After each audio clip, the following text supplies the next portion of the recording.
break ends in 5 seconds.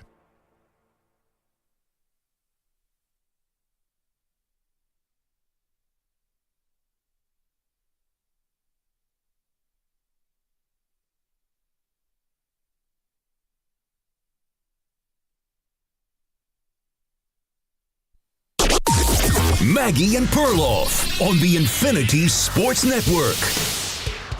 Not a single day went by this season that Oklahoma City did not hold the best record in the West. And now this historic, relentless thunderstorm has unstoppably, emphatically, and officially earned the moniker Best in the West. MVP, SGA, and company say we will OKC you in the NBA Finals, baby.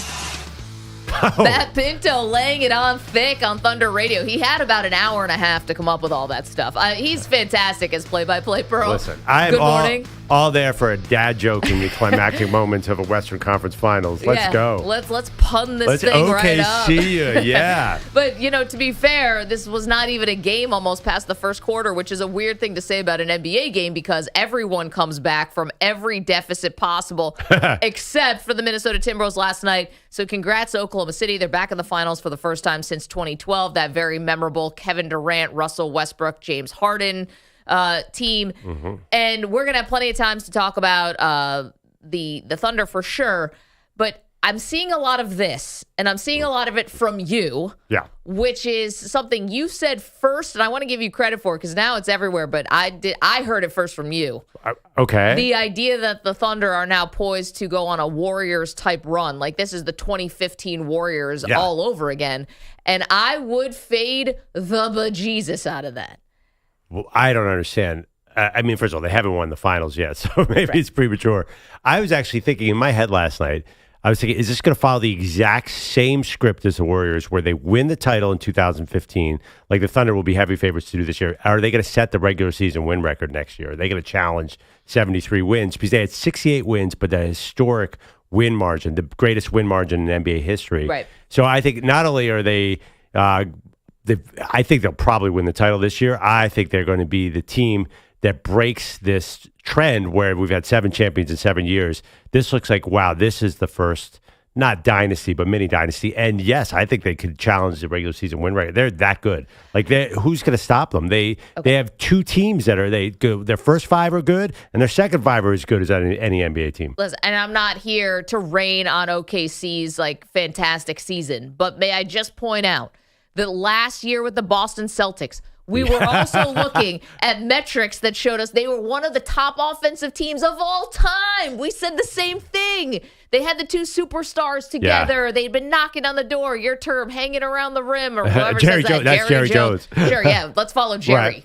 No, but this is the thing. We did this last year. We said, Boston, this is it. They've arrived, and nobody's even standing in their way in the Eastern Conference, and now they're just going to roll and all this, and the Knicks are building their team just to beat the Celtics, and what's going to happen with Giannis and all that, and how's anyone going to beat them? And then let's go back 2 years, which I know is eternity in sports talk radio, but let's go back to when Jokic won the title, and it was like, and he's arrived. The basketball messiah is here. He's not the one that we asked for, but he's the one we got. And he'd rather be on a horse farm in Serbia, but here he is in the mile-high city, and he's ready to take everybody's lunch. And you know what? Stuff happens. Well, I can't say OKC's the next Warriors. But they're very specific reasons. The Nuggets decided they didn't want to pay for their bench anymore, which was a horrible decision. They let Brown and KCP go. So we know exactly what happened there. In fact, they probably would have beaten the Thunder this year if they had kept the core of that championship team.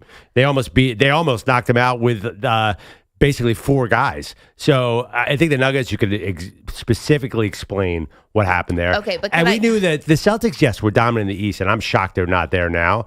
But I'm not sure anyone was talking about them as a mini dynasty. Like, you look at OKC is like the Golden State Warriors, and they're changing the game. Feels like, a new kind of team has arrived. Okay. Where you didn't feel that way with the Celtics was, as you described, a slow burn up to that point. Feels like, whoa, this is something we haven't seen. Sure. And unless Adam Silver and the powers that be go back to the drawing board and take away this first apron, second apron, third apron, punitive system for super teams, Oklahoma City is going to fall into the same category as a lot of the teams now, like Boston and like Denver, and sometimes it shows itself in big ways or small. Sometimes, like I'm looking at yesterday, Boston Celtics expect a completely different team next year. I'm looking at rumors, Shams Charania saying this is going to be the most active offseason that we've ever seen. We saw Luka Doncic get traded at the deadline, partly because he couldn't stop smoking hookah, and partly because they didn't want to pay him. Like the money is playing into this. So I'm looking at, everything's good now. Yeah. Everything's good right this second. But Chet Holmgren and J-Dub, Jalen Williams, are both part of the same draft class.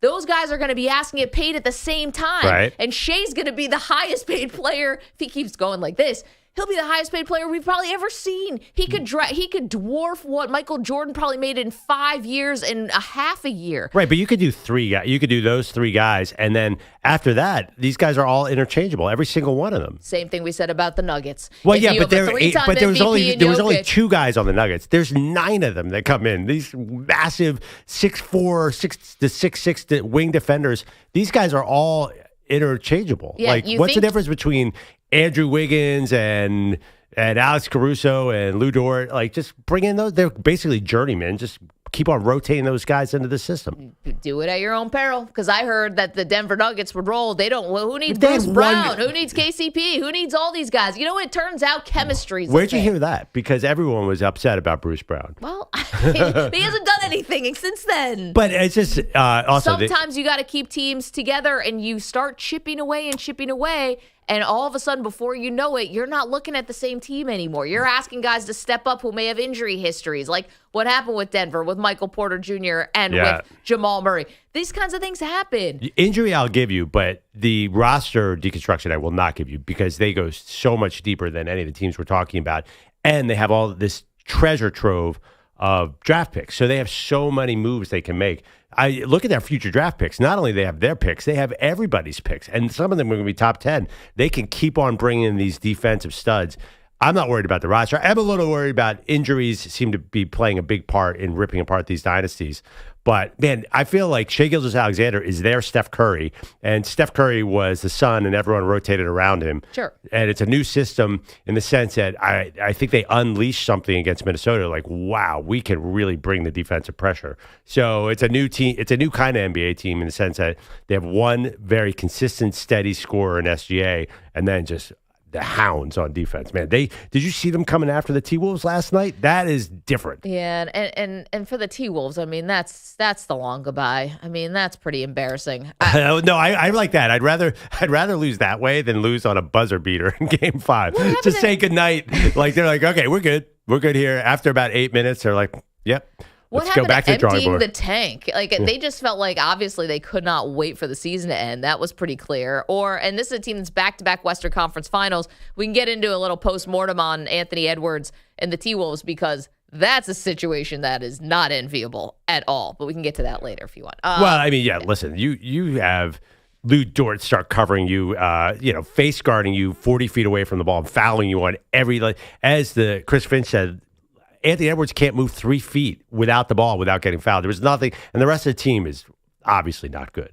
I mean, Nickeil Walker-Alexander, we saw the real him last night. He was awful. I guess Randall played okay, but he had nobody covering him for most of the part because his guy was on Ant-Man. They had no answers. There's no way that team was going to win that series, right? We realize that now. Okay, but this could be the team you're seeing. And then you start wondering about Anthony Edwards and how is he going to get the right team around him? Because you're right, he couldn't move. So obviously he can't do it alone. Nobody can, but he can't do it alone. But that's the thing about the Thunder. That's their competition in the West. I know that there's all these good teams in the West, but none of them seem to have a future like this. The T-Wolves, we saw so many flaws. The Nuggets, we saw so many flaws. The Warriors got old. The Lakers got old. So you're counting on these imaginary future teams like the Rockets and the Spurs. I just think that there's one clear answer about who is going to dominate this conference, and it seems to be the Oklahoma City Thunder. Man, that is some real absolutes definitives there because it's funny. If you don't think the Western Conference has a lot of contenders. It's a lot of pretenders. And I know what you think of the Eastern Conference because I know you think it's absolute junk. This is the first of 5 Pacers-Thunders finals we're about to see. The all-time new rivalry, Haliburton v. Gilgeous-Alexander. then the state of the NBA is bad, because if you think the West is a bunch of pretenders and you think that the East is lacking, and Giannis, by the way, may switch conferences, then the NBA is in a pretty terrible spot. No, well, they don't have a face past LeBron and Steph. We've been arguing about this for weeks. Guys, if you have to argue this hard about who is the next, air quotes, face of the league, you don't have one. It's not something you can talk yourself into, right? And I know I'm switching topics a little bit here, but I know this is going to be the Shai Gilgeous-Alexander. Like, is he the face? Is he the face? You and I talked about it. I'm not putting people down who talk about it. It's interesting. He's not it. If he was it, we'd know it. None of these guys were question marks. Jordan, Magic, Bird, LeBron, Steph Curry. It's not even a question. You know who they are. I know who they are. My mom knows who they are. That's the thing about superstars. Yeah. You always said it's like porn. You know it when you see it. That's the Supreme Court said that definition. They could use the same thing with superstars in sports. No, I'm down with that. But what if they win a bunch of championships? Doesn't that change it? Tim Duncan won a bunch of championships, and I think he actually was in a superstar category, but I've now been sitting next to you for 4 years, and you've told me how boring and unimpressive you thought that Duncan was. Very unimpressive. There's no player I would rather have in the fourth quarter of a finals game than Tim Duncan. Impressive, just boring. I mean, I think he single-handedly tanked the NBA ratings for a decade.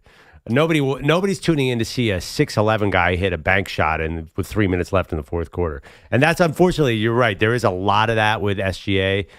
He's the mid-range god. Yeah. So, style-wise, you're right. He's not the face of the NBA. But one thing, though, if you do win multiple championships like the Warriors, things do change. Casual fans will get to know that team because they'll see them in the finals, if there really is a run. If they're a one-off like Denver, no, I think there's no chance he's the face of the NBA.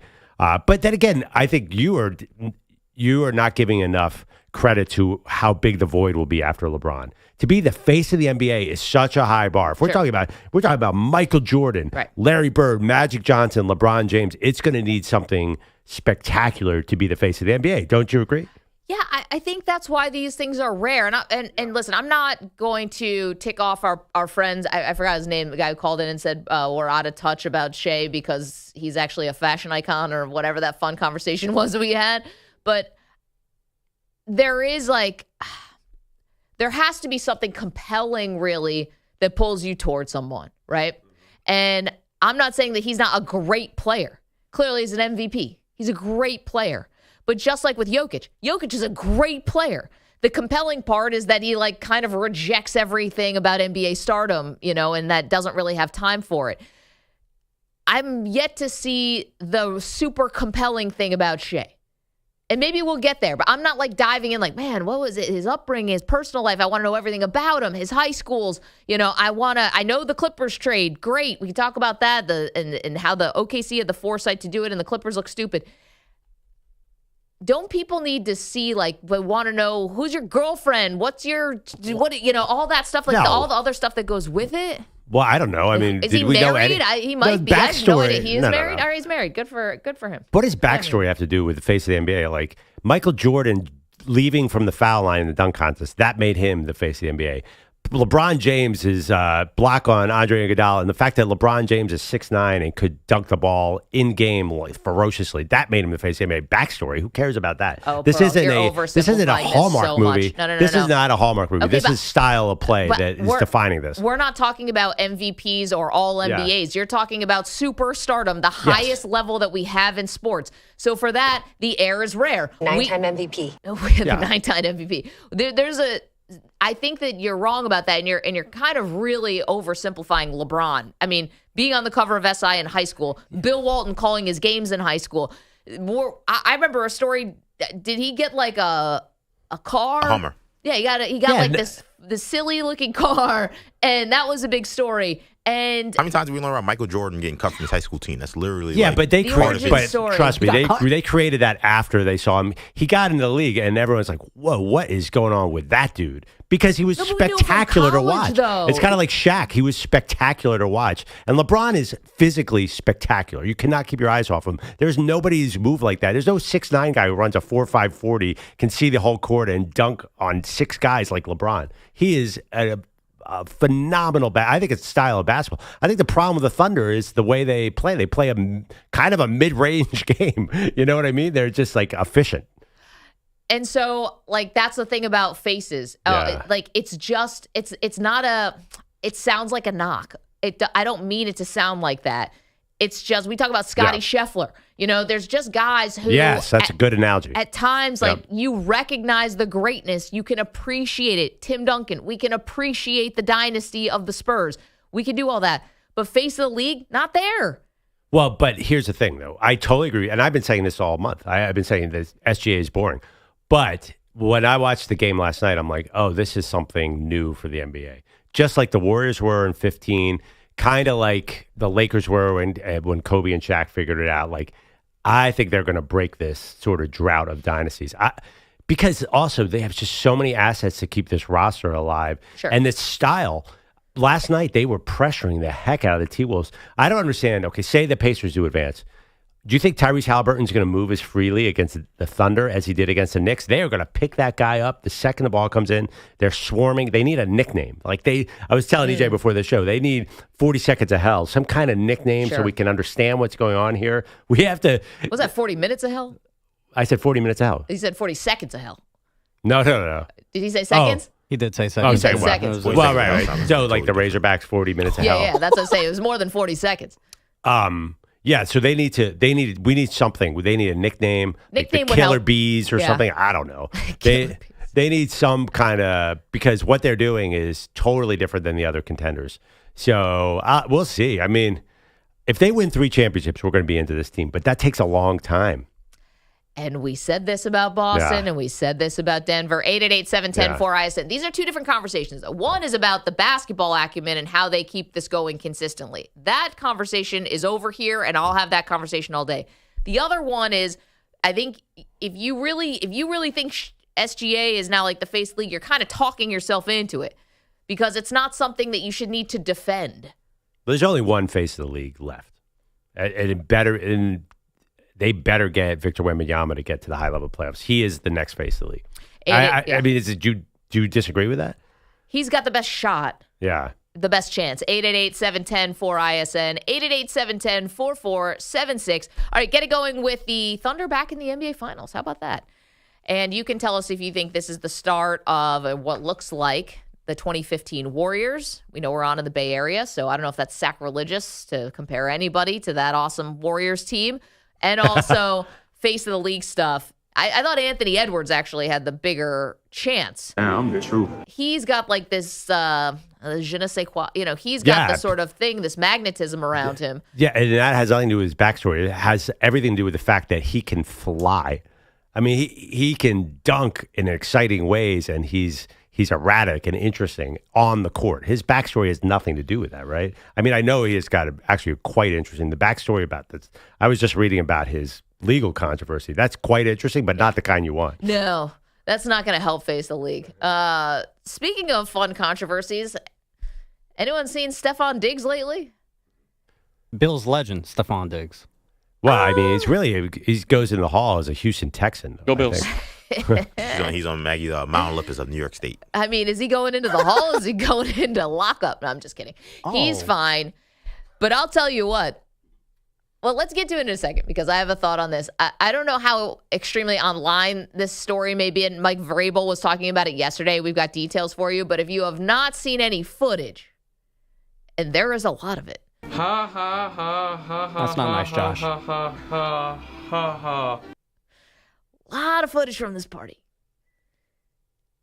You just can't party in private anymore, famous people. When are you going to get that through your thick skulls? You guys are total idiots. Thank you. We got some details from that. What did Mike Vrabel have to say about it? This was an all-timer. And you can weigh in on the NBA as well. 888-710-4ISN. 888-710-4476. Let's go. Go Bills. You're in a 5-minute break.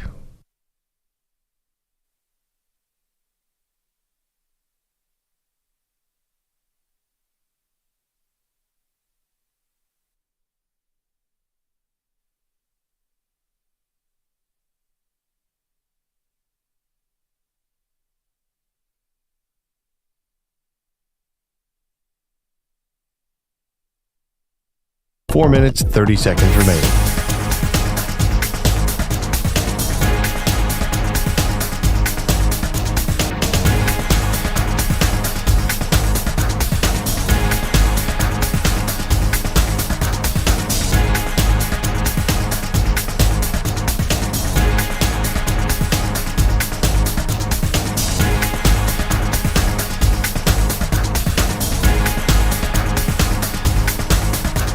4 minutes remaining.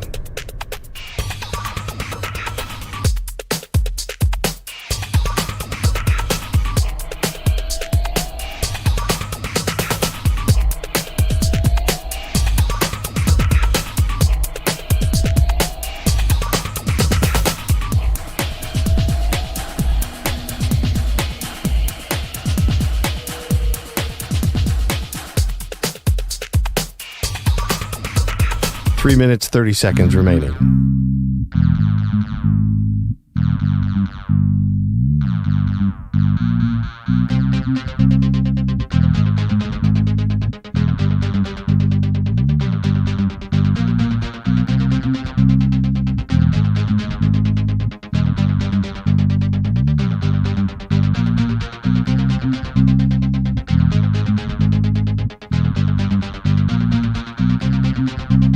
Three minutes remaining.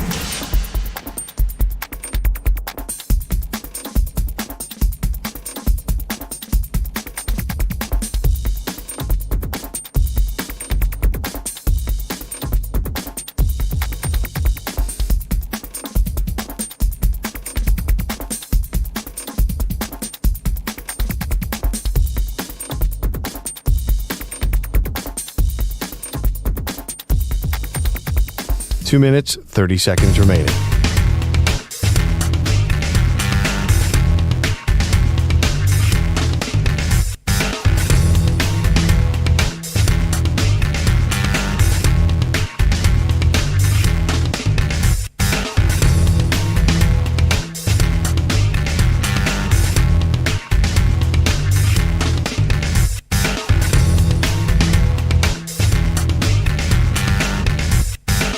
Two minutes remaining.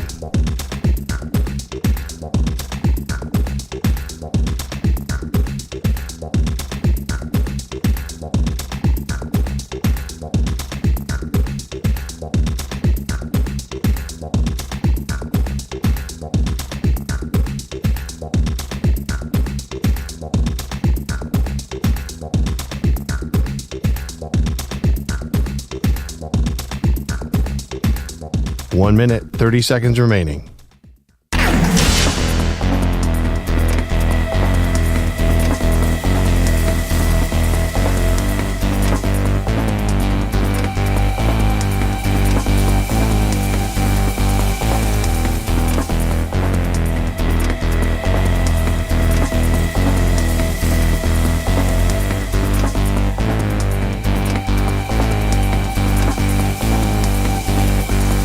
One minute remaining.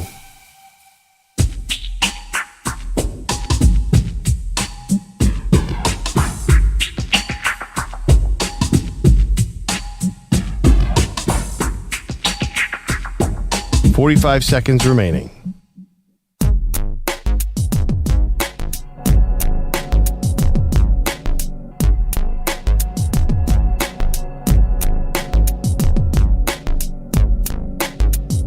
.30 seconds remaining.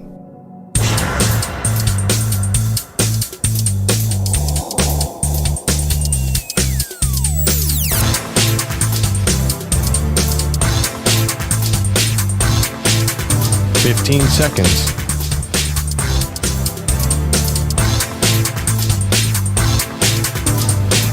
Break ends in 5 seconds.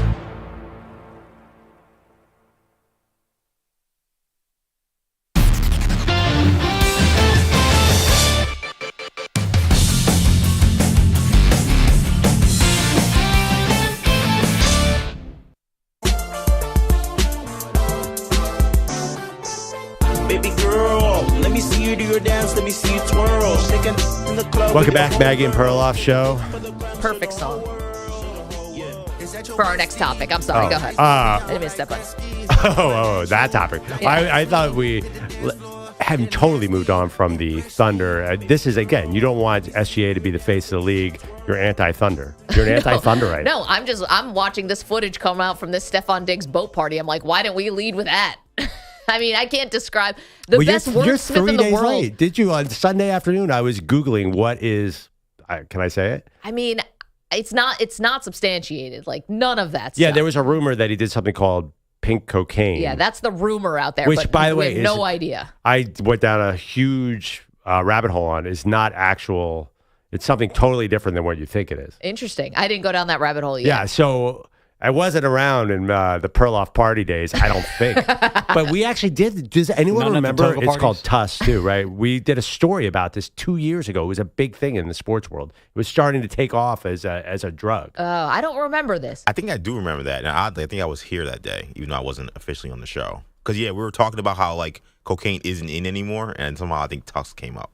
Okay. But, cocaine now has the huge risk of being laced with fentanyl, yeah. So, exactly. as Theo Vaughn said to Donald Trump, what's wrong with a country where you can't do cocaine safely anymore? I know. It's funny. That wasn't on the ballot. Well, it was on the ballot because then Trump's like, well, I got to do something about fentanyl. But I'm not even going to get into that. That's the other thing, too. Floaty. Yeah. Getting way off target. So that's what happens when you have to Google something, pink cocaine. You're like, what? There are new drugs out here now? See, this is what sometimes about some of these sports stories, and we see you guys on the phones, and we'll get to you in just 1 second. But I want to just talk about what that party looked like, not the drugs part or anything alleged or anything. Why do you think that party looked like that, Maggie? I just had You this think they moment. were just on coffee? High on life, Pearl. Maybe some Casamigos. But here's the thing. Again, we know nothing. But I was mesmerized, I guess, by this party because I was thinking about how hilarious it would be if somehow Perloff and I found ourselves on this boat. Jesus. How the hell would that happen? In togas? I'm sorry, this is not the toga party. Just like if we thought it was a media thing, and it turns out it's like, oh, it's cool. Stefon Diggs is hosting a party. That would be fun to me as a media member. Obviously, you guys know, root for the Bills. And then somehow it's a mix-up. And we find ourselves in the corner nursing a seltzer. The greatest mix-up of all time. What? There's no possible mix-up where we get invited to a Stefon Diggs, Cardi B boat party. And by the way, once you show up to the boat, they're not even letting you on the boat. Probably not. They don't even let you on the dock. Cardi B's bodyguards. They don't even let us out of the car. I mean, there's two reasons I'm not getting. There's three reasons I'm not getting on that boat. Three key reasons, and I'll rank them in order. Number 1, sunburn. Number 2, seasickness. Number 3, I don't know what pink cocaine is. In that order. By the way, we don't know. There's no proof that there was any drugs on No. the Can boat. I also do number 4? I don't look like that in a bathing suit. And I think you needed to look like that to get on that boat. Wow, listen, I mean, there was... As a parent of children, there was not a lot of sunscreen out there. I'm like, can you wear an SPF 50 shirt, please, instead of a thong? You don't want cover sunburn that anywhere. up, baby. Not cover that up for decency's sake. Cover that up. I mean, listen, you could see the angle of the sun. This was some major sunburn going on. Harmful rays, Perloff. It was harmful rays. The height of the sun. It was right in the middle of the day. Yeah. I didn't see a lot. What do you call those hats? That were bucket hats? Not quite a bucket hat, but even floppier, like Jeff Probst would wear on Survivor. Like a Gilligan's Island type hat? Yeah, no, like the really big ones. You see NFL coaches wear them at training camp. I have one of those. Yeah, I like know Nick exactly Saban what wears you're them. talking about. Nick Yeah. Saban wears them too. I have the one that has like a little string underneath it. Didn't see I got any of one those. No, you didn't. No one No, had no. one line of zinc coming This is down totally the a nose. reckless party. I really am not. Where was the Coast Guard? Long before the pink cocaine. Where was No, the Coast Guard? Probably on the second deck somewhere. I don't know if drugs were being offered, but I would be walking around offering Dramamine. Anybody needs them? I got extra. Do I snort this? I've got allergy pills if you guys want some. We actually went. Was this in Miami, by the way? I assume it was. Felt like it. Anyway. It wasn't Long Island Sound. Anyway, we went deep sea fishing on the Dan Patrick Show at one of the Miami Super Bowls, and I was out on this boat for about 2 minutes, and I was like, "This is not good." It was rocking so bad. So me and about 5 of the guys are hunched over with our head between our legs. Oh, it was brutal. It came because the bay was particularly choppy that day. We caught a shark. They set up. We caught a shark that was about 3 feet long, and that was the only thing. But we were all sick. So I don't know how Stefon Diggs adjusted for that. And he's got an inner ear situation Yeah. now. He's not gonna be able to get his footing. Yeah, puking in front of there my were a boss. lot of traps on that particular boat. Puking in front of my boss may be one of my worst fears ever. That's Especially when your boss is Dan Patrick. Yeah. And has access Oh to my a God, microphone. And you Dan also was right my with me. hero. Yeah. Oh, he was one of the sick ones. This almost became a what's that movie Stand By Me situation where everybody saw everybody else throwing up. That's a good movie. This was a dangerous situation, which could have happened on that boat. So lesson learned: Stefon Diggs, don't get a boat. Wait, they were out on the water, lesson right? learned, by They the weren't way. on the I dock. don't think he's learning that lesson. Yeah, when Mike Vrabel said he's got to make better decisions, he was talking about the Dramamine. Yeah, I'm sure. Does no NFL player learned about the Giants' mistakes of getting on a boat before a playoff game? Boats are never good. We can take you back further. Get football players off boats, Minnesota Vikings. Yeah. We got way more infamous And boat parties Jefferson than and Odell. someone else was on a boat just a couple weeks ago, and a lot of Vikings fans were like, "What are you doing?"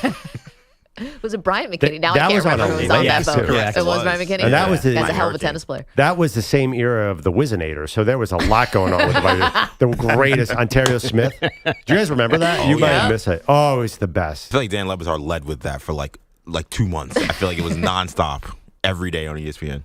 Yeah. Fair. I wanted to fair. lead with this boat party, and I got vetoed because we got to talk about Shai being awesome. True story.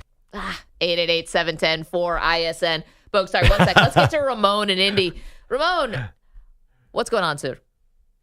Well, good morning, good morning, good morning. My favorite morning show. Cheers. And, boy, you guys got us laughing and giggling good this morning. Thank you for taking my call.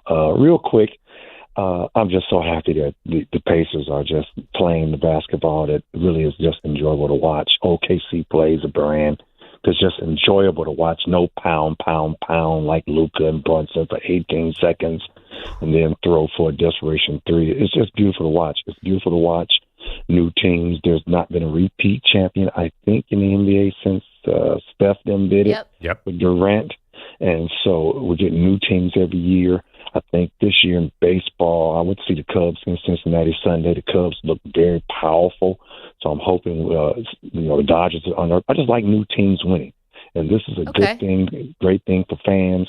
And we should be embracing this and embracing the kind of basketball we're seeing. These two teams that I think are the best two teams left, Pacers and OKC, play a great brand of basketball. Wait, Ramon, I have a question for you. So we started this new thing yesterday. We're going to continue it for the next couple weeks. It's called Mount Olympus. We're getting the 4 sports gods of every great sports city. And Indianapolis is having a moment right now. And I was thinking, if you were going to take the temperature of Indianapolis right now, Caitlin Clark, Tyrese Haliburton, you got 2 current listen, we got a long way to go before they're knocking off like Reggie Miller or I something will like counter that. with the Daniel Jones, Anthony Richardson QB battle I to watched even that it out a yesterday. little bit. But if Richardson can get it together, I mean, he's not knocking off Peyton Manning and like Marvin Harris and stuff. But Sure is not. there's a chance here between Caitlin and Tyrese that you get some new blood in this Indianapolis sports gods debate. Yes, it does, because I know he didn't play basketball professionally here, but the big O, if you all didn't mention him, he was born and raised here and went to Christmas Daddy. He's got to be on the list, with Reggie Payton and I guess maybe an argument between McGinnis and Dickerson and a few others. But, Caitlin Haliburton definitely got the temperature around here. I had a buddy downtown last week that said he partied with Halliburton's dad at a bar a couple of times. Was John on that boat party with Stefon Diggs? Yeah. More likely than me and Perloff, that's for sure. Or anyone close to this show. All right, but Perloff, real fast, those Eagles probably won't repeat. The NFL's tough. And then the Knicks, man. Can somebody do something about Thibodeau and that offense? That is hope. Honestly, if you look at it, the Knicks had a better offense. They may be ahead, but that offense the system that he runs is terrible. Huh. Thank you, guys. Oh, Yeah. Thank you. Yeah. I mean, I tweeted before the playoffs started that Jalen Brunson is pounding the ball too much and that there's no way a team can win with a guy that ball dominant. And I was wrong through 3 rounds, but now I'm back to being right. But I think they've changed. What did Jalen Brunson score yesterday? Did they change a little bit where in game 3 they decided to share the ball a little more? Brunson wasn't playing. That's what I keep saying. I keep running that fourth quarter. He got in foul trouble, so he was out, and it was Carl-Anthony Towns show.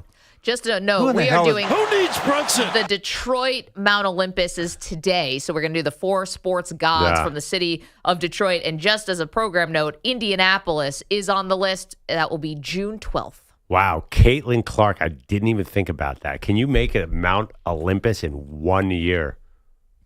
Bogusch, what do you got, sir? I got headlines sponsored by Progressive Insurance. Your small business keeps you on the go. Progressive Commercial Insurance keeps your policy within reach with our easy-to-use mobile app. Learn more at progressivecommercial.com. If there's a tsunami and you trying to get on my back. With their season on the line, the T-Wolves managed just 9 first-quarter points last night in OKC, the fewest points for them in any quarter this season, and also the franchise low for a playoff quarter. They did climb all the way to 32 points by halftime, matching the number produced by Shai Gilgeous-Alexander alone through scoring and assisting. Fair to ask Anthony Edwards, what the is with his team? I don't know. They dominated the game from the tip. And can't do nothing but tip my hat to those guys. They came ready, man. So good job by them.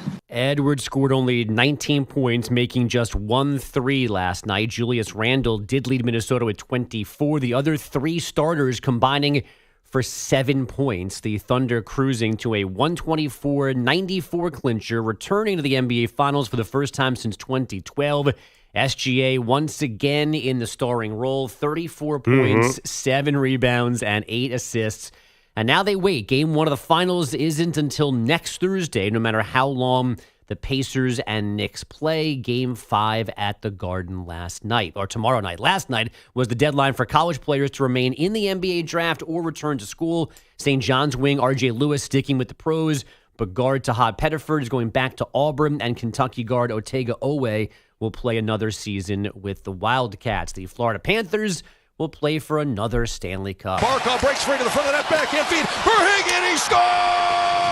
And the Panthers take a 4-3 lead with 7:39 to go in the third. The Panthers are back in front. Carter Verhagen upstairs. What a pass from Barkov. And the Panthers once again in front here in Raleigh. Doug Plagens, Panthers Radio. Florida stayed ahead for good after that Carter Verhagen goal mid-third period, winning Game 5 in Carolina 5-3. Third straight Stanley Cup final appearance for Florida. The Oilers can rejoin them there tonight. Their Game 5 is in Dallas. The Yankees a 1-0 win in Anaheim for a 3-game sweep and a 5-game win streak. The Nats blank Mariners in Seattle 9-0, and the Blue Jays 2-0 winners in Texas. 5 Toronto pitchers combining for a 1-hitter. The Indiana Fever lost their first game without the injured Caitlin Clark last night, 83-77 in Washington. And Manny got some punter news yesterday. The Niners cutting Mitch Wishnowsky so they could sign former Jet Thomas Morstead. Oh, is that right? Thomas Morstead on the Bay now, huh? Did you hear that, EJ? Thomas Morstead. I miss him. I think he follows us on X. He's a charismatic punter. I'm all about this. Sprinter. Rodgers Sprints off the field. How many punts inside the 5 did he I'm have telling last you, season? the hidden story of this offseason is the Niners spending a lot of money on special teams. A lot. Like that was their entire free agency strategy. Just keep it in mind. File it away. Moody's still the kicker, though, right? He is. They Yeah, but drafted him Moody, in the third round. did you see the Pro Football Talk headline? Moody has changed his form so he can be more consistent. Like, there's a lot of good things He realized going he's on left-footed. Yeah. I don't know what his form is. I mean, you really just take 2 steps and kick it. But it's going to be a whole new 49ers. Oh, 30% of his punts inside the 20. By the way, I have a Tahad Pettiford Football, story, baby. if you guys want to hear it. You got a what? A Tahad Pettiford story. Nice. Oh, okay. Yeah. The Auburn Star. I was looking desperately for something to watch one afternoon because we were off, and I turned on the NBA scouting combine, and I watched 40 minutes of Tahad Pettiford torching these other guys at the combine. Wow. So I am surprised that I didn't even know they played pickup at the NBA scouting combine until I turned it on. I had no idea. Like, when did that start? That's You didn't great. know that they ran 5-on-5? Yeah, maybe decades ago. Well, a lot of guys don't do it, right? Yeah, I mean, Isn't like, that first of all, it was the like criticism. He was the only guy in the court who would even go in the second round. Everybody else was like, oh, well, he's, kind of auditioning for Romania or whatever. So he was awesome. Honestly, I don't know why he's not going pro. No origin story. Pretty much why Jalen Williams was in the lottery. Because of the pickup games? We went to Eastern time, the Mount Olympus of Maggie and Perloff, the 4 sports gods of every great city in this country and parts of Canada, continues. And we are hitting Detroit today. Bob calling from Detroit to get early entries in. What's up, Bob? Hey, good morning. What do you have for us? Well, I've got my 4. Okay. Just because it's Detroit, and historically, it's still a hockey town. And I got to lead off with Gordie Howe. Uh-huh. Never heard of him. And then out prospect, I go with Joe Louis. Don't know who that is. Okay. And then for the baseball side, a little controversial, I go with Ty Cobb. Just because he's the most influential. Sure. I know we had a lot of great players. And then for football, I'm going to bring it a little closer. I'm going to go with Barry Sanders. Okay. I've heard of him. Yeah, these are all really good nominees, Bob. Thank you for that. Again, we're going to do it at 8 o'clock Eastern hour, so make sure to tune in. Now, I wasn't going to bring this up now, and I don't know if we should bring it up now, but... Well, you have to. Okay, well, there's one person on this list that I don't think actually applies here, but it depends. You know, we did talk about some caveats, and I don't want to rule book this thing to death. We don't want to have Gene Steratore come in and explain this to everybody. He couldn't. But Joe Louis. Now, I went back and looked, and obviously he was not born in Detroit, but moved to Detroit when he was about 6 years old in the Great Migration, you know, from the South. And I looked up, here's the thing about Louis. Some of his biggest fights were not in Detroit. Most of his most famous fights were actually in New York, at Yankee Stadium, weirdly. I didn't know that. But so we're doing guys who played in these cities, not were born in the cities, right? That was the easiest way to kind of do this Mount Olympus. Right. So does Joe Louis count? He did fight in Detroit. It just wasn't his biggest fights. What is the name of the arena that the Red Wings played in? Played in Joe Louis Arena. Yeah, Joe Louis Arena. It's weird for a guy who had his biggest fights in New York. They decide to name their arena after him. They have a giant fist of the dude. Like, he is Detroit. So I don't buy that argument at all. He beat Matt Schmeling at Yankee Stadium. Like, I don't know. Big deal. He is definitely like on the Mount Olympus of Detroit athletes. Don't give up our My problem is Ty Cobb. If he's on the Mount Olympus of Detroit, why is he called the Georgia Peach? You ever think about that? I couldn't get past it. I'm walking off on that one. That is the best logic. I actually spent an hour trying to figure that out last night. Maggie, you got the rest of the show solo after that one. He's not called the Michigan Peach. They don't grow peaches in Michigan. He's called the Georgia Peach, No, they people. grow cherries in He also Michigan. wasn't a peach. Really? Yeah. How come? All things true.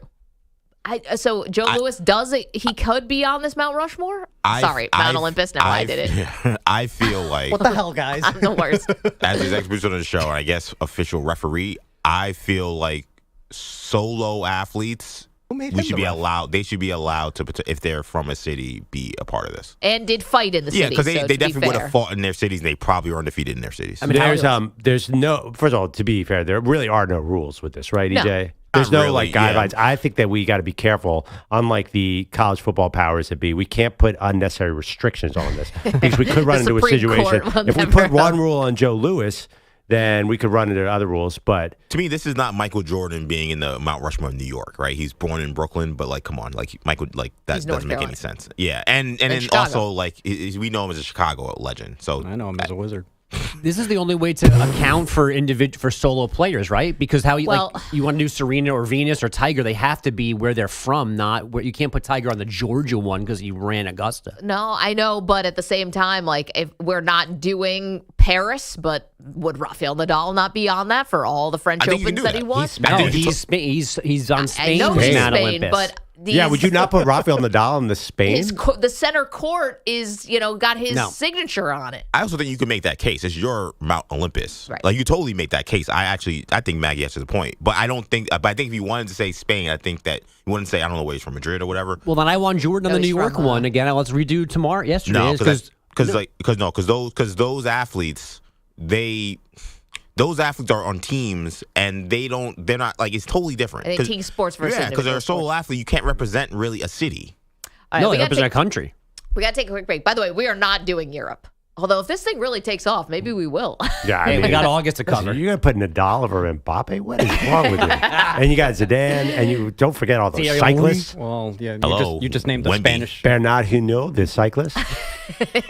Hello, Wembenyama. It's too going to be soon. a knockdown drag about. It's right there, guys. Vince Carter for dunking on Frederick Weiss. Number one pick, Richarche. Can I put Steph Curry because he dominated the French in the Olympics? Can I put Frank Ntilikina? Oh, Frankie. Frankie. All right. Joe Louis gets to be on that. Thank you, Bob in Detroit. I'm glad we cleared that up. 888-710-4ISN, 888-710-4476. The Detroit Mount Olympus comes your way at 8 o'clock. We will get into Mike Vrabel. What did he say about Stefon Diggs partying on a boat? Not at OTAs. Do that next. You're in a 5-minute break.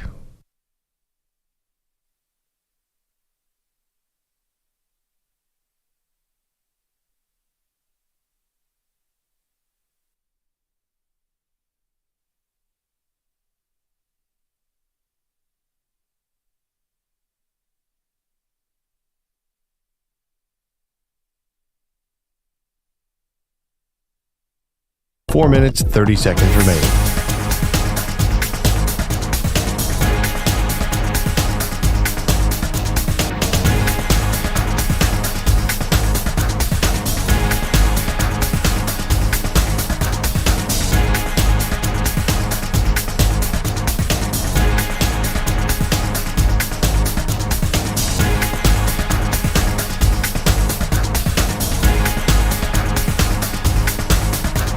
Four minutes remaining.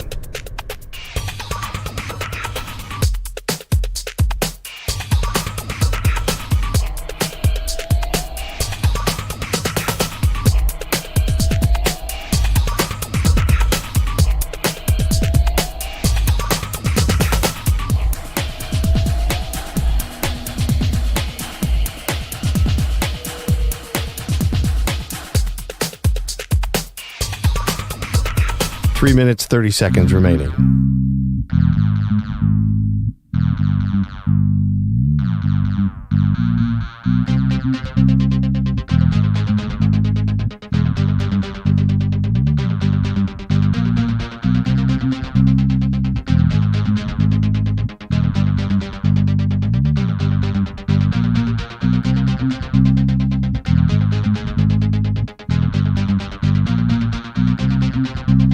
Three minutes remaining.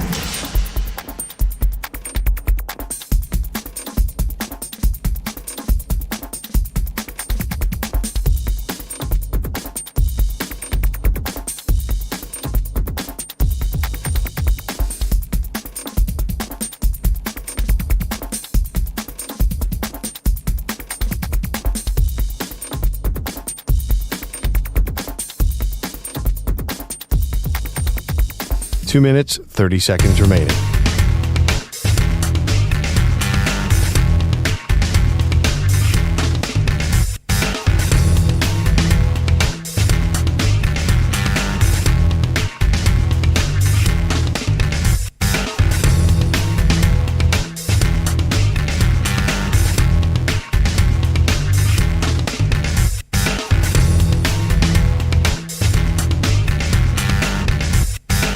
Two minutes remaining.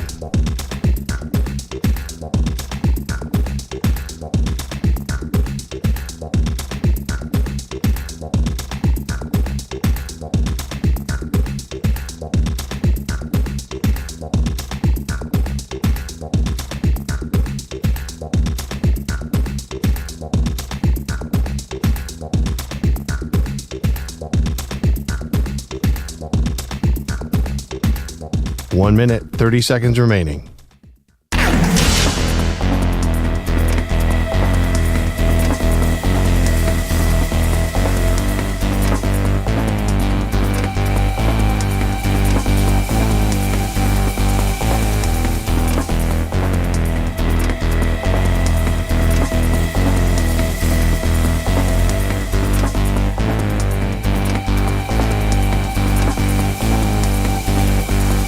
One minute remaining.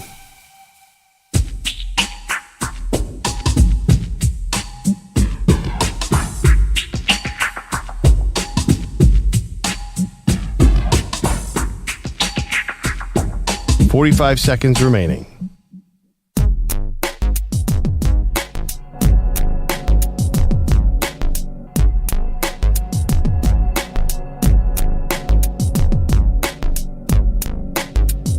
Thirty seconds remaining.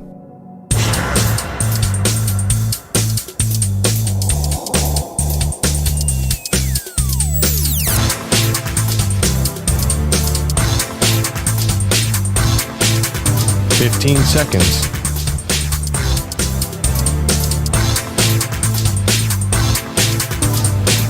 Break ends in 5 seconds.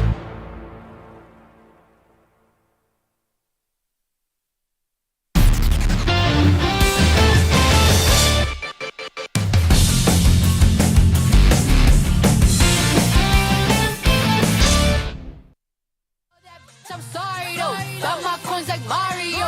Yeah, they call me Cardi B. I run this like cardio. I'm in district in the jam. Welcome back. So was Cardi B at the Stefon Diggs boat party? That's what everyone's asking. Welcome to the show, Maggie Gray, Andrew Perloff, and by everyone I mean me. I thought she was there. I didn't see her, but the reporting was she was on the boat. At least that's the way people were telling the story. Yeah, so this boat party's become pretty infamous now. Stefon Diggs partying. Now, it was voluntary OTAs that he missed. So to be fair, it's not like he's skipping out on the Patriots after he signed a 3-year, $70 million deal. I'd forgotten that the money got that big for Diggs. Here's Mike Vrabel, was asked about Diggs on the boat, and maybe there were some substances, maybe not. We don't know. He stressed how players have to make good decisions. Well, it's something that we're aware of, and obviously we want to make great decisions on and off the field. And we're hoping that with our time here on the field today, and that when we don't have a script and we're on the call-up periods, that we're making great decisions. And so the message will be the same for all our players, that we're trying to make great decisions, and any conversations that I've had with Stefon will remain between him and I and the club. Yeah, so obviously, trying to set the tone here, set the message, because he could have said, listen, not addressing that. He could have just totally swept it under the rug, but to say we're, good decision-making, kind of implying Stefon Diggs' judgment has come under question. And obviously, Vrabel is not new to coaching in the NFL, but he's new to this team, and he's trying to set a tone. Jay is our pal in Nashville. Jay, you've got a take on this whole yacht party situation. What is it? Well, really, I called in about the NBA, but as far as the yacht party and stuff like that, I look at it like this. After seeing all the stuff with this Diddy trial and everything, I don't care what famous people do anymore. And it's almost to the point like being famous is not what it's cracked up to be. You kind of got to look at them like, bless your heart, because ain't no telling what they're going through or what they're doing. I really don't care. If you're sitting there trying to worry about what famous do on and off the field, stuff like that, you're going to be highly disappointed. So it's like they don't put food on my table. I don't care anymore. You know what I mean? And plus, we're not stupid. We know what was going on. And it's like, us speculating. It ain't no need for speculating. I mean, I'm an ex-drug addict. I know what I'm looking at. Okay.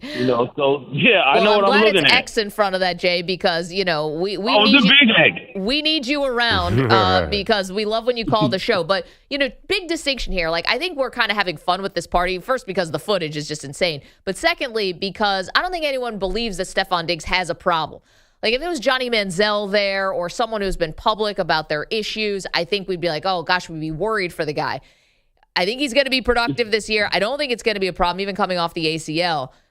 Very different from Diddy. Diddy is going to go to jail for a very long time. I mean, that is. Oh, I know. Yeah, I'm not following the day-to-day of that trial either, mostly because it's just really depressing and really awful. But Diddy is, being accused of some major crimes here, not Diggs. Yeah, I wasn't going that far with it or anything like that. It's big business, and it's voluntary.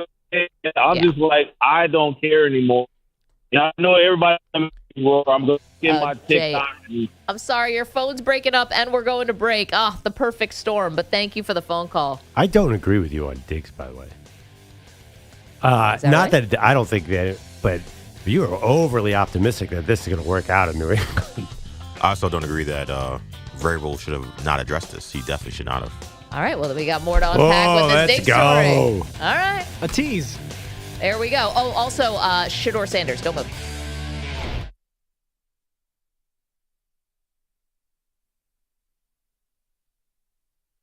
You're in a 5-minute break.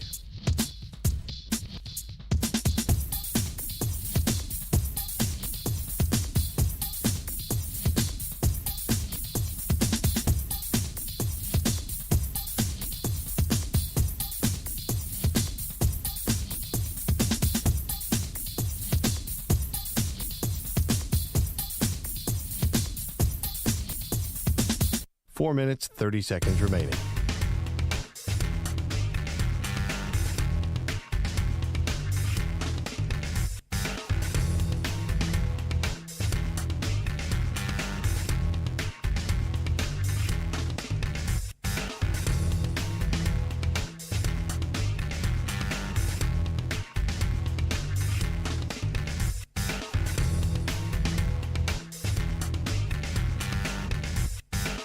4 minutes remaining.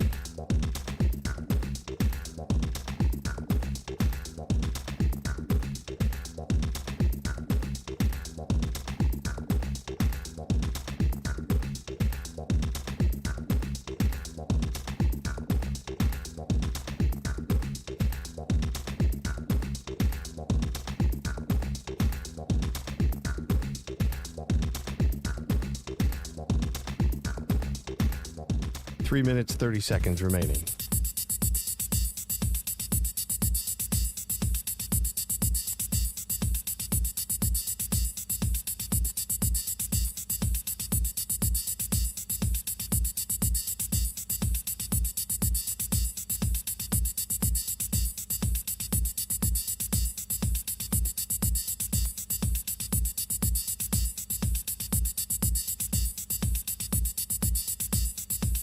Three minutes remaining.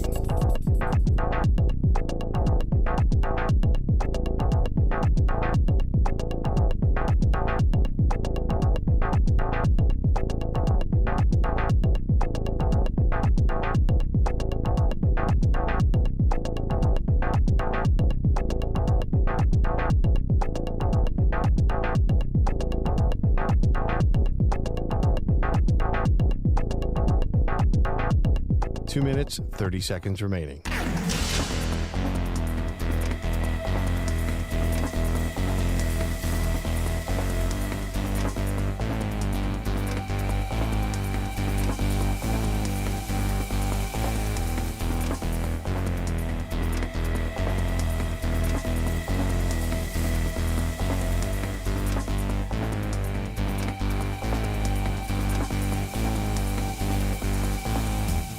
Two minutes remaining.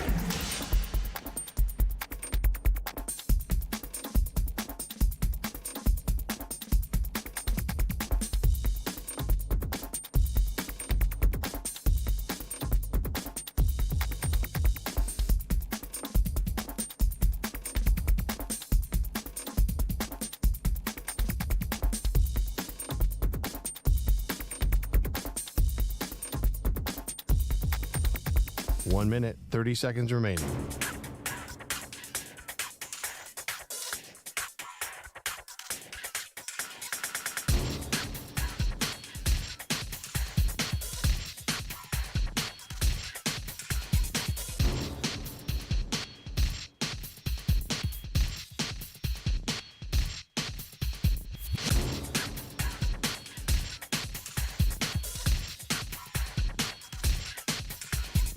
One minute remaining.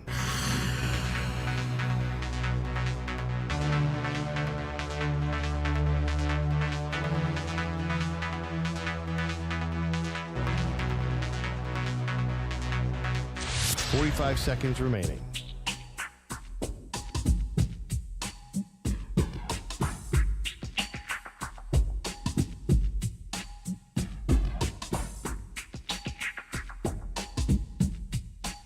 Seconds remaining.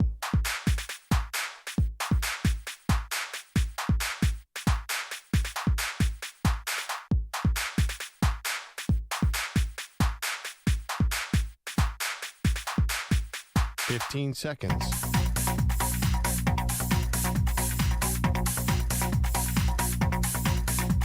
Break ends in 5 seconds.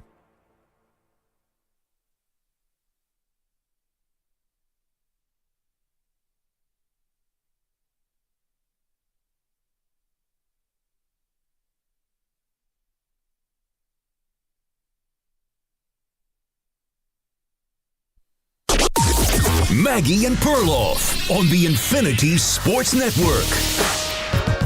Lots going on today. The Oklahoma City Thunder punched their ticket to the NBA Finals for the first time since 2012. Good morning. It's Maggie and Perloff with you. Coming up in 1 hour, the Mount Olympus of Maggie and Perloff continues. We started this yesterday. The 4 sports gods from every great sports city in this country and parts of Canada. We did New York City yesterday. Today we tackle the Motor City. Get the out of here, Detroit. Yep. Well, today Detroit's going to be front and center. EJ does not speak for the show on that one.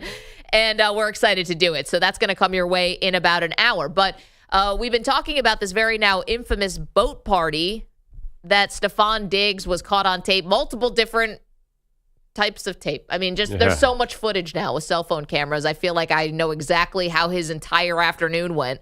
And it was pretty eventful. A lot of women, a lot of bikinis, not a lot of playbooks, a lot of bikinis. He missed the a lot of Playboys. a lot of voluntary OTAs. Mike Vrabel was asked about it. And let's just play that cut again, Manny, for our new audience who joins us at the top of the hour. So here's Mike Vrabel, the new head coach of the New England Patriots, was asked about not just Diggs, but the question also included some video, Pearl, that came out where there's like a substance in a bag that he's kind of hands to a woman in a bikini. So here is Mike Vrabel. Well, it's something that we're aware of, and obviously we want to make great decisions on and off the field. And we're hoping that with our time here on the field today, and that when we don't have a script and we're on the call-up periods, that we're making great decisions. And so the message will be the same for all our players, that we're trying to make great decisions. And any conversations that I've had with Stefon will remain between him and I and the club. Okay, so I understand why Vrabel went this direction. Yep. You know, he's got a track record as a head coach, and as a player with New England, but he's new now. He's got a young team. Yep. Setting the tone here, I think, is important. I think one of the criticisms of Belichick all those years is Belichick kind of turned the other cheek on some stuff that got pretty serious that maybe could have been nipped in the bud. The most famous, Aaron Hernandez. Criticisms. I mean, he won football games. Like, that was the key to Belichick's thing. He could compartmentalize and didn't care about them as humans. Like, that was why he was so good. And never called out people publicly like that, as far as I remember. Right, but everything was about winning football games for Belichick. Like, he's like, you could go do whatever you want. So, but you're right. So he probably wouldn't have called out Diggs, probably. But he might, though, if he thought he could use it. Well, I think Vrabel's definitely using it. I think he's got to use this as like a tone setter type of thing. You know, embarrassing footage like this or whatever you think it is of Diggs is going to be dealt with. It's not going to be ignored publicly. So to give you cover, to call out, and let's say call out maybe is a little strong, but to question the decision making of a veteran that you just signed to a 3-year, $70 million deal, and a guy who, when healthy, is a constant. Like, say what you want about Diggs, and I didn't love how it ended in Buffalo, but dude's a 1,000-yard receiver. He's a bad ball catcher. He's clearly, they think he's going to be an asset. Did you like how Vrabel handled this? Well, is handling it. I honestly, my reaction was like, wow, I'm surprised Vrabel is doing this publicly. But I think there's something bigger picture here. I think there's already buyer's remorse on this contract because there's just no way Stefon Diggs is going to work out. He turns 32 during the season, so he's already going to have to break the trend of older receivers coming off an ACL. And you said something interesting when he left Buffalo to go to Houston last year. You said there's a statute of limitations. Stefon Diggs comes there, but eventually gets frustrated. It happened in Minnesota, happened in Buffalo. It happens so fast. What happens with receivers is that cycle gets faster and faster, where they wear out their welcome faster and faster. And I think it happened fast. And Houston did not like the experience of Stefon Diggs, I don't think. I think they liked him personally, but he was not effective on the field at all. Well, he got hurt, though. He wasn't effective before that. He just didn't even make a difference. I mean, like, Nico Collins was so strongly the 1A. I thought Diggs was okay there, but they didn't seem interested in re-signing him at all. And I just think that he's an older receiver who Vrabel's like, oh, man, this guy's more trouble than he's worth. If he was 25 and at the peak of his game, Vrabel would not call him out. Well, and also, that's when Buffalo got him, right? He was actually 27 when he got to Buffalo. So a little bit older, but and he did do anything he wanted, but you never heard a peep at him. Like, see, I also think a guy... Like, I think you kind of have to give him a little bit benefit of the doubt. I've never heard of anything off the field impacting him on the field like a yacht party, though. Right. But he's been a football headache. Like, he's done a lot of things. Didn't he chew out your quarterback on camera? No, he left training camp. Yeah, and Sean McDermott said he was very concerned about it. He forced his way out of the Vikings, which was a good situation. It was strange. But I'm saying right now, like, as far as off-season partying, that publicly has never been part of the Diggs thing. Like, it's never been, oh, man, I'm worried about, like, some kind of issue that he has. No, I agree with that. Right. So it is kind of interesting to call him out. I think he will be, when you say effective, though, like, one thing that Diggs does really well for young quarterbacks is be that bad ball catcher, right? And he knows how to play in really bad weather. he can be like a first down machine for you. And, you know, I think that he actually is going to help Drake May's development here, even at 32. Yeah, I mean, I'm not sure that's all going to happen. In fact, I'm starting to worry about there's so much hype around Drake May. A lot of people are picking the Pats to make the playoffs. I don't know that step is coming with this team. I mean, Vrabel might need a year or two to get the ship going. And also, Vrabel doesn't like a passing offense. I'm more dubious of this. I don't like old receivers. Like generally when a guy in his 30s starts switching teams a lot, it's more like DeAndre Hopkins. It never works out. Yeah, no, you basically want to take him behind the woodshed. Although I think Devontae Adams is going to have a Adams good year. might be an exception, but he's an exception. Most 30-plus-year-old receivers who switch teams, it never works. Does it? Maybe Adams a little bit, but that hasn't even really worked.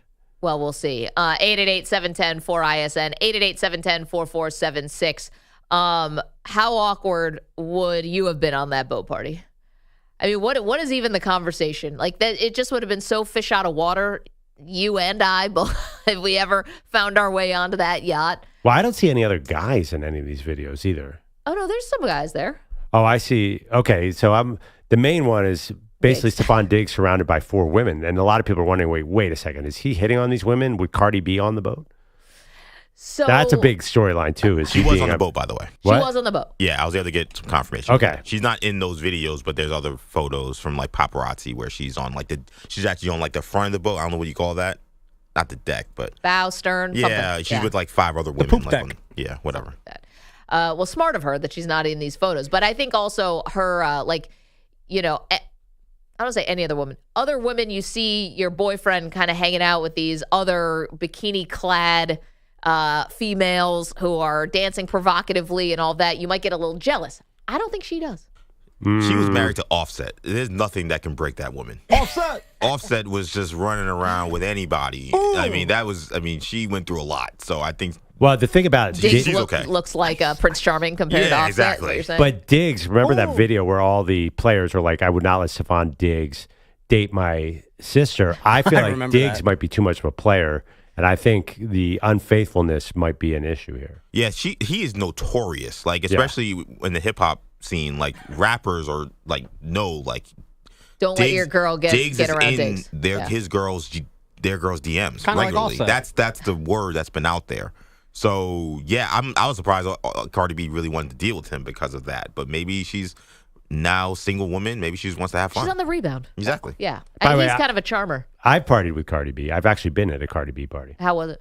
It was one of the greatest parties of my life. Wow. It was. You get on the dance floor? I did not because there were 69 Philadelphia Eagles on the dance floor. She played the 2018 Minnesota Eagles Super Bowl party. Oh, fun. And she was amazing. She did, I think, 3 songs, but that's not really partying with her. But she did one thing about her, too. Even then, it was 2018. She was just coming up into stardom. Like, you could not get within 50 feet of her. Yeah. She had a security team. That's funny. The first time I ever saw her perform, her big song was out. Bodak Yellow. Bodak Yellow, thank you. That's like a time machine. And it was the pre-COVID Big 3, Ice Cube's Big 3, the 3-on-3 basketball tournament in Las Vegas the afternoon before Floyd Mayweather fought Conor McGregor. Oh, dear.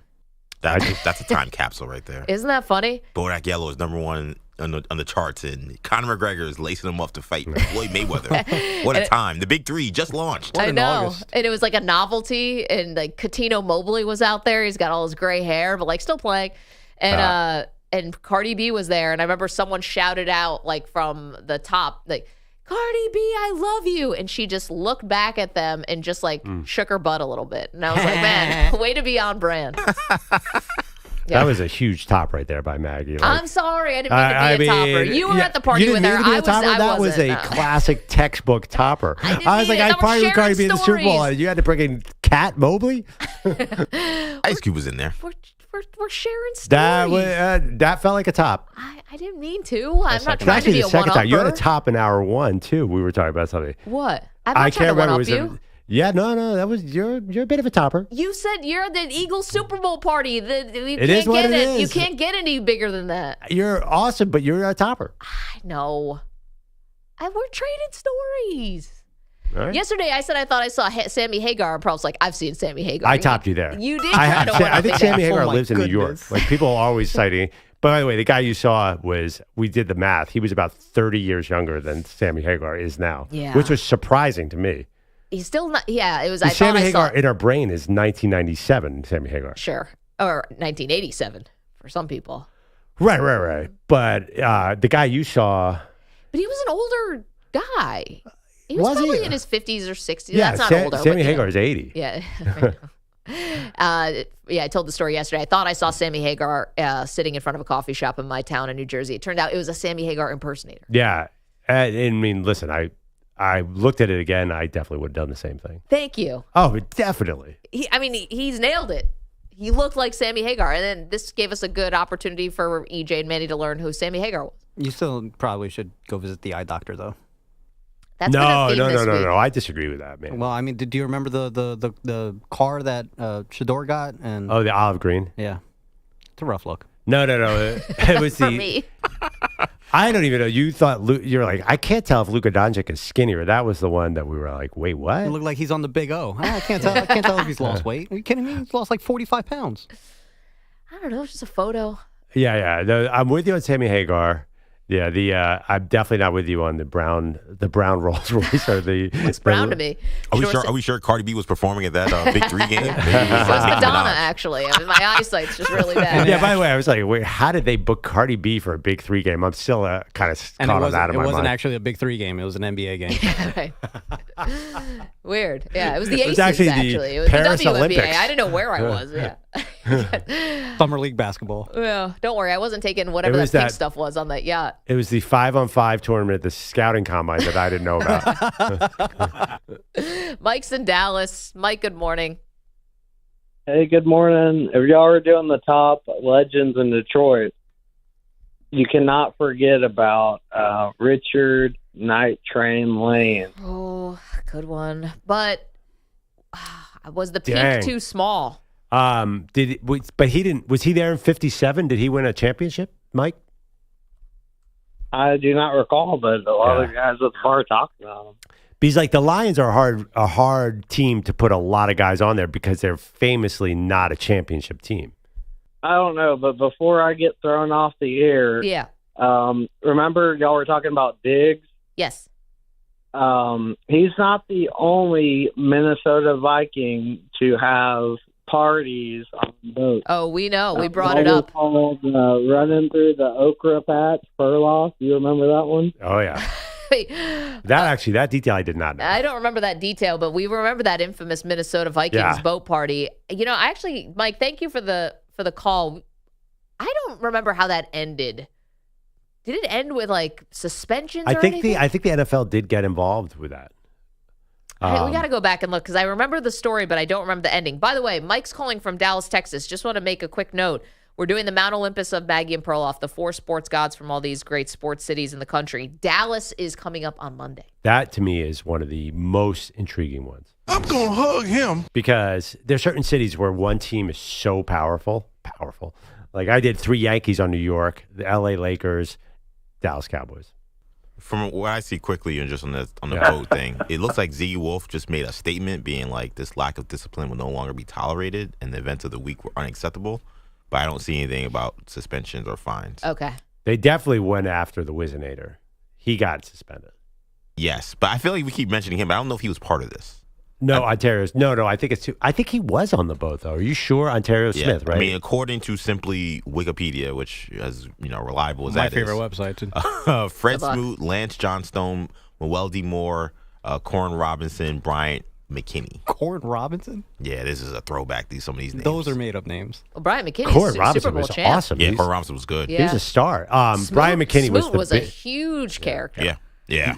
The McKinney was the big name because he was a really good player. Yeah. No, you're right. I don't think Ontario Smith got on that boat. He was too busy trying to dodge the drug test. He was already too busy collecting urine. He was suspended already. So, that would not be a good look. Away from the team. Honestly, probably saved him a couple more embarrassing headlines. You can't be Wizinator and boat party. No, that'd be like some kind of Hall of Shame. Yeah, that's too much. 888-710-4ISN, 888-710-4476. Okay, The Stefon Diggs yacht party got us a little sidetracked. So wait, Karen Robinson, who played into 2008, is too old to even mention for Manny? Like, that's too old? You said Allen Robinson? They're players in the NFL who were in the league then. Anyway. That was it wasn't crazy. 1974. Yeah, that was crazy. He made it sound like Corin Robinson was like played with Night Train Lane. Yes. Did Ziggy Wilf buy the team in 2012? I was thinking about that. I'm this like, is not ancient history. Wait, who was the famous presidential candidate who also got caught in a boat with somebody? Donald Trump. Edwards? I think John Edwards? A boat's the only place he didn't give. No, John Edwards got the $500 haircut. Oh, my gosh. I watched a documentary on John Oh, Edwards. no, it was the other, Gary Hart. Gary Hart. Yeah, who ran against John Edwards. Yeah. No, wait, I'm thinking of John Edwards from North Carolina. Wasn't he? John Edwards also doesn't know who John Edwards is. What I'm year learning was about that the election? class. Edwards, Hart came back. I think they were in a primary against each other. But maybe I'm wrong. Yeah, maybe I have the wrong time. No. John Edwards also, didn't he father a kid out of wedlock with like a photographer or something like that? That was his scandal. Gary Hart, I thought, was like running for president against, oh gosh, my teachers would be so upset with me right now. People are screaming at the radio. Was it Bush the first? Was it Reagan? No. 88. Let's see. Oh, so that was like Dukakis and Bush and Gary Hart, something like that? Bush Sr., obviously. Let's see. HW. Politics began in 2008 for me. Yeah, so 88. He's the one. He was a front runner, and he got caught on a boat. On a boat. Stay away from boats, people. That's yeah, the, John that's the Edwards message. is much later. You're right. Yeah. John Edwards. That's North They Carolina. remind me of each other a little bit. Good-looking Democrats with questionable morals. With something going on in the background. Yeah, he lost to H.W. Bush. Yeah. I was watching a John Edwards documentary on Max before Game 3. John, what? He has a documentary? Yeah, well, it's not on just him. It's just on all like U.S. scandals. Jake Tapper has a series on just scandals. The shock on Pearl's so face. he has like five. He is like season 1 is just on just a bunch of politicians and like their scams. He talks to a lot of them. Like he talked to the guy in New Jersey who was the gay mayor, McGreevey. Yeah. He talked to the guy in Illinois who was selling the seat when Obama was elected president. Blagojevich or something? Yeah, the guy who went to prison. Oh, from Illinois. Yeah, went to talk to him. With that hair, man. Yeah, he did a Spitzer one, though Elliot Spitzer wasn't in the documentary. I know him. Well, hey, obviously, no. I remember. John Could have been on Edwards, that boat party. While John Edwards is not in the documentary, his the mother of his child that he tried to deny is in the documentary, talking about everything that was happening. Well, you know how Jake Crazy. Tapper got famous is because he went on a blind date with Monica Lewinsky and wrote about it.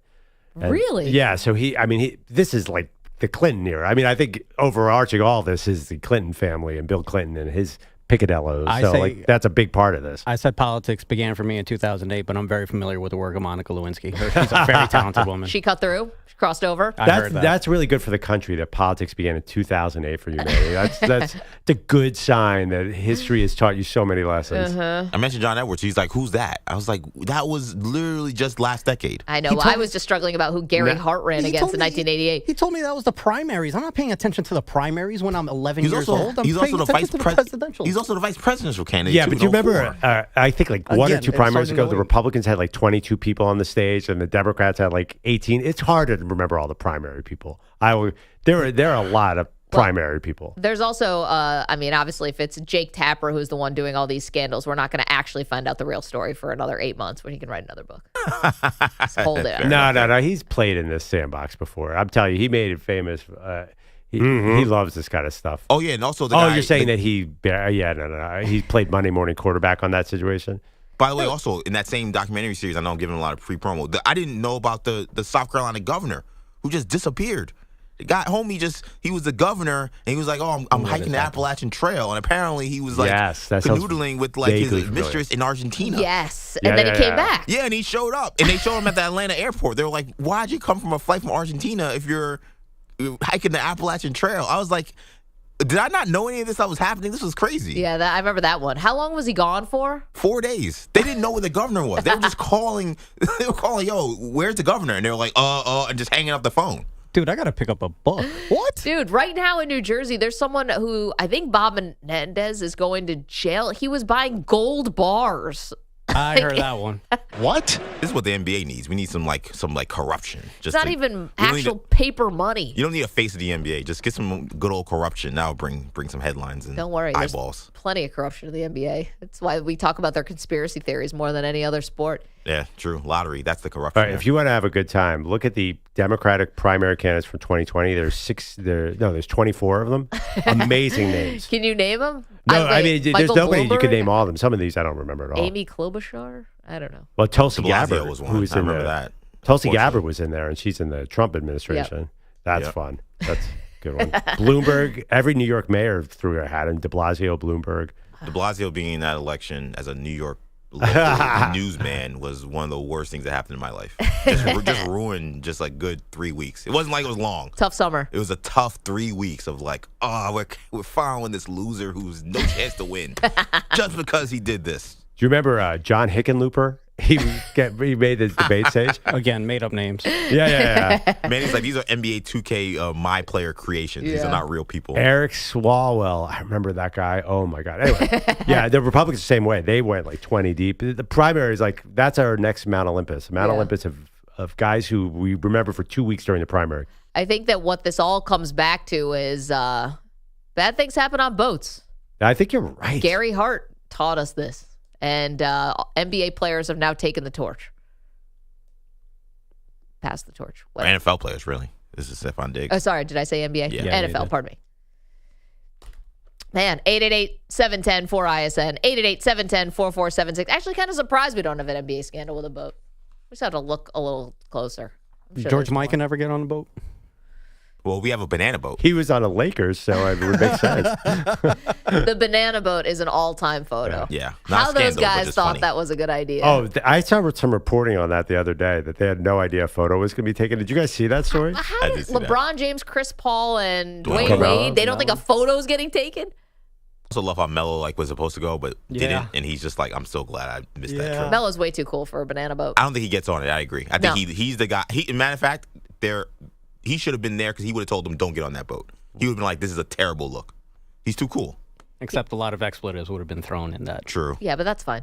But no way Melo gets on that thing. Guy's just cool customer. 888-710-4ISN. What? It's not like LeBron, Chris Paul, and Dwayne Wade are cool, though. Yeah, but that looks Dwayne silly. Wade, I mean, it's for kids.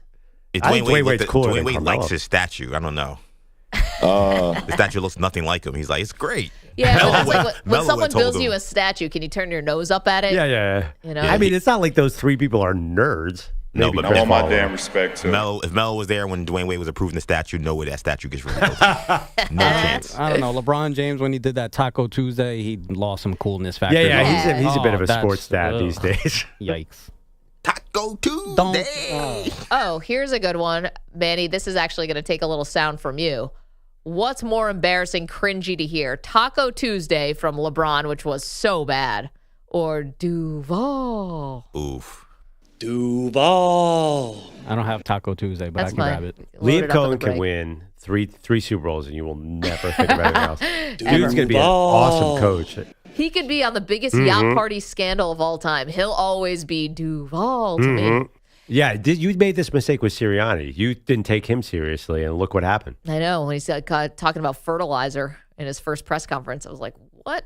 Where did they find this guy? And the funny thing is, he's actually Liam. Unlike Sirianni, like Liam Cohen is actually known as like an NFL like an offensive like guru, and now it's like a joke. Well, Like I mean- Sirianni, we kind of knew he wasn't like an offensive like play caller kind of guy.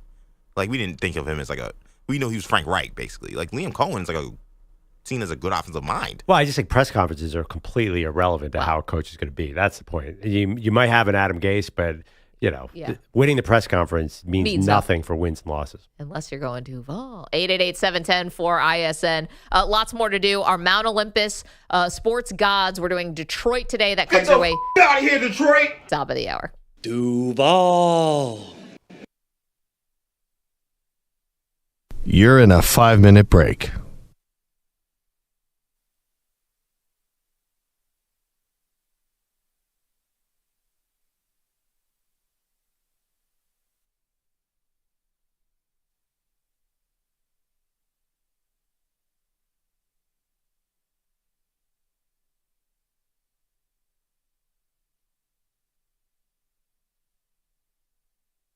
4 minutes, 30 seconds remaining.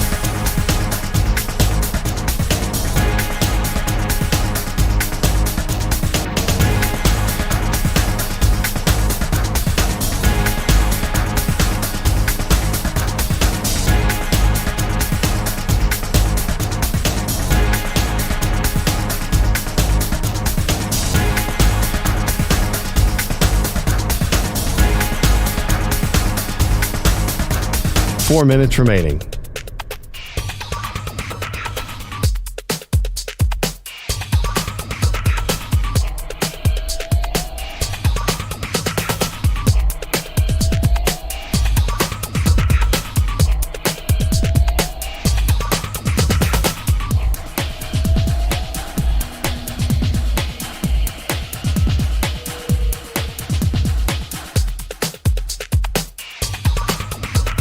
Three minutes, 30 seconds remaining.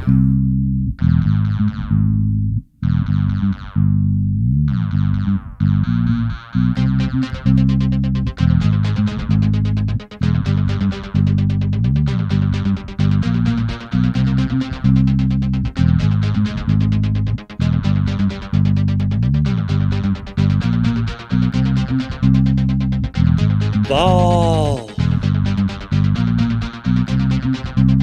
3 minutes remaining.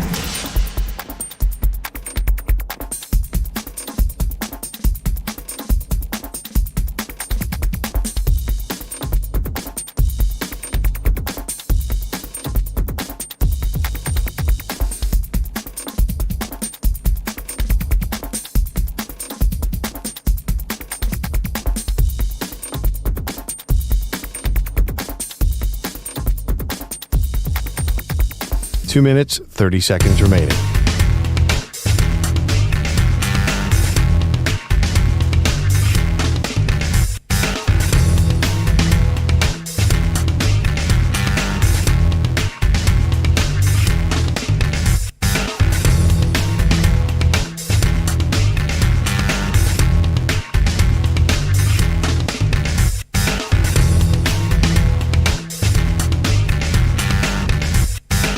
Two minutes remaining.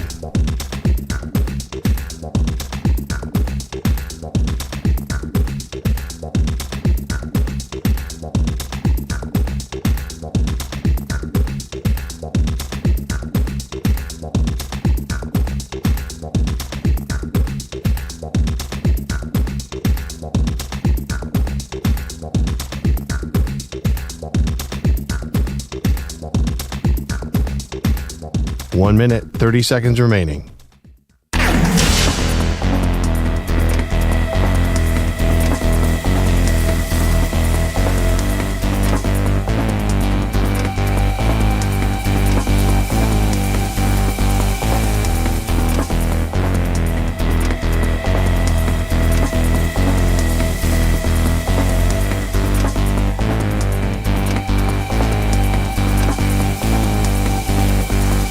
One minute remaining.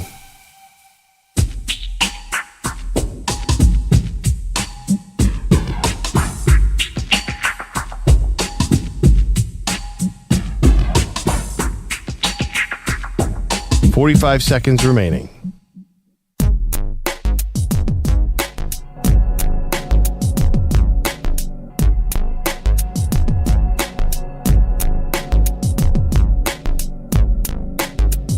.30 seconds remaining.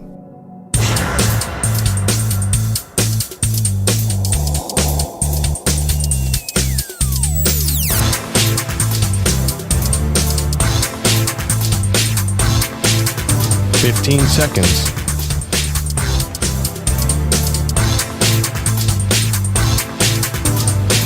Break ends in 5 seconds.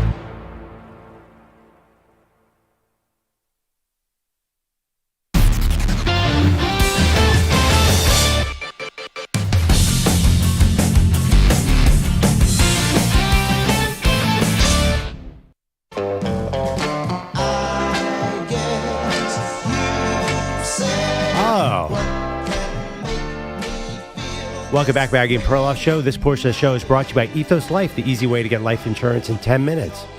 Up to $2 million in coverage with no medical exam, just a few health questions. Get your free quote at checkethos.com. Not available in all states. By the way, it's the Detroit Mount Olympus. You should have been doing Motown all show long. Well, we were doing some downloading and putting stuff into the system. Now we're all ready for the rest of the show. And Cardi B, who we were talking about. We're okay. All right, whatever. I don't want to hear excuses. At least you're back to life after yesterday. Manny yesterday was a disaster. You produced the show then, Pearl. You produced the show. No, I mean... was it just a good night's sleep like last time with EJ? He just needed some sleep and then he got over it? Because you're no longer wearing black. You don't look like Kenny from South Park anymore.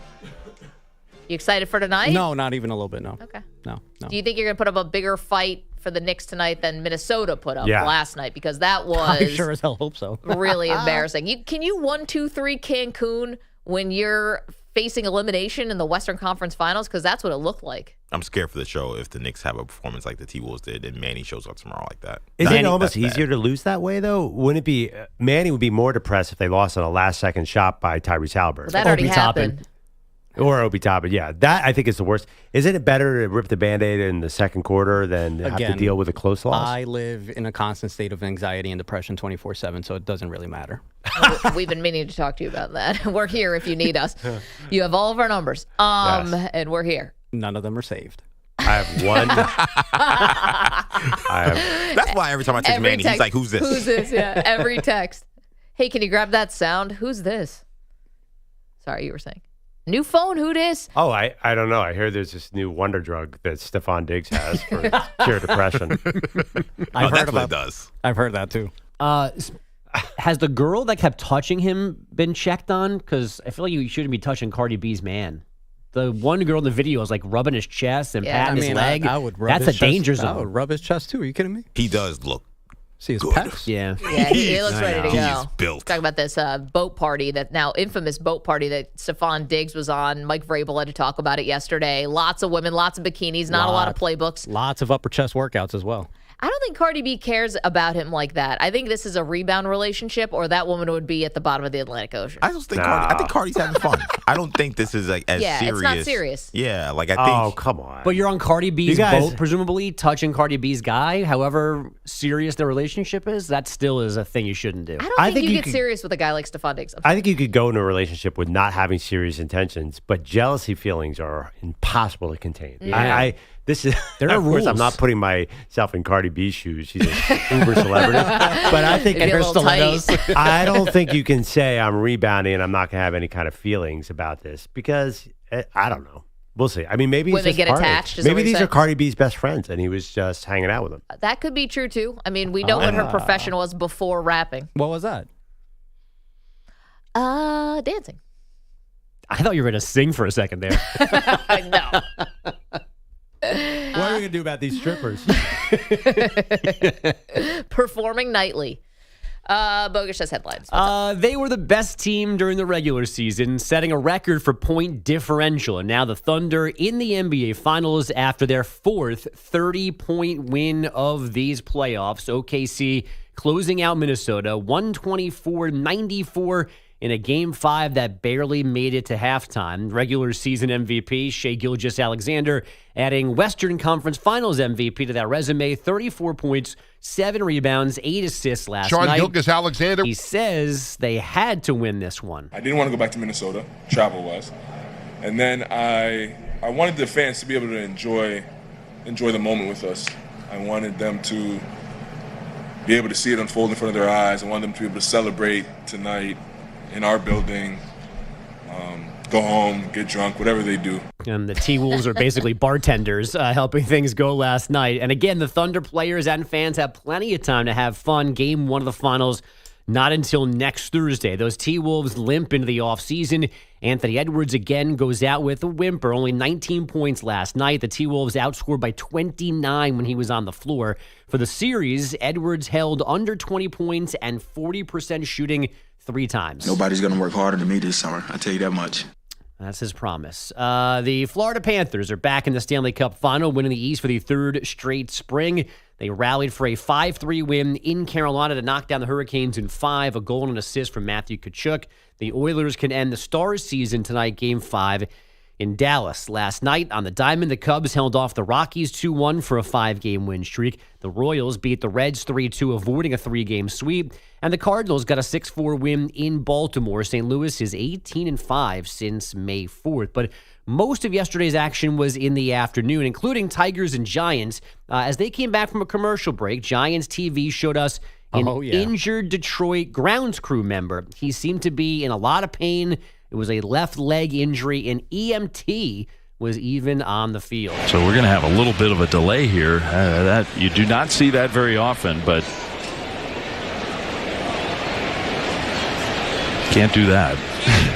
What you couldn't see during that pause was the injured man giving the middle finger to the camera focused on him. Yeah. The broadcast quickly cutting to a high shot of the entire stadium. But we did get to see a trainer knock that middle finger out of the air. And then you hear Dave Fleming say, you can't do that. You can't? No, you can't. Wait, hold on. Oh, I got to make some I apologies. didn't see this story. I'm sorry. So how did he get hurt? We don't know. They came. No one seems to have video of it. They came back from break, and he's just sitting at the first base bag. There's a towel over his left knee. It feels it might be EJ-ish. Looks like he's trying to show third. I don't know. And he's You clearly mean he was giving it all for a kickball team? He's clearly in pain. An EMT comes running out, and then the camera, like that's in the first base dugout, has a clean shot between trainers of this guy, and he's facing the camera, and he just puts up his middle finger and holds it there until the trainer smacks it out of the air. And then they cut to like a generic high shot of the stadium. That's the best they could do to get the middle finger off the screen. Sky shot, center field. Not to make this about me, but it makes me more proud of myself that I was way more poised than this guy. Can't do that. All my colleagues there, Deion Dawkins there. Yeah. No, you held it together. Kept it together. This guy, I hope he gets okay because these knee injuries are serious and it's not fun. But just saying, I didn't throw any middle fingers out or anything to anybody. You didn't cry? You didn't puke? No. None of that happened. There wasn't even a small tear? No. No, I don't cry. I mean, knock on wood, I don't get hurt again. I don't cry during injuries. It's just more painful. Way to top this guy, EJ. We're all one-uppers today. Good God. This reminds me of one of my favorite moments. And actually, now that he's back coaching in the NFL, maybe we could see something like this again. Do you guys remember when Earl Thomas got hurt when he was with the Seahawks and he got carted off and he gave Pete Carroll the middle finger? Oh, yeah. I don't remember that. Because they were in a contract dispute, and he played anyway, and it was early in the season. I don't know if it was the first game. I don't remember, but... And snapped his leg, right? Yeah. It was the legit injury. Yeah, he's carted off the field. I think he had an air cast, yeah. And was that before or after Earl Thomas's legacy started to unravel? Speaking of, that's shocking. That didn't happen on a boat. Wow, that happened in a hotel room. Yeah, somewhere. Yeah. I don't guy. I don't remember the details of that one, but it was I feel like a switcheroo was involved or something. No. Yeah, I thought it was his brother. That's what I was thinking. Yeah, but they're very serious allegations against him. I'm not sure where they went. I don't remember how serious it got, but anyway, he flipped off Pete Carroll, and that was hilarious. It's 2018. This was looks like week 3 or week 4. Man, poor guy. Legendary still shot. This poor grounds crew, dude. But I'm assuming the Tigers will take care of him. Why was he so mad that the camera was on him? I don't know. Even that was a little. I mean, you're injured. It's tough. Yeah. But I was a little surprised that. Probably just in pain and. Yeah. It felt like it was like an invasion of privacy. You're on a baseball diamond. Don't get hurt at Comerica Park, buddy.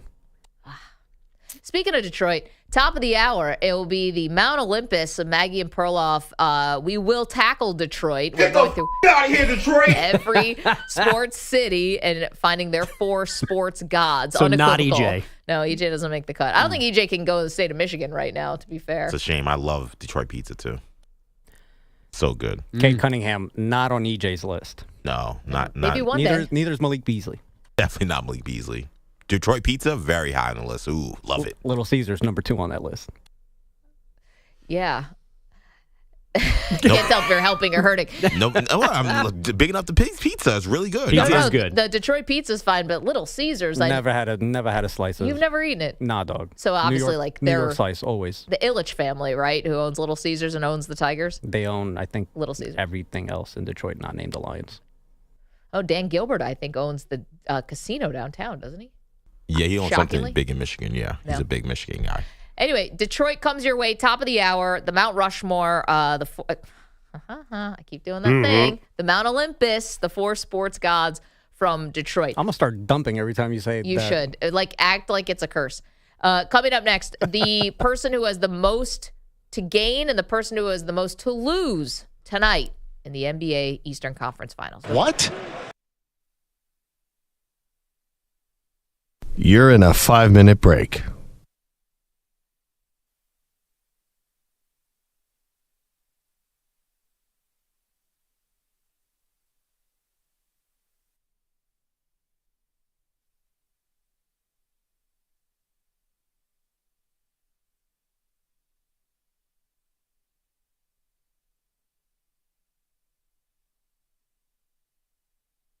Four minutes, 30 seconds remaining.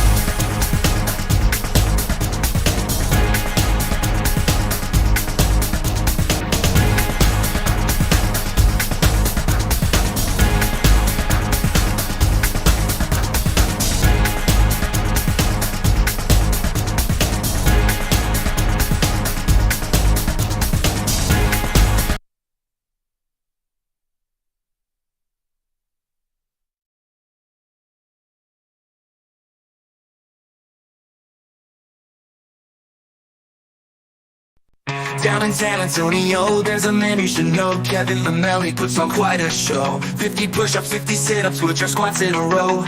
A workout machine, he's got that morning glow. Kevin Lamelli, breakfast king. Pancakes stacked high, hear the syrup sing. Sometimes it's oatmeal, he's keeping it clean.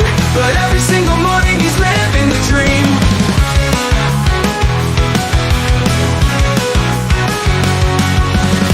Into Maggie Perloff on YouTube each day. Comments rolling in, got plenty to say. But there's one thing missing, it's becoming a trend. Where's Manny at? Didn't he just begin? Like his mentor Bellotti, he's coasting the crew. Consistently MIA, what's a viewer to do?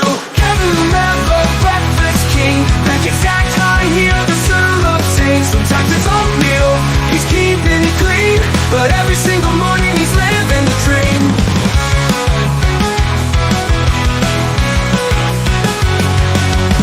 Tunes into Maggie and Perloff on YouTube each day. Comments rolling in, got plenty to say. But there's one thing missing that's becoming a trend. Where's Manny at? Didn't he just begin? Like his mentor Bellotti, he's ghosting the crew. Consistently MIA, what's a viewer to do?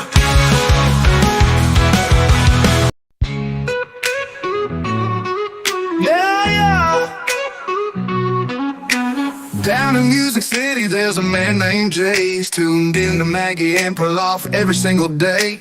Life's been a battle, he's been losing for years, but now his motto's clear: no more losing tears. He's been down, he's been low, but now he's ready for a brand new show. Jay's got questions, can't let it slide. Who's running the YouTube on the Infinity side? Jay in Nashville calling out the crew. Who's behind the curtain? He demands the truth. Peter Bummelotti's ghosting, no work in sight. But Jay's got the Maggie and Perloff show to make it right. Make it right. Been a loser so long, my losing's all gone. Tapped out my bad luck, it's time to move on. From his couch in Nashville, he's solving the case. Infinity's mystery, he's all over the place. He's got theories, he's got plans. Is it Moose or Perloff behind the cams? And Bellotti, forget it, he's MIA. Jay's the one who's showing up today. Jay in Nashville calling out the crew. Who's behind the curtain? He demands the truth. Peter Bummelotti's ghosting, no work in sight, but 1 minute remaining.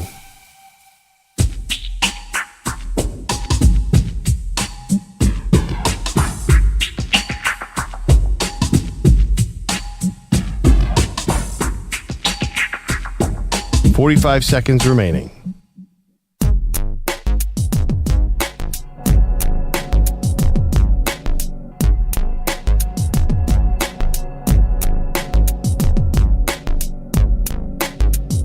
$30 seconds remaining.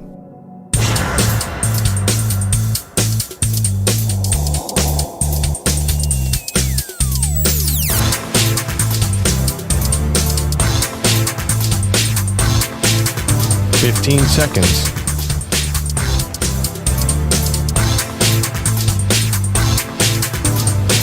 Break ends in 5 seconds.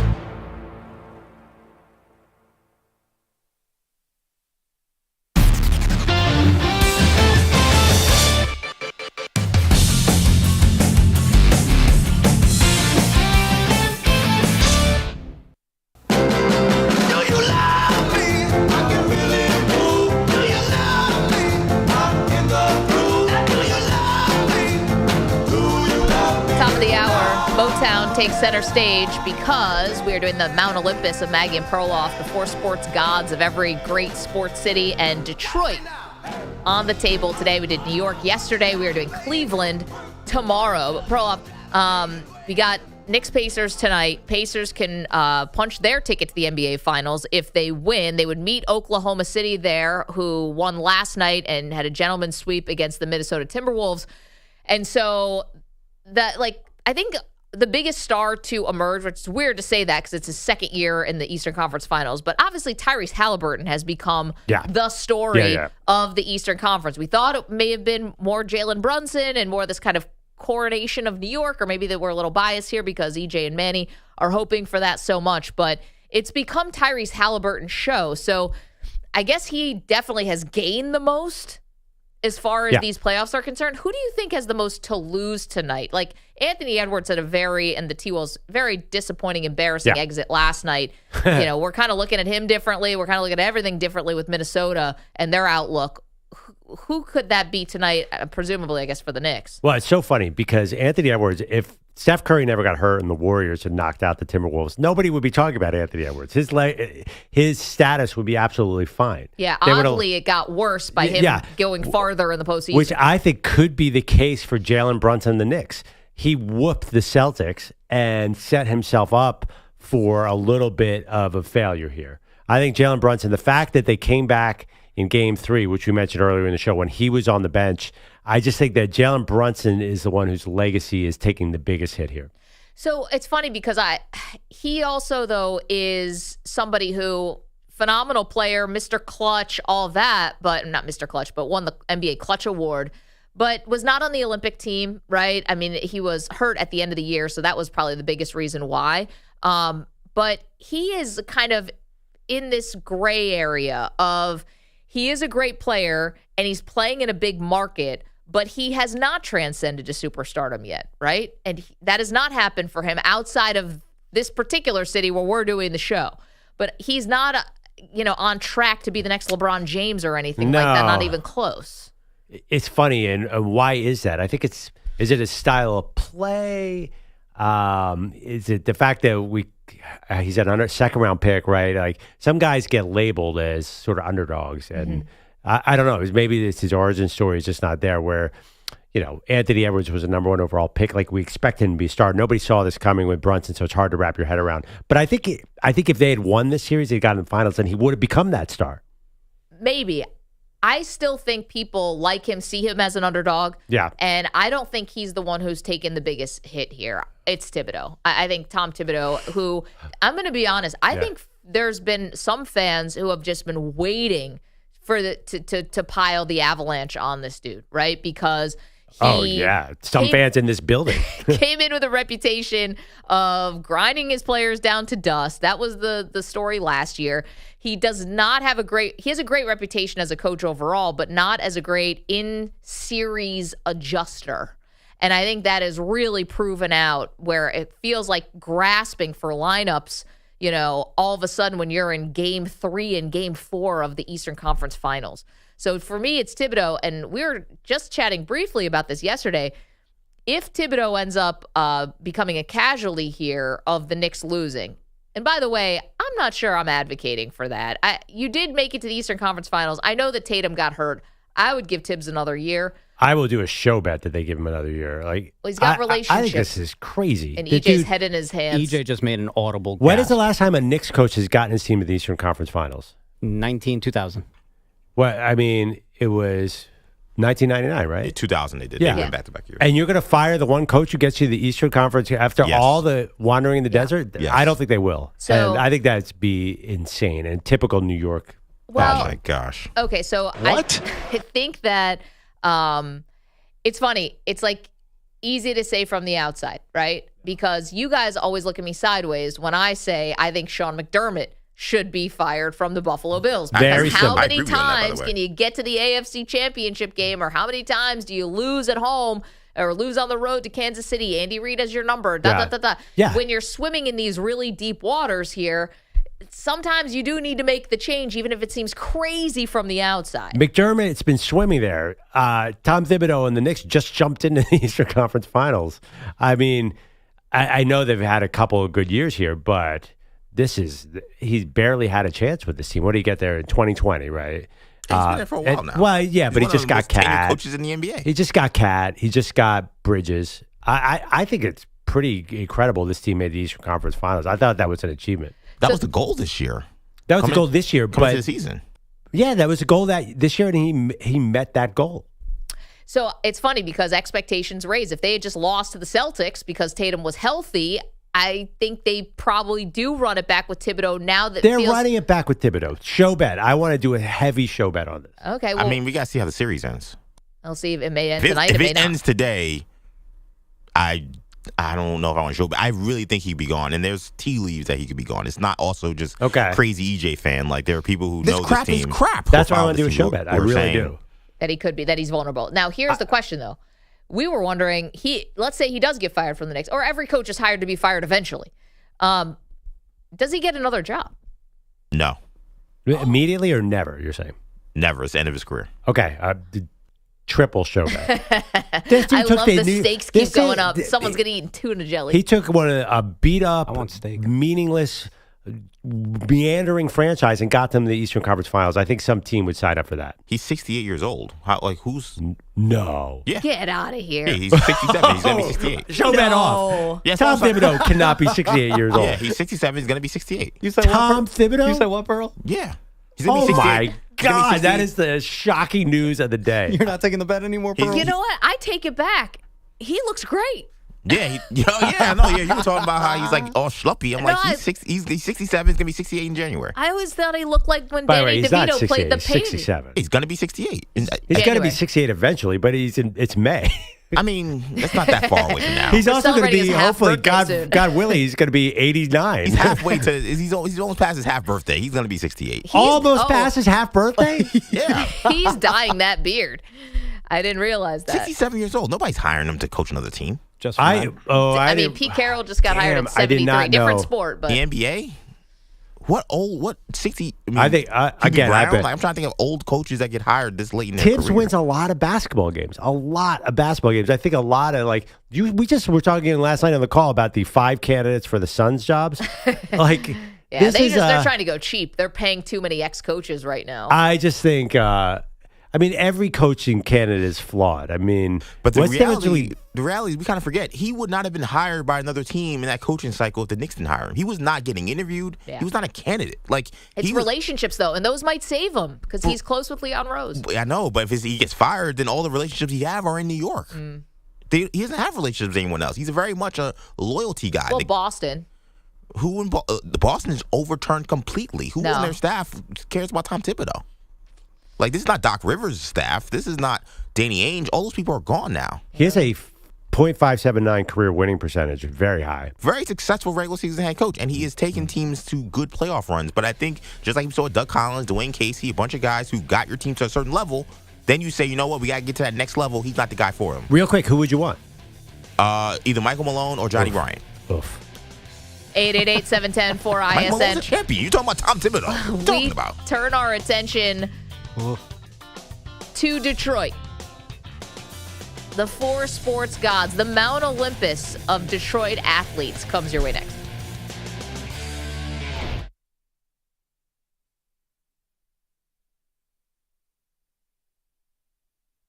You're in a 5-minute break.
No more losing tears. He's been down, he's been low.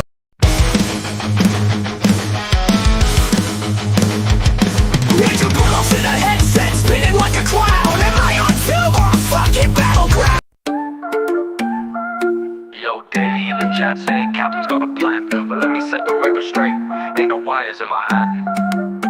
Zach Gebb, lagging Ryan's gone static. Steppenwolf's frozen, it's cinematic. But Maggie and Perloff, the screen being magic. Clear as the day, got a feeling ecstatic. And now the villain, we're just a goat. Infinity Sports, running my notes. Daily you tripping, I'm pressing these buttons. Ain't my fault that Bilotti ain't rushing. Kaplan ain't crashing, Kaplan ain't stopping. My stream's so smooth, man, they never be dropping. Bilotti still ghosting, snakes ain't arrived. Dudes at home, while I keep it live. Sabotage, man, that's just a joke. I make it run clean while your Wi-Fi's broke.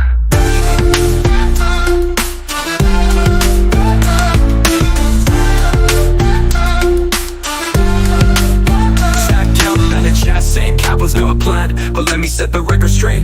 Ain't no wires in my hand. Zach jump lagging, Ryan's go static. Steppenwolf's frozen, it's cinematic. But Maggie Perloff, the stream beam magic. Clear as the day, got a feeling ecstatic. Not the villain, or just a go. Infinity Sports, running in my notes. Daily you tripping, I'm pressing these buttons. Ain't my fault that Bilotti ain't rushing. Kaplan ain't crashing, Kaplan ain't stopping. My stream's so smooth, man, they never be dropping. Bilotti still ghosting, snakes ain't arrived. Dudes at home, while I keep it live. Sabotage, man, that's just a joke. I make it run clean while your Wi-Fi's broke.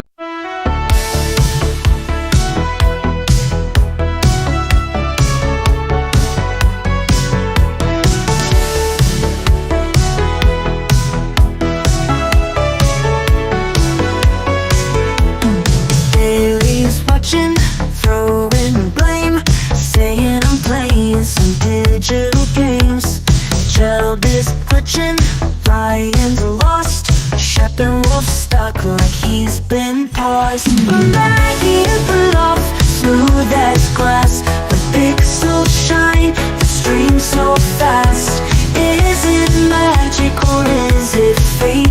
Or maybe Bilotti just showed up late.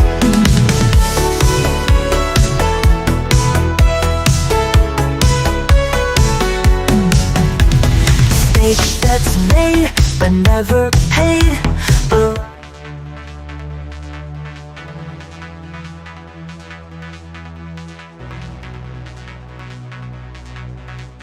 45 seconds remaining.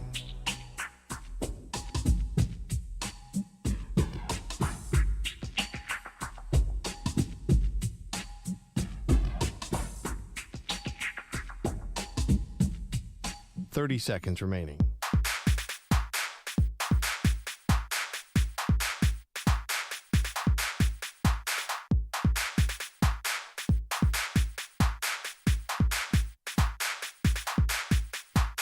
Seconds.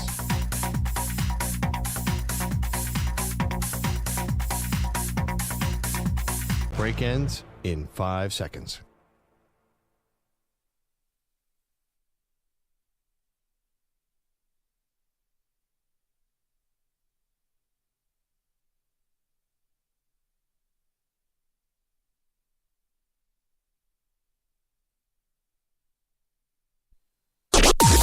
Maggie and Perloff on the Infinity Sports Network. Get back to hoops in just a moment. We got some important business to take care of. Welcome to the show, Maggie Gray, Andrew Perloff. Pearl, good morning. We started this yesterday, the Mount Olympus of Maggie and Perloff, the four sports gods of every great sports city in this country and parts of Canada. Yesterday we did New York. Today we turn our attention to Detroit. Manny, hit the music. It's time to feast your ears on Maggie and Perloff's Mount Olympus. Maggie, I went first yesterday. I want you to kick us off for the Motor City. All right. So with the four sports gods of every city, and mine with Detroit start with, and I'm actually surprised, every single person on my Mount Olympus, one name or one moniker. Neymar, Ronaldo. for Detroit. Seal, to quote the movie Superbad. Who are you, Seal? McLovin? Well, McLovin, you'd know a little something about that. So I can just say first names or nicknames, and you know exactly what I'm talking about. And I think that's part of this that puts you on the Mount Olympus to make you a sports god. The first one, just Barry. Just say Barry. Everyone knows who I'm talking about. You know that, obviously I'll say it's Sanders. You know who I'm talking about. Barry. One name. Barry Bonds still has to be called Barry Bonds. There's one Barry in sports. It's Sanders. Of course he's here. It doesn't matter that he retired early. He doesn't care. You shouldn't care either. They didn't have the postseason success. That's not Barry's fault. Barry's out there like a human joystick. He was the jaw dropper of professional football. I what need to say more. MVP. I mean, I can go through all the accolades. It's Barry. And let's not forget Shallow. I don't know if Barry's a one-name guy, though. If you say Barry, I think of the HBO show with Bill Hader. You're wrong. That's what you said, too? I think a lot of people say Barry Sanders. Show. Oh, guys, get out of here. Manny, cut their mics. But I feel like Barry Sanders is not such a long name that you have to cut it to just Barry. Dude, he's just Barry. Number 2 on the Mount Olympus for Sports Gods of Detroit. Another one-namer, Isaiah. You know who we're talking about. The guy who set the tone for the bad boy Pistons. I know some people say Bill Laimbeer or Dumars. Isaiah was the gritty Chicago guy who then came in and was not just the face, had played for Bobby Knight, brought all of that stuff to Detroit, and Isaiah was the leader of that team. And so, 2-time champion, obviously, and MVP. But Isaiah, another one-namer, sports god of the city of Detroit. Not the Boston Celtics shooting guard. Just if anyone out there. Again, yes, Manny. No one's saying that. Wait, what? Not even the other Isaiah Thomas thinks that he's the Isaiah. Wait, not the 5'9" guy? It's spelled differently. What? Third god on the Mount Olympus of Detroit. What? Stevie Y. Yes, I went with Yzerman That's over not one name. Gordie Howe. It's a nickname. It's not Steve. It's Stevie Y. It's a nickname. I went with Yzerman over Gordie Howe, and here's how I broke that tie. Steve Yzerman obviously, helped bring the Red Wings back out of obscurity and won the 3 cups and has all the accolades in the world. How I separated him from Howe, Yzerman then went in the front office and continued to win. Yzerman, currently the general manager of the Red Wings. If you're talking about a sports god in the city of Detroit, Gordie Howe never went into the front office. It's not a knock on him, but Yzerman did. Yzerman has this whole other career post his playing career, which was 22 years all in Detroit, by the way. But the fact that he had won another cup with the Red Wings as a front office person and executive vice president and general manager and is still impacting the city to this day, I put Yzerman as my third sports god in the city of Detroit. And finally, and this one is going to be controversial, and I know there's going to be people upset about this, but I went with Megatron as my fourth sports god. Now, it's another Detroit Lion who didn't have a postseason success, but Calvin Johnson and the mark he left on the city, to me, puts him in a godlike category. And I did it over, and you'll notice this, any Detroit Tiger. Yesterday, I did Babe Ruth for the New York Yankees because I thought he helped create this lore of the Yankees. I don't think Ty Cobb did that for Detroit, right? I don't think that then you get into your Al Kalines and your Alan Trammels, and then we get into more modern with your Miguel Cabreras and maybe Verlander, Scherzer, whatever you want. I didn't think there was one guy there, and I thought the Megatron for... you see what happens now with the Lions being good, how that changes the city of Detroit. Megatron was as good as Barry, in a way that was jaw-dropping for his position. Barry better. What Calvin Johnson did, he was the bright spot of the Lions during some dark days. Yeah. So Megatron makes my fourth sports god of Detroit. Pearl. Gosh, over to you. I hate to argue because Calvin Johnson is one of my favorite athletes to watch of all time, but he didn't make my cut. The Stevie Y, as you like to call him. Yeah. You put him over Gordie Howe? I did. His name is Mr. Hockey. His wife's name is Mrs. Hockey. He's literally Mr. Hockey. You can't possibly have Steve Yzerman above Gordie Howe. He continued to help the organization. Transitioning the front office. I'm talking about. I just think it's Gordie Howe. gods. There are, if you're going to do a Mount Olympus or maybe a Mount Rushmore of hockey, Gordie Howe's on there.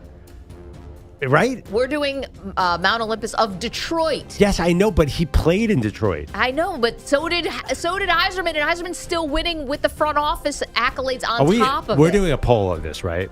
Who's you like more? I'm definitely winning this because people are going to go Gordie Howe. Okay. Gordie Howe, listen, you seem to be more oriented modern times too, which is fair. It's totally For this different. one, yeah. Yesterday I went Babe approaches. Ruth and Walt Clyde Frazier and Yeah, stuff yeah, like and that. you can take all kinds of different approaches. So I went with Gordie Howe, number one. That was the easiest choice.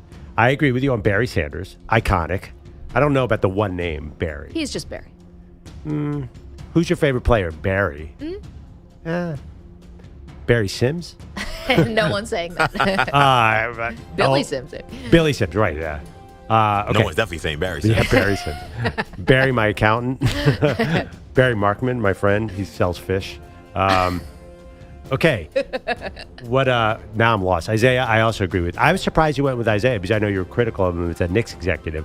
But Isaiah, I agree This is not Mount Rushmore of New York. He defined the bad boy Pistons. He was sort of the engine that made that go. And he took a really woe-begone franchise and turned them around, along with a lot of other guys. I actually saw him at the Spectrum when I was a kid score 24 points in a quarter against Mo Cheeks. The thing about people don't know about Isaiah is he could have scored 30 points a game, but he was one of the rare superstars who was so intent on getting his teammates involved. He was a true point guard. I think he's actually one of the most underrated players in NBA history. He was fantastic. And it wasn't easy back then. You could mug guys. Yep. He was a little bit shorter. Obviously, I think the thing that's hurt his legacy most has been his conflict with Michael Jordan. Because obviously Michael Jordan is on any Mount Olympus. So I put Isaiah there. So Gordie Howe, Isaiah Thomas. Who else do I have, EJ? I'm getting lost now. Your last one. Joe Louis. How can you not have Joe Louis for Detroit? It's a Joe Louis arena. I know we're not doing where guys are from, but he defines Detroit. I know he's the Brown Bomber, but I'm sure he has Detroit-oriented nicknames. I feel like Joe Louis fits this because he's the most famous athlete from there. They have this giant fist that is dedicated to him. It's a monument there. He's kind of like a real-life Rocky Balboa is to Philadelphia. Joe Louis is to Detroit. He is maybe the defining sports person of that era. So for me, it was Joe Louis. Calvin Johnson I love, but he wouldn't even be my fifth choice. I think it's interesting that we both left off Ty Cobb. Yeah, we did. I know. Because Ty Cobb is an all-time player, but again, I don't think of him as defined as part of that city. I made the distinction that I thought Babe Ruth kind of set the ethos of the Yankees and kind of set them up as like the Yankees, and I never felt like Ty Cobb set that tone for Detroit. Yeah, but exactly. You could prove me wrong on that, and I'm willing to listen to it. Here's why I didn't go with Joe Louis. So I was getting a little too close to the non-existent rule book of our Mount Olympus. Mm-hmm. But when we said we didn't want to make this people who are just simply from that city, because that would have been too confusing because some guys moved around a lot and it just would have been cleaner to do it guys who played in that city. So it's way more obvious. Then I did go back through Joe Louis's entire fight record last night because I thought, all right, he was born in the South actually and moved to Detroit when he was 6 with the Great Migration there. But if he had won his biggest fights in Detroit, I think that would have swayed me. But he didn't. Some of his most famous fights actually happen in New York and in other cities. So I couldn't say definitively that he fit this definition of sports gods. But obviously, I've taken a picture in front of that Joe Louis statue. Yeah. I know how important he is to Detroit. Just for this exercise, I left him. I understand. It's so funny. You could make an argument that Stafford was as impactful as Calvin Johnson.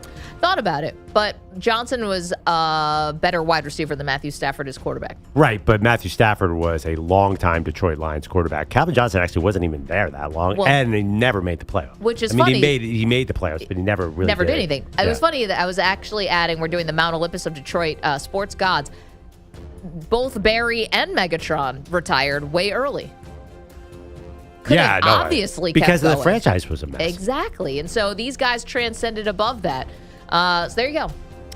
Those are I the seem to Mount remember, by the Olympus. way, I was on an island when I said Calvin Johnson was a first ballot Hall of Famer. Maybe not with you, but I said and people were shocked that he made it on the first ballot because he played so little.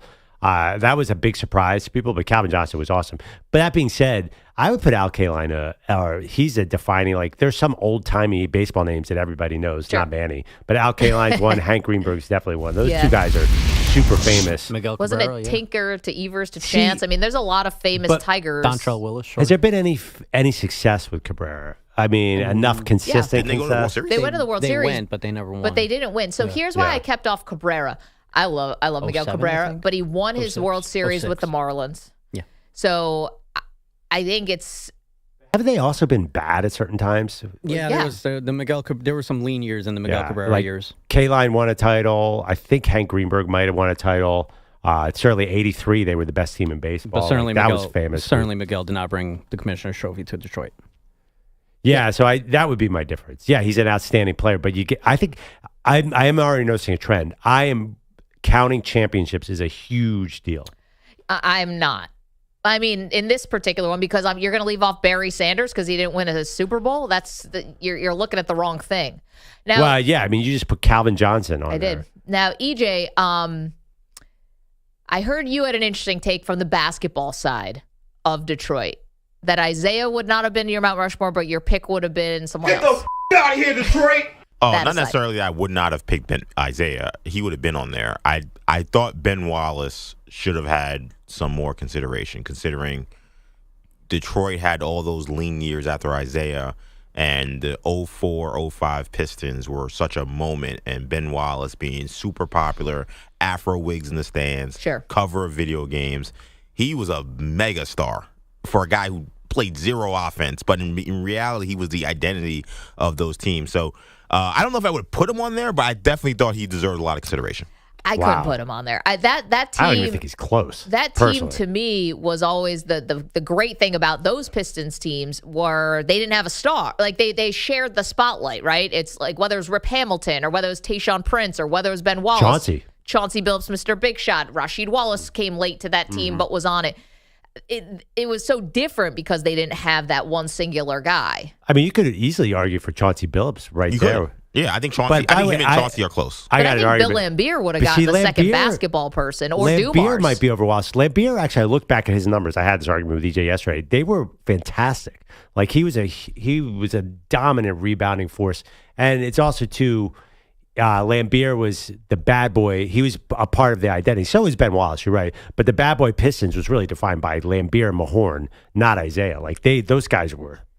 I mean, they were ridiculous. They would clothesline the other player. Oh, of course. So they were part of the identity, and Laimbeer helped turn around that team. Yeah, but the identity of those 2000s defensive teams was Ben Wallace. No I question. just think the Bad Boys Pistons are so much more iconic than the Larry Brown Pistons. Like, That's to me. That's why I would, if I was doing this and if I found a way to put Ben in there, it would have been two Pistons.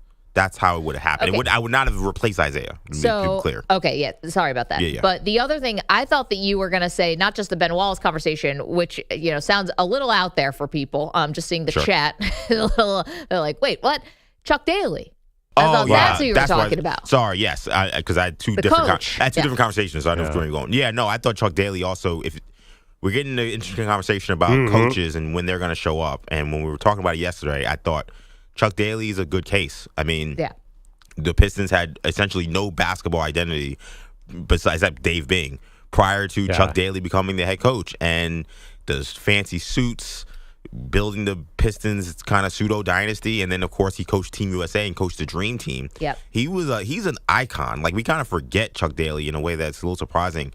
Especially in Detroit, I thought that if you were going to pick a coach, he could have been on there. You just brought up Dave Bing. I forgot that he was also the mayor. He's the mayor. He's the guy who definitely had a case. Dave Bing would have been my number two, too. Because, like, everyone knows Dave Bing. I think I looked at all these Pistons lists. It's Isaiah 1, Bing 2. Because he was a Hall of Fame player and he was the mayor. So, I mean, it's like Joe Louis. To me, Joe Louis Arena, like, put it over thing. Dave Bing was the darn mayor of the town. I know. Bad job out of me because he's a Syracuse guy. Yeah. But That's not a bad job. We have 4 guys. That's the thing. There's no room for Ben Wallace. Yes, Ben Wallace deserves acknowledgement, but is he a that's sports the god? challenge of this is to make the 4. How close? He is in the Hall of Fame. Again, I want to remind people of how important and impactful Ben Wallace was. 4-time Defensive Player of the Year. And the reason why they don't want to give Rudy Gobert another one because they don't want him to pass Ben Wallace because they're like, how ridiculous is that? I mean, Ben Wallace was a force. You know what's funny? I think that Ben Wallace, I agree with you, and maybe we are forgetting just how important he was. I think that Rodman, though, was also in Detroit, also doing that thing. Then obviously went on to do what he did with the Bulls and played for the Spurs too. But it's almost like Rodman was the better version. So if one guy's going to get remembered, it's going to be Rodman. Yeah, I don't agree at all, by the way. Defensive Player of the Year is the biggest joke award there is. It wasn't back then, though. That's the same thing. Like all those who led the league in block shots. Like that's all. Nobody understands. Jordan won. You don't think Ben Wallace was? He was great, but I mean, no. I think he's closer to average than outstanding. I don't know. I think Ben Wallace was the kind of player that you think he is. They don't. Who guards Shaq in the finals? How do they win? They don't. There's no one in the league. One title. Right, but that team is still iconic. Just like a lot of just the '85 Bears are iconic. I mean, and honestly, Ben Wallace was great, but you also think of Rip Hamilton, you also think of Chauncey, you also think of Rasheed. But just like with the Pistons, you're saying Bill Laimbeer is the second guy. People also think about Joe Dumars, who also ran the team, who also took them to a championship. Well, Dumars definitely gets a spot. We forgot about him. He's way ahead of Ben Wallace. I don't even think that's close. What I was saying. Who's second to Isaiah? Is it Laimbeer or Dumars? Those would be the two that I would be having to pick. But yesterday I said George Steinbrenner was on the Mount Olympus for New York. The Chuck Daly Daly's good too. Is an interesting one because I was thinking about other coaches. Now we didn't add the University of Michigan here with Detroit as we're doing the Sports Gods of Detroit because Ann Arbor is a different city. We wanted to keep it Detroit. Detroit has enough, but that would have been the place to get a coach. Tom Izzo. If you want to go Michigan State. Bo Schembechler, of course. Or former Michigan star Anthony Carter, which you guys definitely don't know, from the early 80s, who went on to become the Michigan Panthers USFL superstar. Wow. Double dipped. I mean, historic college. I think he's in a lot of top 10 lists as one of the greatest college players of all time. Charles Woodson. Heisman. That's the thing. You go to the University of Michigan, or you start putting Michigan State in. It just gets too broad. 888-710-4ISN. 888-710-4476. How about Jim Joyce, everybody, the umpire who ruined Armando Galarraga's perfect game? I was going to say Leland for still smoking cigarettes in the dugout, thinking that nobody knew. The 4 Sports Gods of Detroit. What did we get right? What did we get wrong? Go to our social media if you want. You can weigh in there. The chat, youtube.com/InfinitySportsNet, twitch.tv/InfinitySportsNetwork. Prince Fielder. Say good morning to our affiliates. We are obsessed with you. Good morning to SiriusXM. We are channel 375, which is new and exciting, and we love it. Come find us there if you haven't yet. And also on the free-to-download Odyssey app, which is crystal clear. If you ever find yourself going through some roads with bad connections, the Odyssey app is a perfect solution. 888-710-4ISN. Get the out of here, Detroit! You're in a 5-minute break.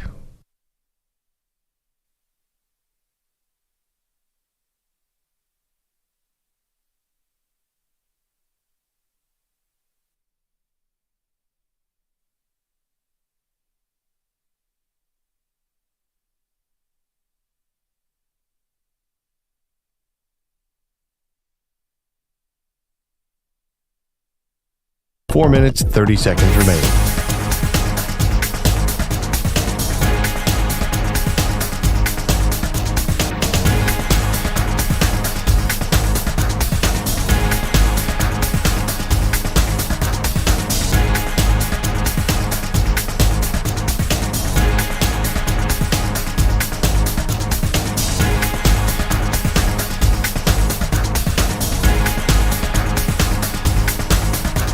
Four minutes remaining.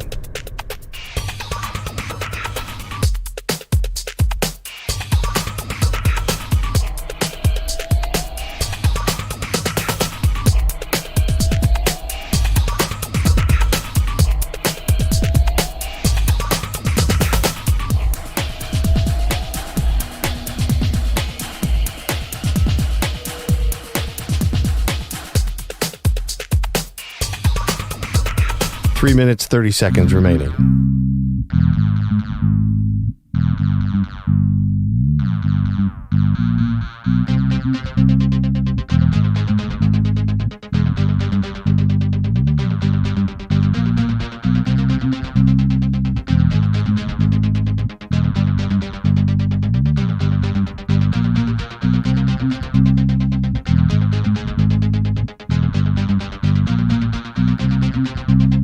3 minutes remaining.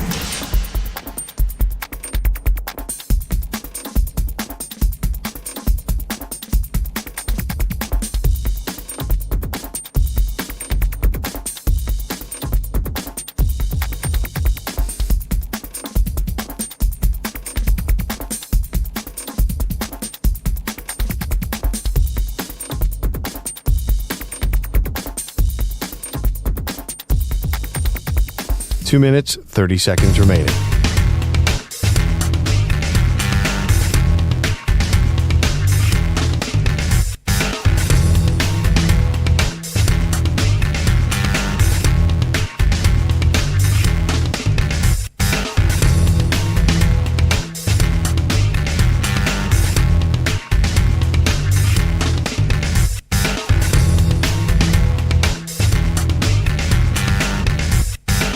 Two minutes remaining.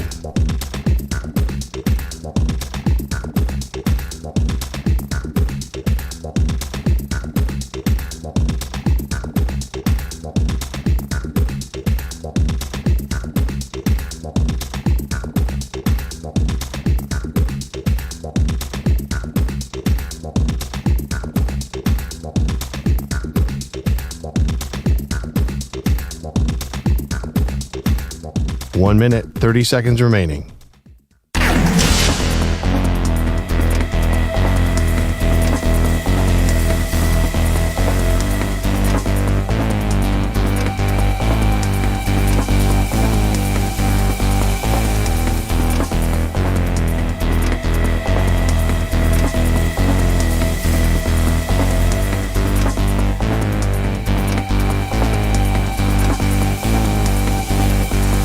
One minute remaining.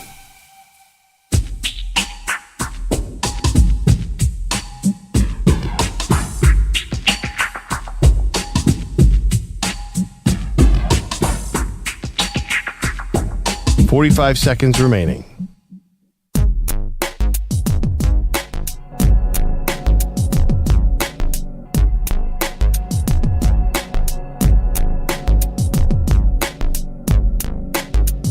$30 seconds remaining.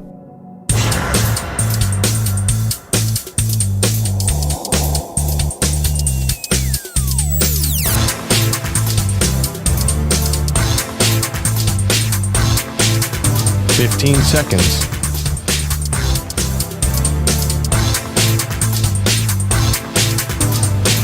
Break ends in 5 seconds.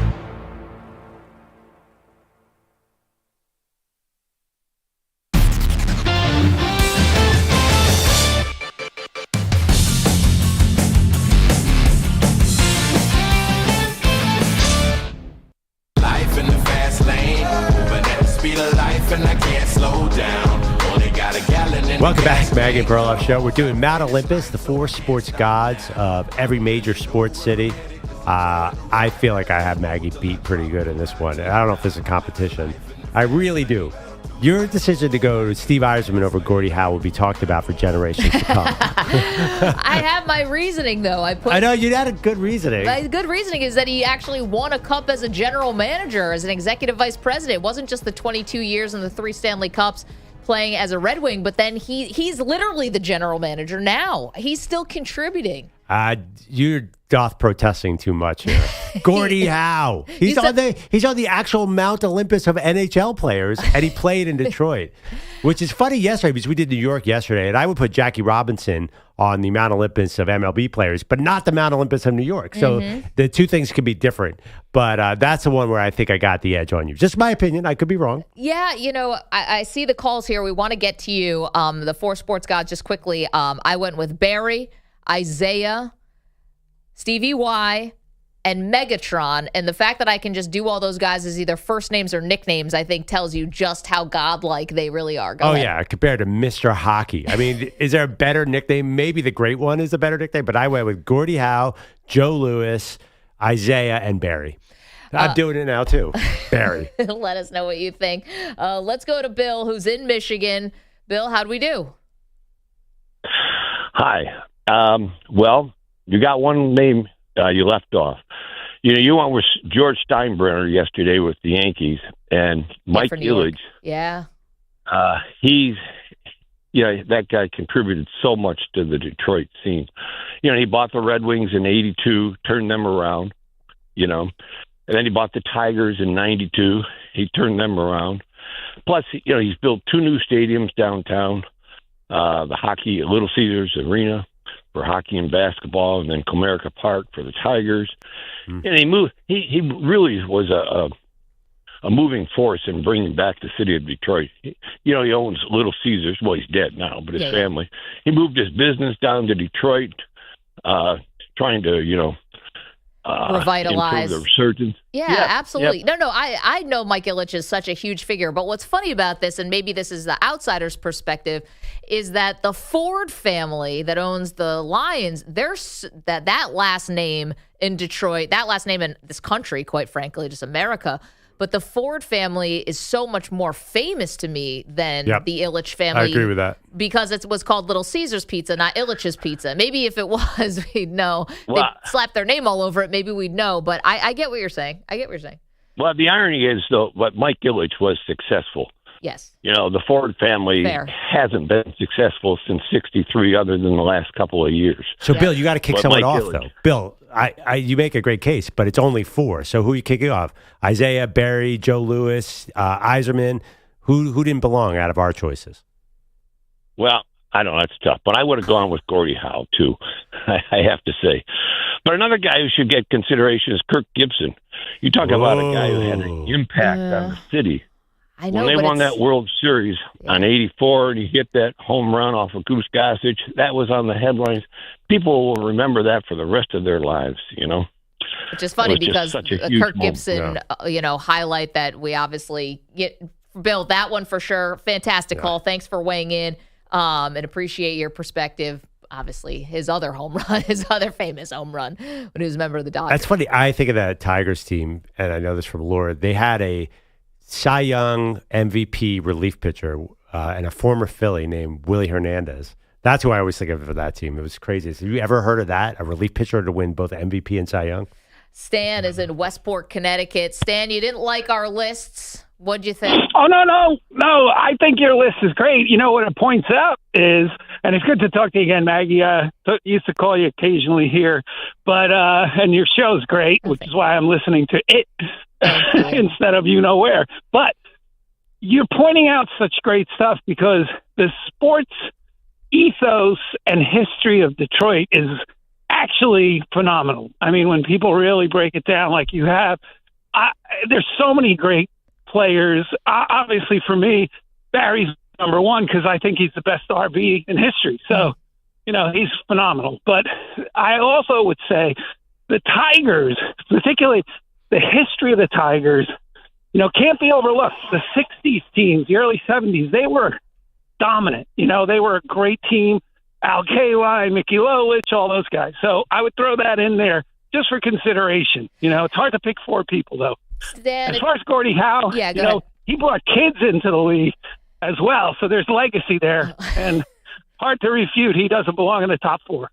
Stan, thank you for that. And thank you. Good to hear from you.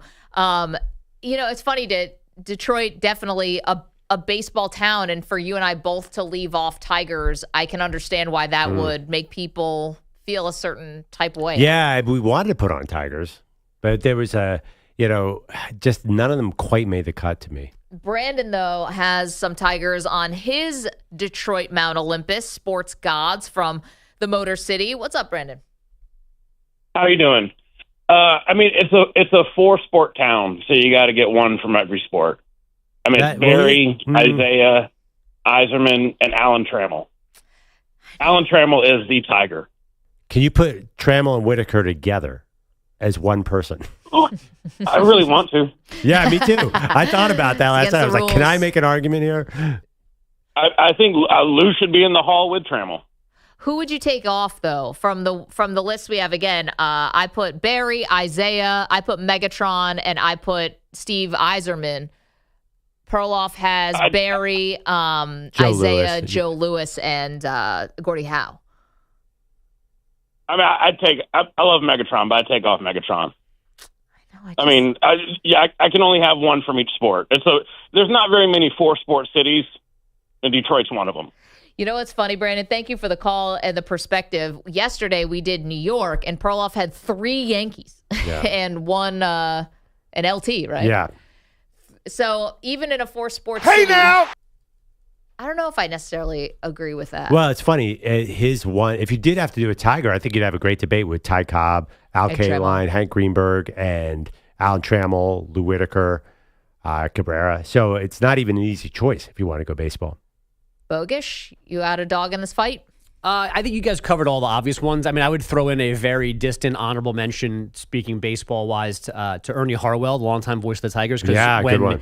There was a contract dispute, and he left, and there was basically a mutiny. People didn't want him to go, were super pissed at the team and the station, and I brought him back, I think, within a couple of months to his old job. So, and that's, old-time broadcasters on the radio, that connection between those voices and their teams and their cities are very significant. Like, I mean, like Vince Scully should be in consideration when you get to L.A. because of how much he meant as the voice of the Dodgers for so long in two different cities. Chick Hearn, too. Yeah. Mike Breen. But it's 4, though. That's the problem. I know. There, yeah. Ernie Harwell also famously traded for a player. I'm throwing Jason Benetti's name into He's Detroit awesome. Mount Olympus. Yep. He does a great job. He's awesome. Getting the pop culture references and stuff.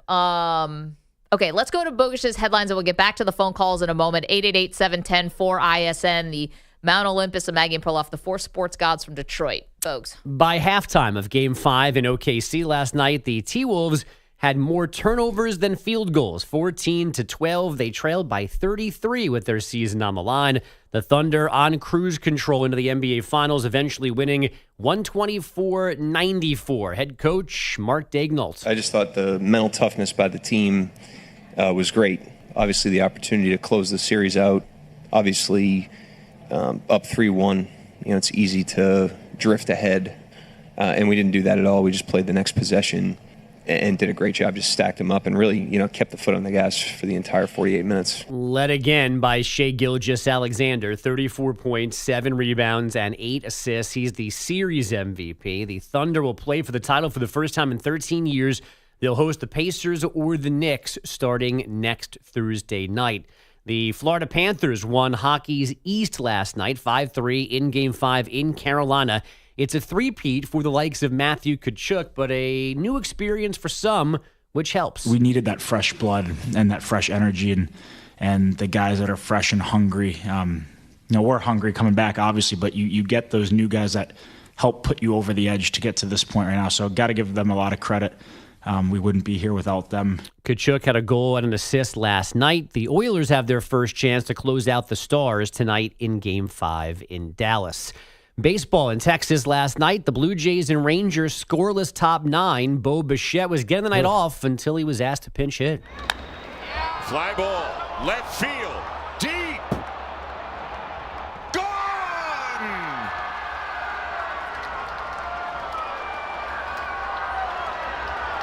Bo Bichette comes off the bench and hits a 2-run home run here in the top of the 9th. Dan Schulman on Jays TV. Toronto a 2-0 win, courtesy of that homer and 5 pitchers combining for a 1-hitter. The Yankees got their 3-game sweep in Anaheim, 1-0, and the Cubs topped the Rockies 2-1. Chicago's won 4 straight and 10 of 12. Inter Miami beat Montreal 4-2 to snap its 4-match winless streak in MLS play. Messi and Luis Suarez each scored twice and had an assist. Arriba Barca. And it's day 5 of the French Open. Third-seeded Jessica Pegula of the Buffalo Pegulas with a straight-set win over fellow American Ann Lee. Men's top seed Yannick Sinner's now on center court. Coco Gauff, Madison Keys, Novak Djokovic also on today's schedule. Guys, back to you. Just realized Pegula's going to miss the big wedding. Oh, no. Assuming she was invited. I think you invite your boss, right? Your boss's daughter, though? Yeah, I don't think she gets an invite. I wonder if the Pegulas just get a whole table. We're talking about Josh Allen and Haley Steinfeld are getting married this weekend, allegedly. You guys have an invite list of 600 people in your mind. Seriously. No, I think it's that big. So you have somebody who gave you how many hundreds of millions of dollars now? Bills. Have the Pegulas paid Josh Allen? Like hundreds of them. that gets the daughter an invite, does it not? I don't know. Not if she's at Roland Garros. Well, that's what I'm saying. She's got to. Well, that'd be a good invite politely because decline you know that person probably isn't going to come. Exactly. But by That's the why way, you she send the could invite. lose and show up. An invitation. I was too busy trying to figure out if we had to put a Detroit Tiger on our Mount Olympus for Detroit, who it would be. There's 24 Hall of Famers from the Tigers franchise. That's a handful. I didn't realize there's that caller was right. There are some. Forgot Jack Morris, Alan Trammell, Al Kaline, Charlie Gehringer. It is Ty Cobb. This is a really hard one to do. So I think you and I took the right approach. Just keep Leave them all out of off and ignore it. We're like, okay, we're out. Let's go to other sports. You did 2 Lions who've haven't won since 1957. I know, but I'm just looking at the Lions right now, and it's like the fact that they're good again. Yeah, did Jahmyr Gibbs not even make a consideration for you? Penny Sewell, the best right tackle in football? I was thinking It was about Dan Campbell. Amon-Ra St. Brown. Dan Yeah, Amon-Ra Campbell St. could end Brown. up there. I was thinking about that. If you're the Lions coach that finally wins a Super Bowl for the Lions, I mean, you're getting in. Oh, coaches, by the way, manager Sparky Anderson. Yeah. Yeah. They'll never see it coming. But he's also a big And- red machine guy, so that's confusing. Jim Leland, a Tiger manager too. Jim Leland. Yes. Oh, And Miguel Cabrera. I mean, he's a Hall of Famer. Not yet. Will be, yeah, Will sure, be. definitely. But there's the end of Cabrera's career, though. It's injuries and 49 win seasons. I just looked up the 2019 Detroit Tigers and won 40-some games. Yeah, that but he season. won a Triple Crown as a Tiger, Yeah, you right? can't do that to He him. did. Yeah. Okay. He won an American League pennant as well, yes. Miguel Cabrera won he was a stud. But a guy like Al Kaline was there for 20 years. I think the duration in the city, to me, plays a big part. Well, I mean, of this. Miguel Cabrera played 3 years in Florida, 4 years before spending the rest of his career. Oh, in how many Detroit. years? How many years? But is that's it? where he won his World Series. Although 15, baseball's a little 16. different, Yeah. as far as winning. But this is the thing about Detroit. played It like 20 wasn't years. about winning because we both have Barry on our list, and I have Megatron, and I think that in both of those guys, not only didn't win, their careers were short, relatively. So I still think you can make a big impact in a really short amount of time. Miguel Cabrera, 16 years with the Wow. Tigers. I know, but Yeah. look at the last You're 6 right. out of 7. You're right. I mean, I don't know. But that's I not love Miguel Cabrera. That's not his Miggy's. prime. That's not Miggy's fault either. Yeah. The injuries, Well, Oh, he's 34 years old. a 35 couple other years things old. with Cabrera too. I He's mean, 35 if you're right taking now? care of your No, body, I'm saying back when he started getting take hurt. care of your mind. Oh, yeah, but also too, the team has been in and out, just like just like the Lions. But but someone said it was a baseball town. It's Hockey Town, USA. Hockey deserves you. I actually thought about putting Yzerman and Gordie Howe on there. I'll be totally honest. I think a lot of people could argue that. 888-710-4ISN, 888-710-4476. So we're doing the Mount Olympus, the 4 sports gods from every sports city, and today is Detroit. Coming up, and you can weigh in on that. Coming up, okay, got to get back to college football because these SEC coaches are on one right now. We'll give you the latest next. What's up with that? You're in a 5-minute break.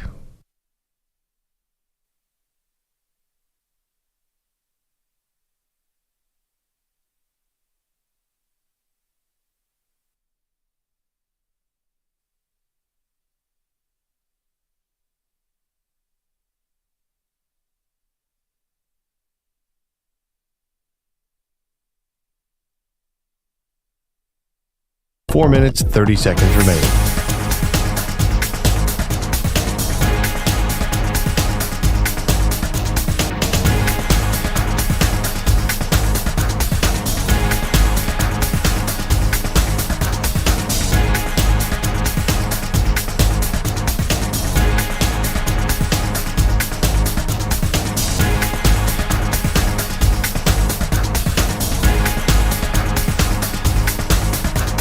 Four minutes remaining.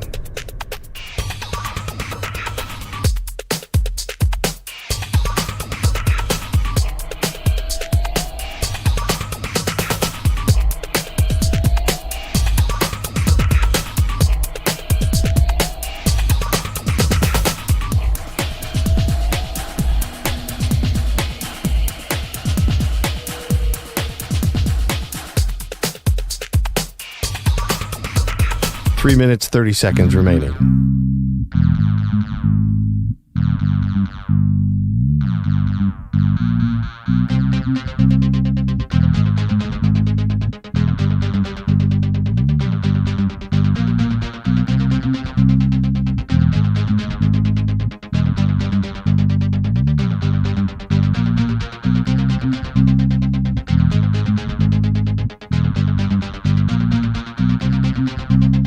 3 minutes remaining.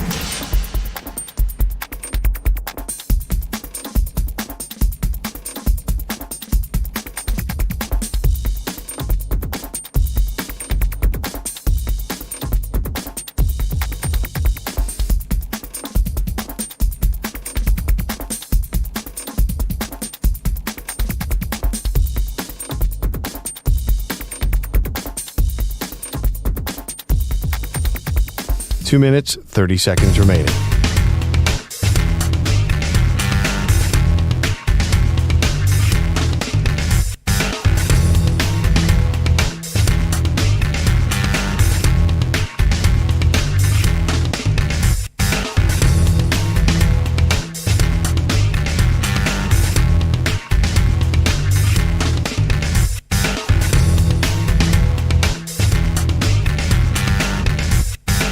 Two minutes remaining.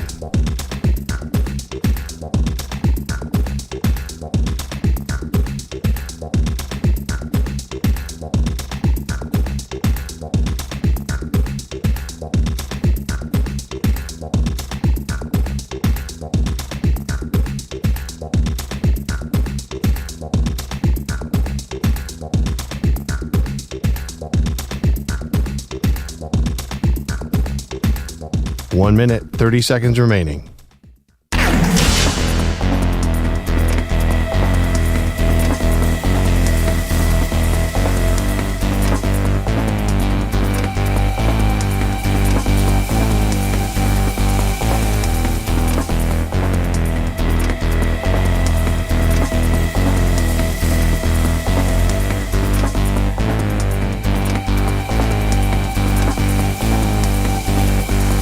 One minute remaining.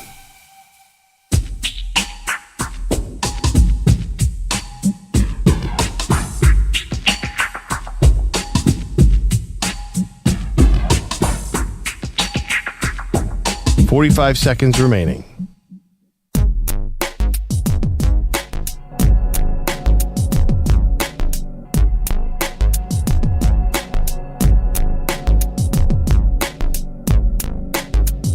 "30 seconds remaining.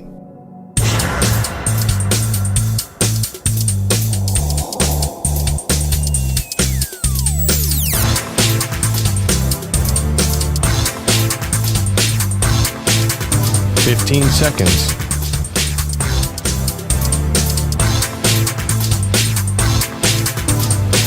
Break ends in 5 seconds.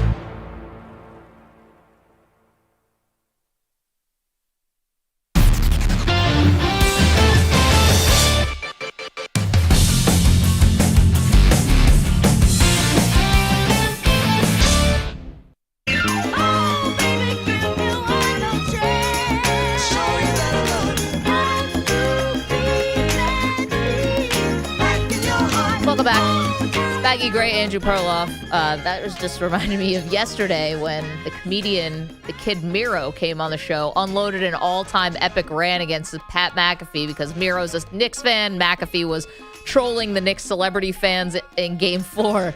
He said, "Why is anyone going to Indianapolis to see Michael Jackson?" Michael Jackson is not from Indy. He's from Gary, Indiana, which we determined is an hour outside of Chicago. Yeah. No, it's a Chicago suburb, I think, but, well. Still Indiana. It's so funny. That was great. By the way, and obviously, like, you could put the Jackson 5 in Detroit, too. It just is. Yeah, right, for Motown. I will watch any movie about Motown and Barry Gordy. Obsessed. I've seen, what's the one with Jennifer Hudson? Dreamgirls. Yes. The Temptations movie is amazing. If you ever want to see a life, those guys knew what they were doing. Was there one about like Frankie Lyman too that was really good? Like HBO maybe? I don't know. You mean Jim Lynam, former Philadelphia 76ers coach, who's actually still the color guy? He does these studio analysts. Anyway. That was so Perloff. It was. That was a crazy rabbit hole. So anyway, we're doing the Mount of Olympus of Maggie and Perloff, the 4 sports gods from every major sports city. Today we're doing Detroit. So we appreciate the fun music for that today. But we also got to get to college football for a moment because these SEC coaches, man, Pearl, they know that they're in the driver's seat for what the future of the sport is going to look like. Do they? Why are they arguing so much then if they know they're in the driver's seat? Feels like they're trying to get the driver's seat? No, because of agendas, because everyone's got a different agenda. The coaches want, fairness, and the athletic directors and executives, they want power, and the TV networks want ratings, and everybody has the thing that they want. Heaven forbid we ask what the athletes want. They get no say in this whatsoever. The coaches want the easiest schedule possible. The ADs want as much money as possible. Not all the coaches don't want the easiest schedule possible. So may I bring to you Brian Kelly from LSU, who was talking to Ralph Russo yesterday from The Athletic, who's been on this show. And Brian Kelly wants not only the SEC to go to a 9-game league schedule. Forgot about that. He also wants a standing date with the Big Ten. So he wants to add 2 more, in theory, of your tougher games on the schedule. That depends who you get in the Big Ten. But he looked at last year's Big Ten and said, please, just as the years that you don't have Ohio State and Michigan, or come Oregon. to Papa. I don't want to play Penn State. The top 5 of the Big Ten. We just went 4. Yeah, I mean, but then again, how many teams are in the Big Ten? 50? Yeah, I know. Then you got a lot of 14 or Purdue's, 16. Northwesterns. Sorry, Indiana had a little Curtis Rourke spike there. I just don't think there's a lot of matchups there that'll work out. The 9 SEC teams, that is, I don't know. Brian Kelly, I don't think he understands the SEC yet. Well, I mean, he's been there now for a while. I was like, this is the idea only from a man who's got a $100 million guaranteed contract. He's like, oh, yeah, bring him on. But anyway, so that wasn't that popular. But so Brian Kelly's got an idea, add a Big Ten game rivalry, and let's go to a 9-game conference schedule. Meanwhile, Shane Beamer is saying, well, I don't want to do that because we have one of our non-conference games is against Clemson every year. So we don't want to add another Big Ten matchup to that. Like, we already have our non-conference huge rivalry against a team that is a contender. Lane Kiffin, let's get to Lane. Lane says what? He thinks it should just be 16 teams ranked 1 to 16. Cut 12. It appeared to me that there's still flaws in every system. The best system should be 16 and should be the 16 best. And I don't know exactly how that's figured out. I think that they've got to use some of the indexes and have people, I'm not saying that because I'm in here, probably media people that watch the most, that are on it and don't have any other motives in it, and figure out the best 16 teams. Okay, one more thing, and this is where Lane Kiffin and Perloff are lining up simpatico. Kiffin says get rid of the automatic bids. I think that would be the best way to do it. Get rid of automatics and figure out a system to get the best 16 teams in. Yep. It's a no-brainer. There's no sound logical argument against it. Okay, can I just point something out? Mm-hmm. So if you want to just go with either committees, strength of schedule, and you want to just go by, like, the SEC is going to get the benefit of the doubt because they think top to bottom they have the toughest conference, right? Some years they won't, but the point is, don't set in any guidelines because you never know what's going to happen. Okay, but if you don't give people some kind of automatics, right? Right. First of all, you think that the non-conference looks bad now. It will be horrific, right? And then the other part of that is, well, no, I disagree. It'll get better because you won't have all the pressure of winning your conference. So I don't think it'll make it any worse. Why? Well, because you don't want to leave yourself to any kind of exposure, right? But if you don't have any automatic bids, then there's no incentive for Texas to be playing. Who did they start with? Michigan this year? No, who's the Ohio State? Ohio State, excuse me. There's no incentive for that to ever happen because you cannot afford a risk a loss like that. So that'd be my one thing, and then the other, which maybe no one cares about the non-conference anymore, but my other thing is, if you just go with like a straight whatever the rankings are, and you're using the strength of schedule where the SEC and even the Big Ten would clearly, they would benefit from that. Right. Most years. Some years they wouldn't, but yeah. Why even play the game? Like, the result isn't going to matter. Because if you look at Alabama's schedule and you just say, this schedule is so tough that they deserve to be in the college football playoff, you could say that before they even play a game. Well, they have to beat some good teams like they did last year, though. But then they also lose to some teams. They lose to bad teams. But I mean, that wouldn't matter to you because you would be saying the SEC is so difficult top to bottom, those losses should be ignored. No, I'm saying the quality of victory should be more important than the losses. The fact that they could I mean, that was a really impressive win over Georgia. You'll give me that, won't you? Georgia went to 7 overtimes with Georgia Tech. So I thought that Georgia definitely won the SEC last year, but I didn't think that was the best Georgia team that we've seen by any stretch. I still think it's quite okay. Well, Ole Miss beat Georgia. Yeah, Ole Miss was a really good team. They should have. Ole Miss had tons of NFL players running around that field. They should have probably been in the playoff too. They lost to Kentucky at home. Yeah, but Kentucky. See, this is it. It's the SEC. Kentucky has Stoops, and I'm just saying. But generally, it doesn't have anything. You just made my point, though. It should always be the 16 best teams, because if you have any kind of guidelines, you are putting in sort of an artificial barrier to what should be, should be 16 best teams. If you put in any kind of artificial barrier, you're going to screw out a team that deserves to be there eventually. I mean, not every year, but some years you're going to have somebody from whatever conference that shouldn't be there. The SEC has already screwed a team that should have been there, that was supposed to be there, that didn't get there. Who's that? Florida State. That team should have been there. And what happened? A 2-loss Alabama team got in over that Florida State team. The wins, losses didn't matter. And that's what will happen in the future, because people will deem Alabama or Georgia or whoever from the SEC has such a harder schedule that Florida State going undefeated doesn't even matter. So you say, Florida State should have gotten in an automatic qualifier there. I think that, yes, they would have been the winners of the ACC. Well, the reason, and then they probably would have lost 57-3 in the first game. Okay, well, they lost their quarterback, but they still deserve to be playing in the playoff because of what they had still done. did anyway. I would argue, even if it was a top 16, then you should have put them in there anyway. The same argument holds. I just think, what's the point? They can figure out who the top 16 is. Why do you need it? Why do you need to tell people? They're smart enough. If you think, if you want to weigh the losses, then weigh them. Do whatever you want. There's no rule that's saying you have to give the SEC all this credit for their tough schedules. Do whatever you want. Just don't have any artificial barrier. What does it add? No, but the artificial barrier might already be baked in if you're just using the rankings, because the SEC is always perceived to have the toughest conference top to bottom. So even if Oklahoma's having a terrible year and Alabama goes and lays an egg to them, then it won't matter because it's still the SEC. Right, but they still, Alabama beat, 4 ranked teams last year or 3 ranked teams? Indiana couldn't do that. Quickly, Mike is in Pittsburgh. Mike, will ping pong back to the Mount Olympus of famous Detroit, or the sports gods, from Detroit. What do you have? I was thinking there was a lot of recency bias going on, guys like Doak Walker and whatnot being left off the list, but I fed everything into Chat GPT just to see if I could get a definitive list. And the list that it gets me is Gordie Howe.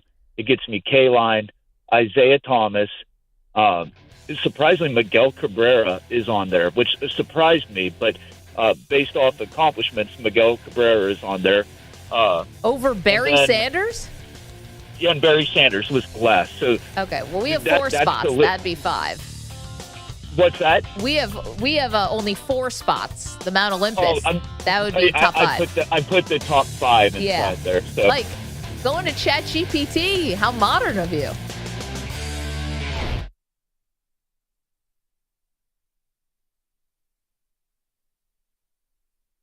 You're in a 5-minute break.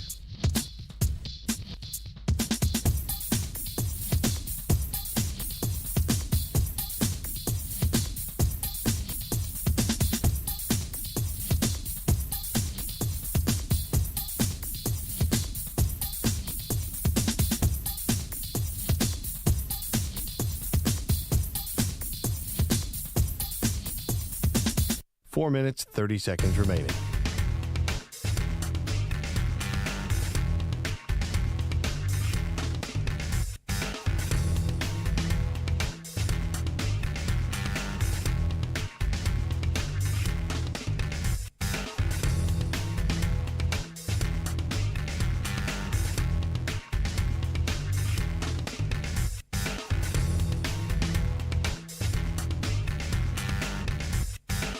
Four minutes remaining.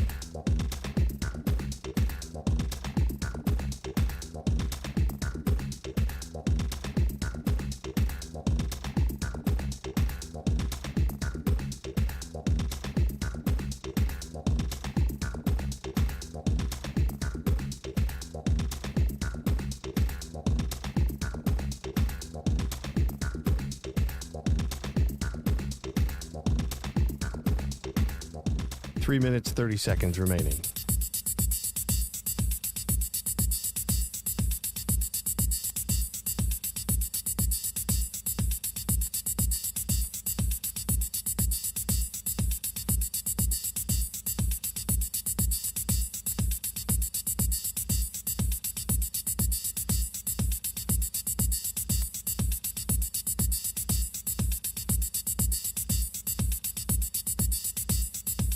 Three minutes remaining.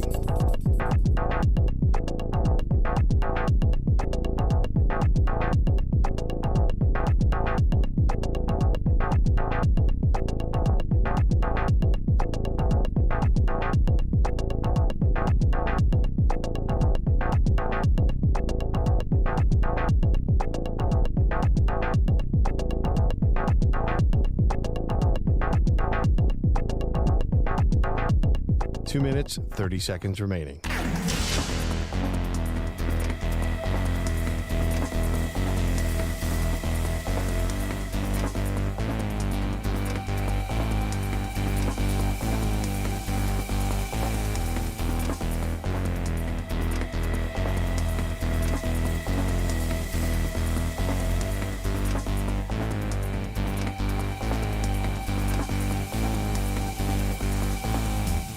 Two minutes remaining.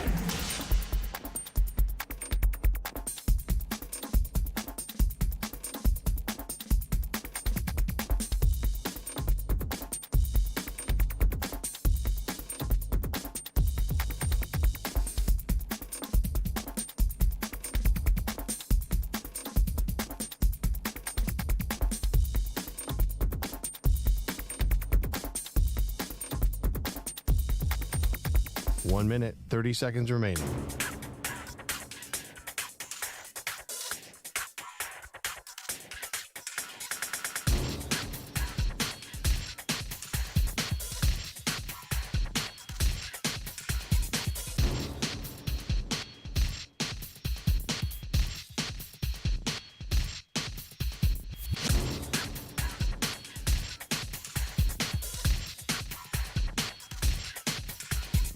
One minute remaining.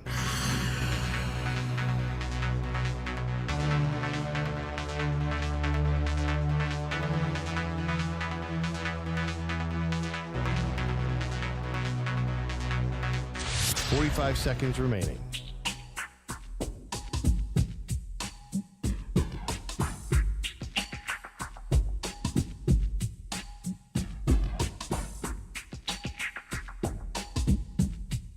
Thirty seconds remaining.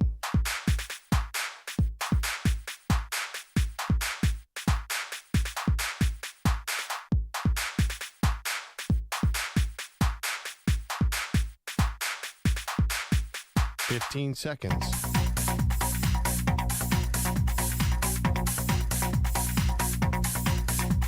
Break ends in 5 seconds.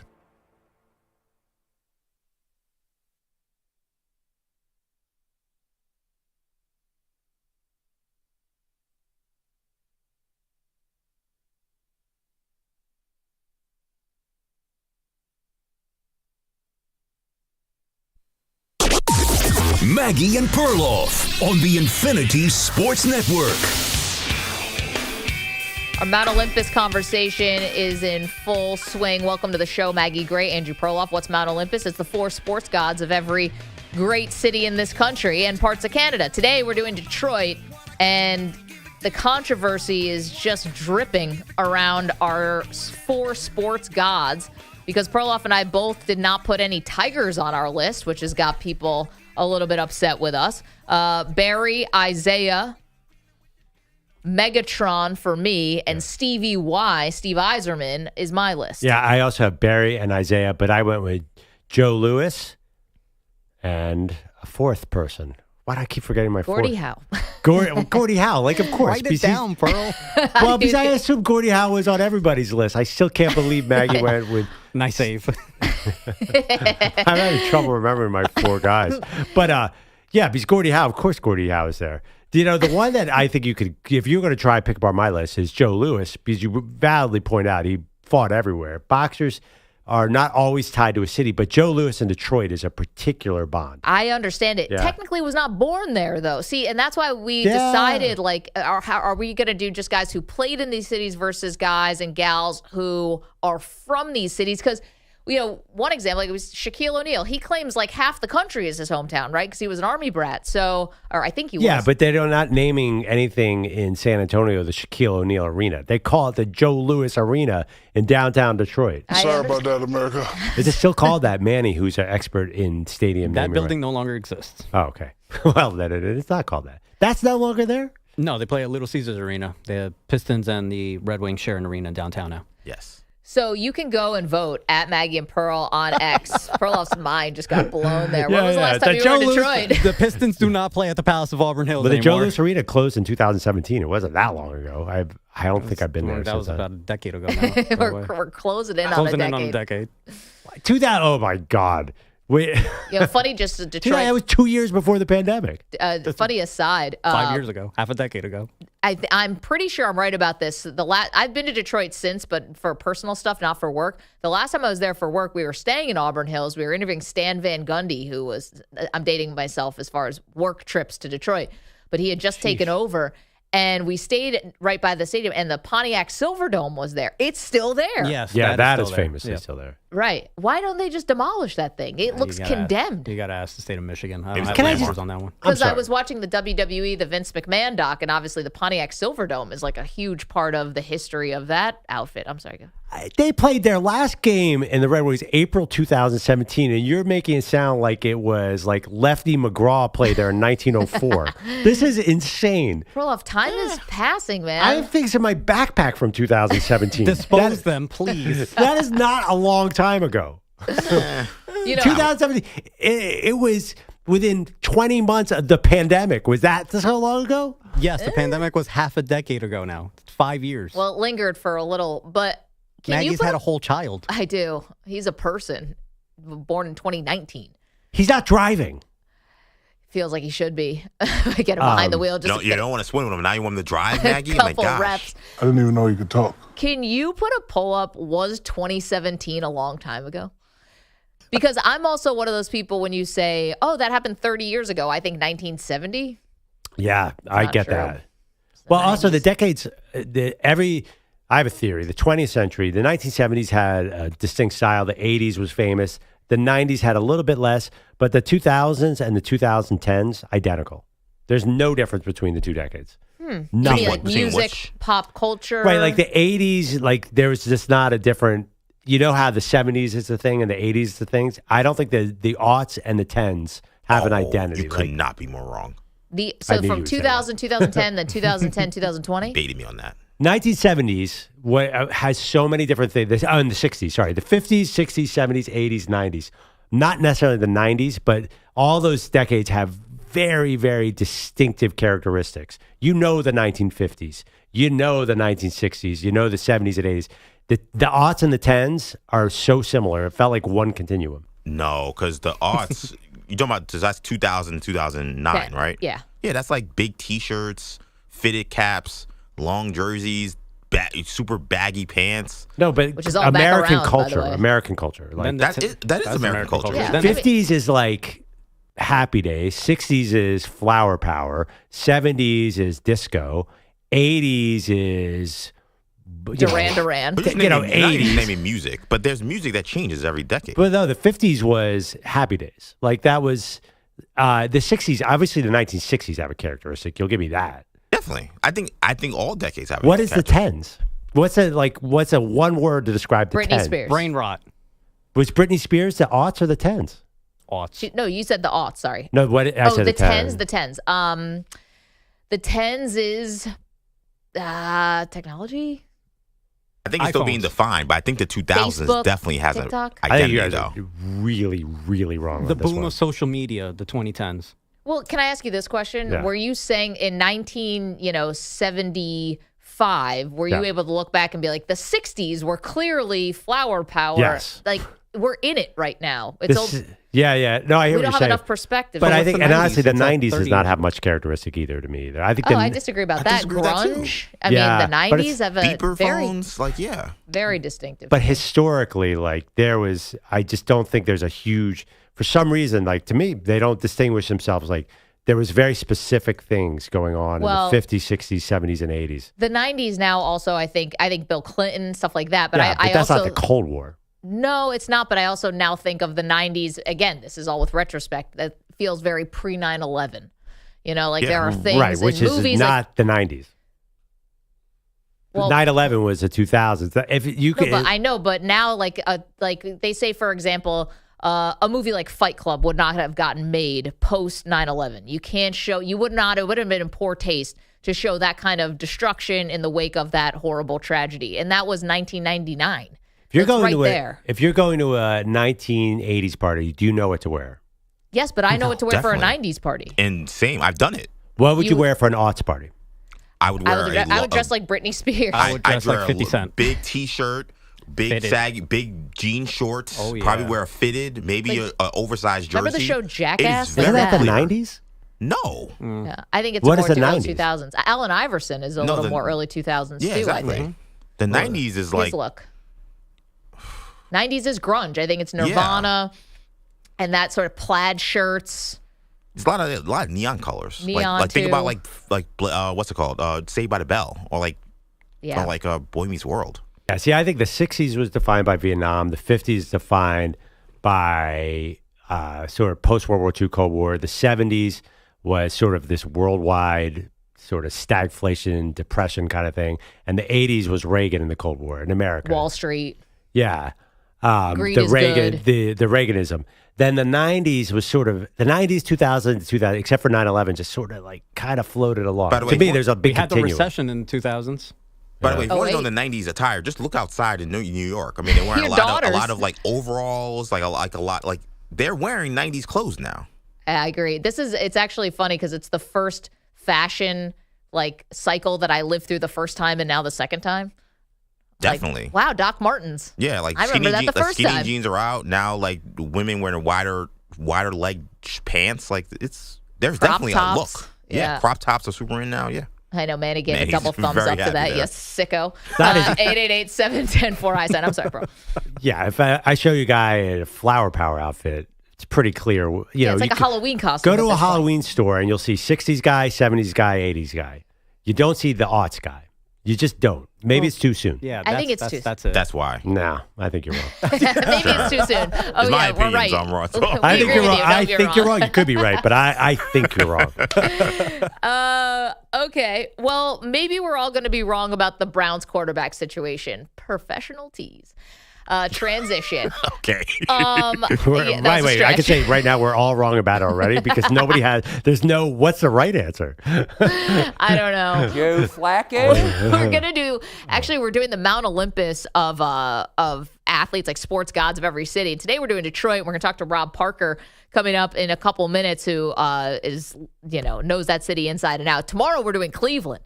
And it's funny because in a lot of these, Pearl, I kind of start with football. Maybe that's where we are just like right now. And I start with football and I start with quarterbacks. Detroit has none of those on the list. It's Barry Sanders, obviously, is clearly one of the sports gods there. But for Cleveland, it's just as bad. I was thinking about that and trying to make my Cleveland. So now you got this 4-way quarterback battle with Cleveland. They're dying for a franchise. because they're idiots. Dying for a franchise quarterback. So today you're picking from Kenny Pickett and Joe Flacco and Dylan Gabriel and Shedeur Sanders, who by all accounts all looked very good yesterday in OTAs. Well, it's OTAs. I Of know. course they look good. Nobody's distinguished themselves yet is what I'm getting at. How are you going to distinguish yourself in an OTA? Is that a thing? Well, that's what quarterback battles are, aren't they? I mean, They're training camp. No, I mean, OTAs are really, they're much closer to like a warm-up or a practice.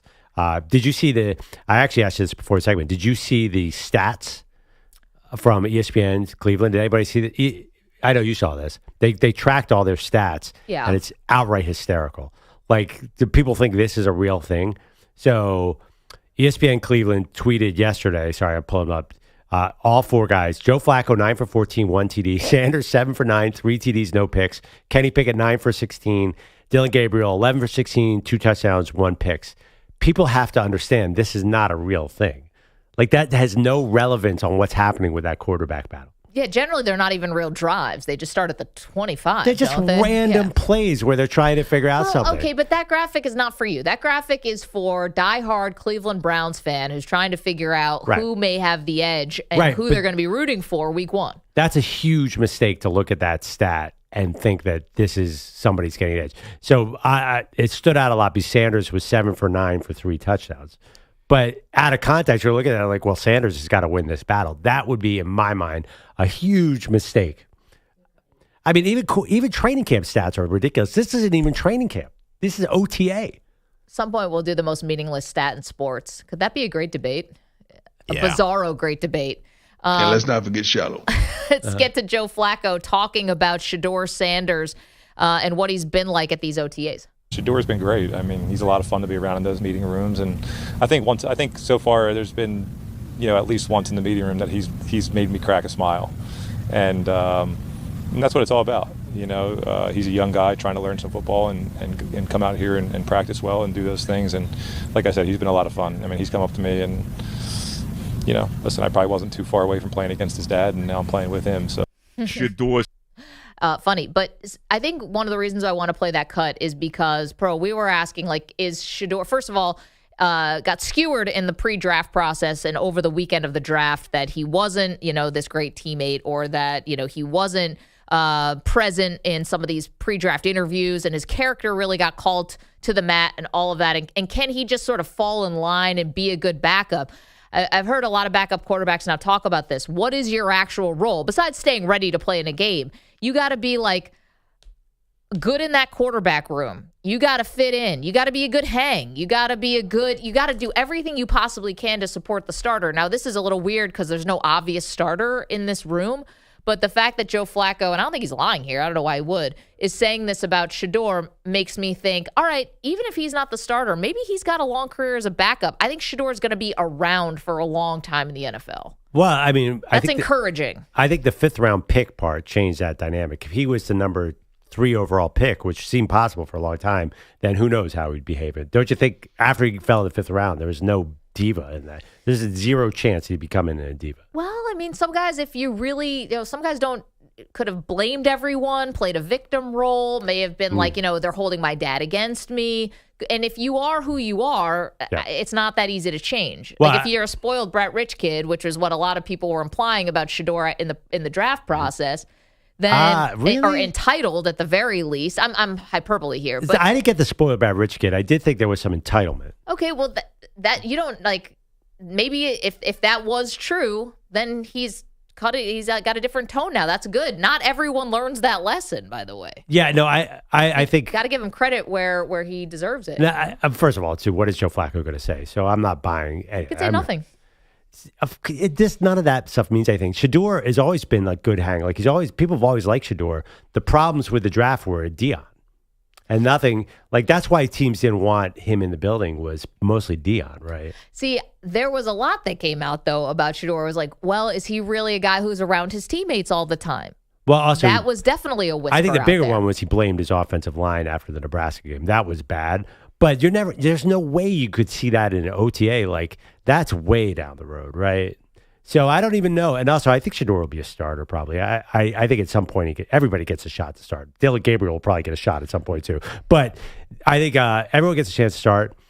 I'm not convinced just because we're in OTAs that Shedeur has turned any kind of corner or anything. I have no idea what he's going to be like. But just, of course, he's going to be humble in this position. How could you not be? Even the most arrogant person on earth would come into this situation humble. 888-710-4ISN, 888-710-4476. We'll leave the conversation there for a moment because Rob Parker is going to join us next. He is Detroit through and through, so we will get his Mount Olympus of the 4 sports gods from the city of Detroit. One thing we did not get to there was what Kenny Pickett had to say, taking a shot, it seems, at one of his former teams. 888-710-4ISN. Lots to do. Don't move. It's Maggie and Perloff. You're in a 5-minute break.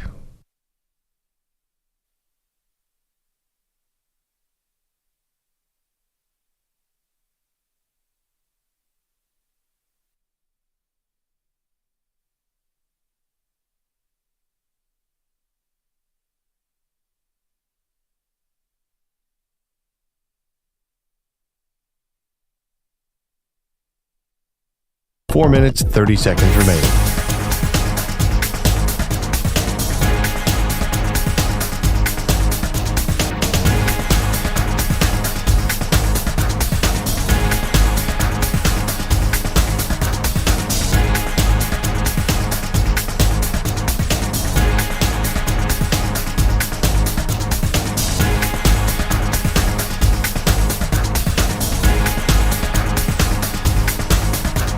Four minutes remaining.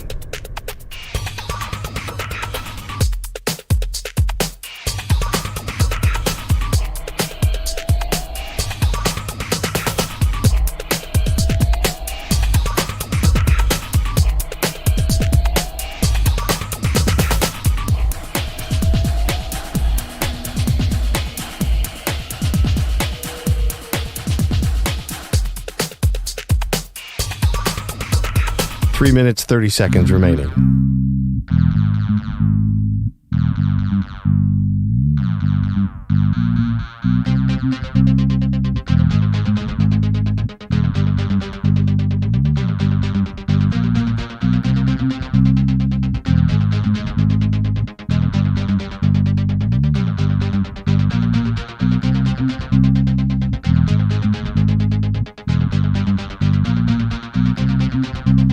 Three minutes remaining.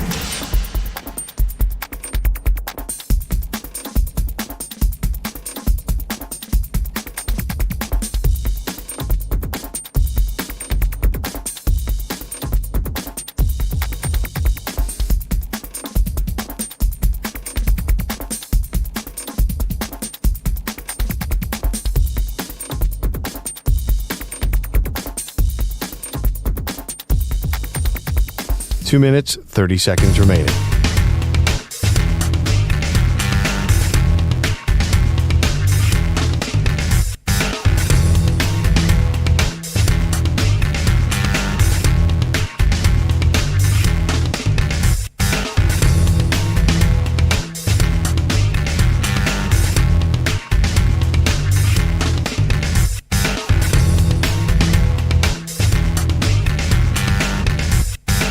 Two minutes remaining.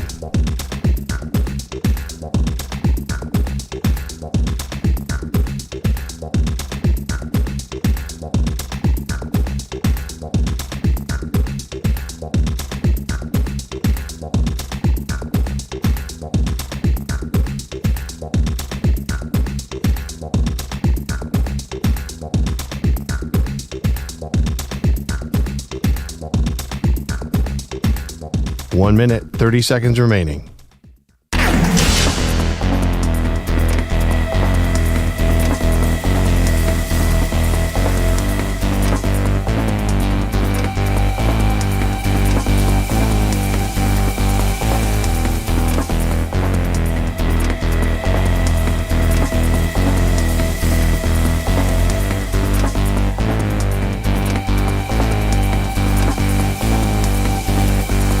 One minute remaining.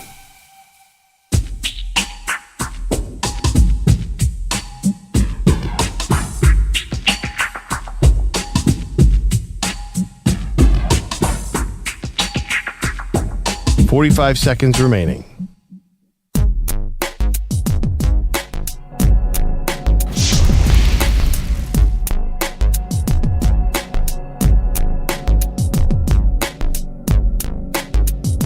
Thirty seconds remaining.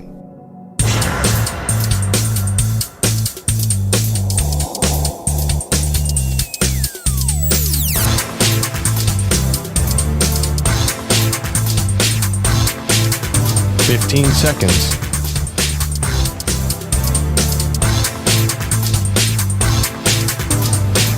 Break ends in 5 seconds.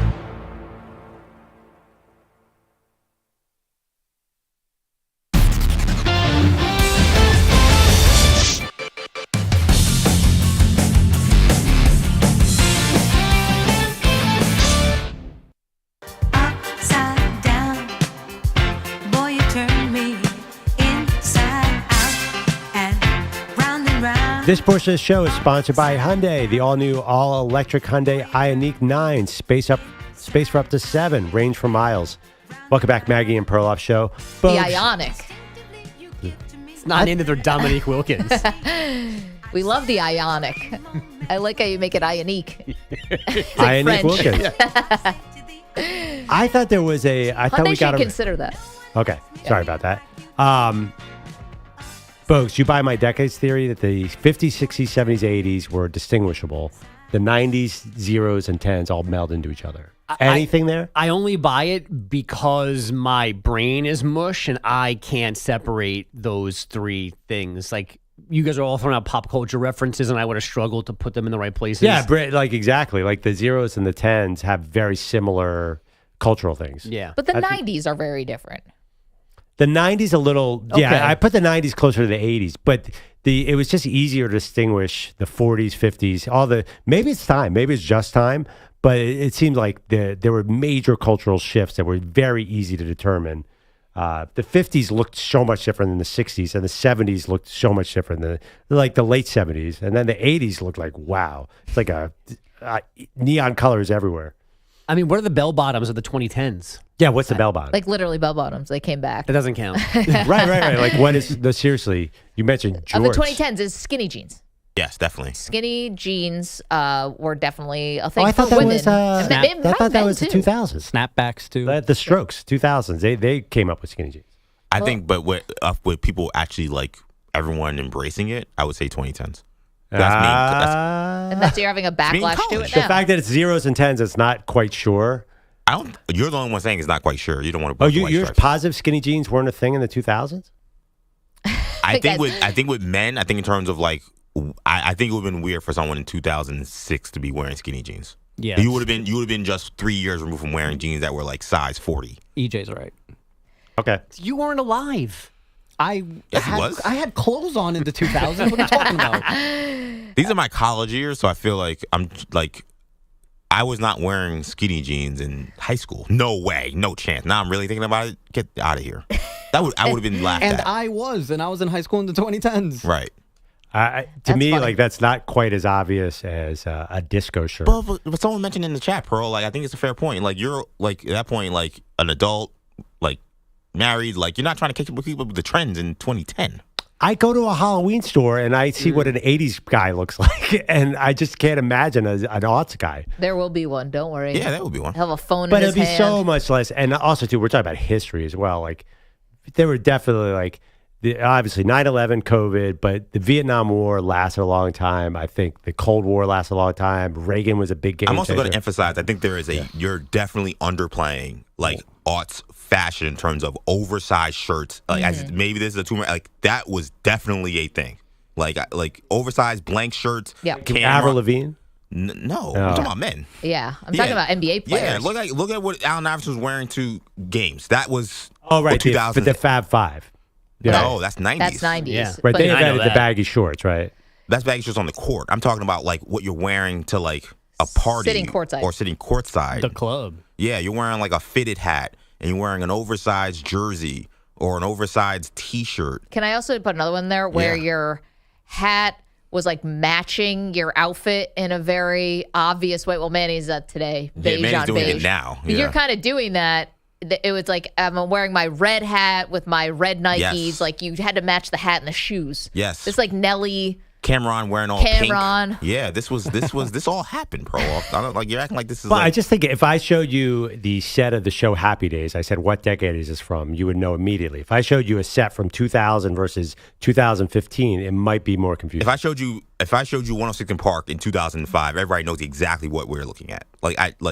Again, I cannot stress enough that is not 90s or how aughts, about this? If or you or 2010s. If you watch, I know now it'd be not good to say this because he's on trial right now, but if you watched like a Puff Daddy music video from the early 2000s, like you would know it's like Hype Williams, this famous guy who did all of his stuff. It would look very early 2000s. Or look like 50 Cent in the club video. Like that fashion is 2000s fashion. Simple. So the old Google machine has AI overview. Has skinny jeans making appearances like throughout the entire 1900s, different decades, different exact types. 70s started. And then says in the 2000s, high fashion designers drew inspiration, blah, blah, blah, became a mainstream staple again.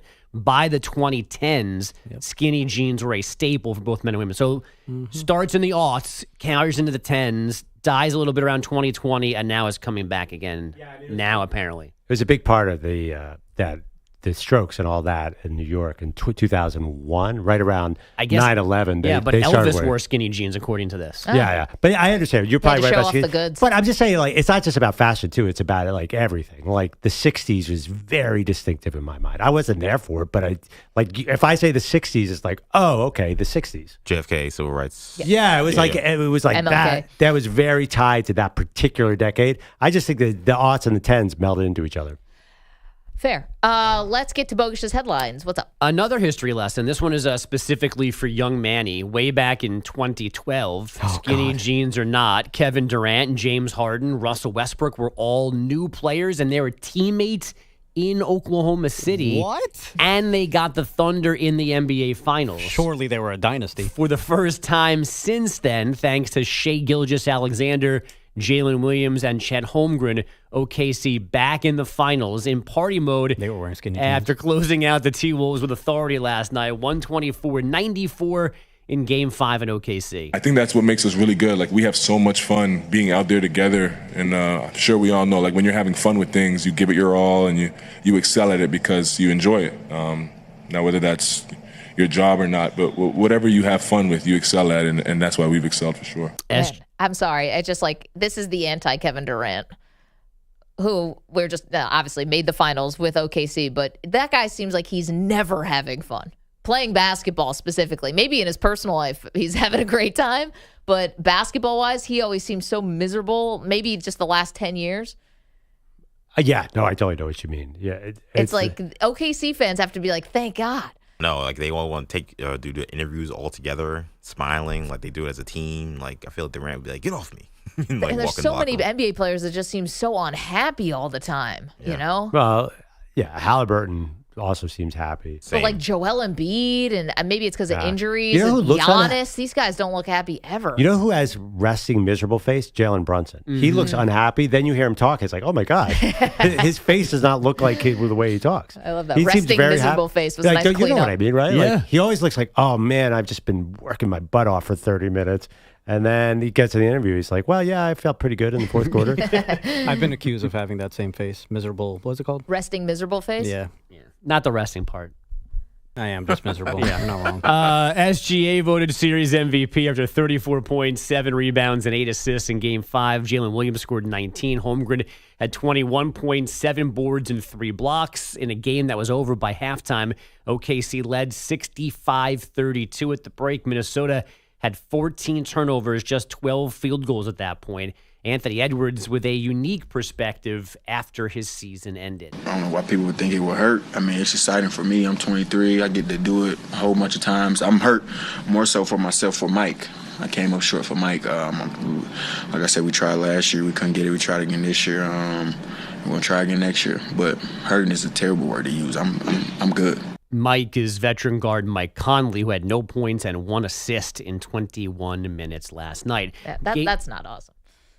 No, he looked terrible last night. No, but also you want to come out and be like, I'm good. Yeah. I'm just happy we made it to the Western Conference Finals. I just feel bad for Mike Conley. What about Julius Randle? You don't feel bad for Julius? No. Oh, he's fine. But he's still going to keep playing. But is that kind of a bad look for Anthony Edwards? Well, by itself, it's not the greatest, but it is balanced by him saying no one's going to work harder this offseason than me. Like, I don't need him to be heartbroken. He can be angry. They're different, like, negative emotions, and I think he does have a couple of them. I don't think he's okay with losing, but he's not going to, like, I think he means he's not going to, like, sit in a corner like rocking me. And so exactly. Yeah. Also, are you It's hurt? bad if Manny's taking it harder than Anthony Edwards. Yeah. For Manny. Nah. Are you hurt? Are you hurt when you get destroyed by 40 points, though? Isn't that more of a different emotion? More embarrassed, maybe. Yeah. I mean, he said he was... I'm sorry if I missed this. He said I'm going to work harder than any player in the league in the offseason. That's kind of what you want to hear. Yeah. I guess you want to hear someone's not totally discouraged, but I don't know. You also don't want to be flip about it. Yeah, I mean, but that's him, though. It is very authentic. Like, I think I'd rather him be authentic than inauthentic? Can I ask another question? If you're the guy, if you're Mike Conley or you're anybody who like, we're winning it for so-and-so, let's do it for so-and-so, then you lose by like 30, you're not even competitive, you score 9 points in the first quarter. Does Mike Conley take that personally? Like, guys, I was supposed to be the inspiration, and we just got our doors blown off. It was a gentleman's sweep. We weren't even close. Well, he was 75% of the reason. I mean, he should not have been on the court last night. That was tough to watch. Him and Nickeil Walker-Alexander, oh, dear God. Either they were throwing the game or just awful at basketball. I actually wondered. There was a time where he let his cousin dunk. I'm like, what are you doing? It's just, that was bad. Game one of the finals is not till next Thursday, so the Thunder have plenty of time to celebrate and rest and prep before facing the Pacers or the Knicks. Their game 5 tonight at MSG. As we know, the Knicks are facing elimination. How do they survive tonight? They obviously need big games from Jalen Brunson and Karl-Anthony Towns, plus the supporting cast. Obi played well. Yes, hopefully Obi continues to play well after a good game 4. Was that Mad Dog? That's Mad Dog. Obi and Obi played well. Oh, that's awesome. No one's better. You are the best. Stay alive. I forgot about that. Was that to Gary Player? Yes, it was. And he listened. Stay alive. Still going. True story. Now I'd be offended if I went on into an interview with Mad Dog and he didn't say that, no matter what age you are. Do what you want. want. Should we all be staying alive? You are the best. Stay alive. You're doing Motown this week. And now Mad Dog fitting right in with the theme today. Stay alive.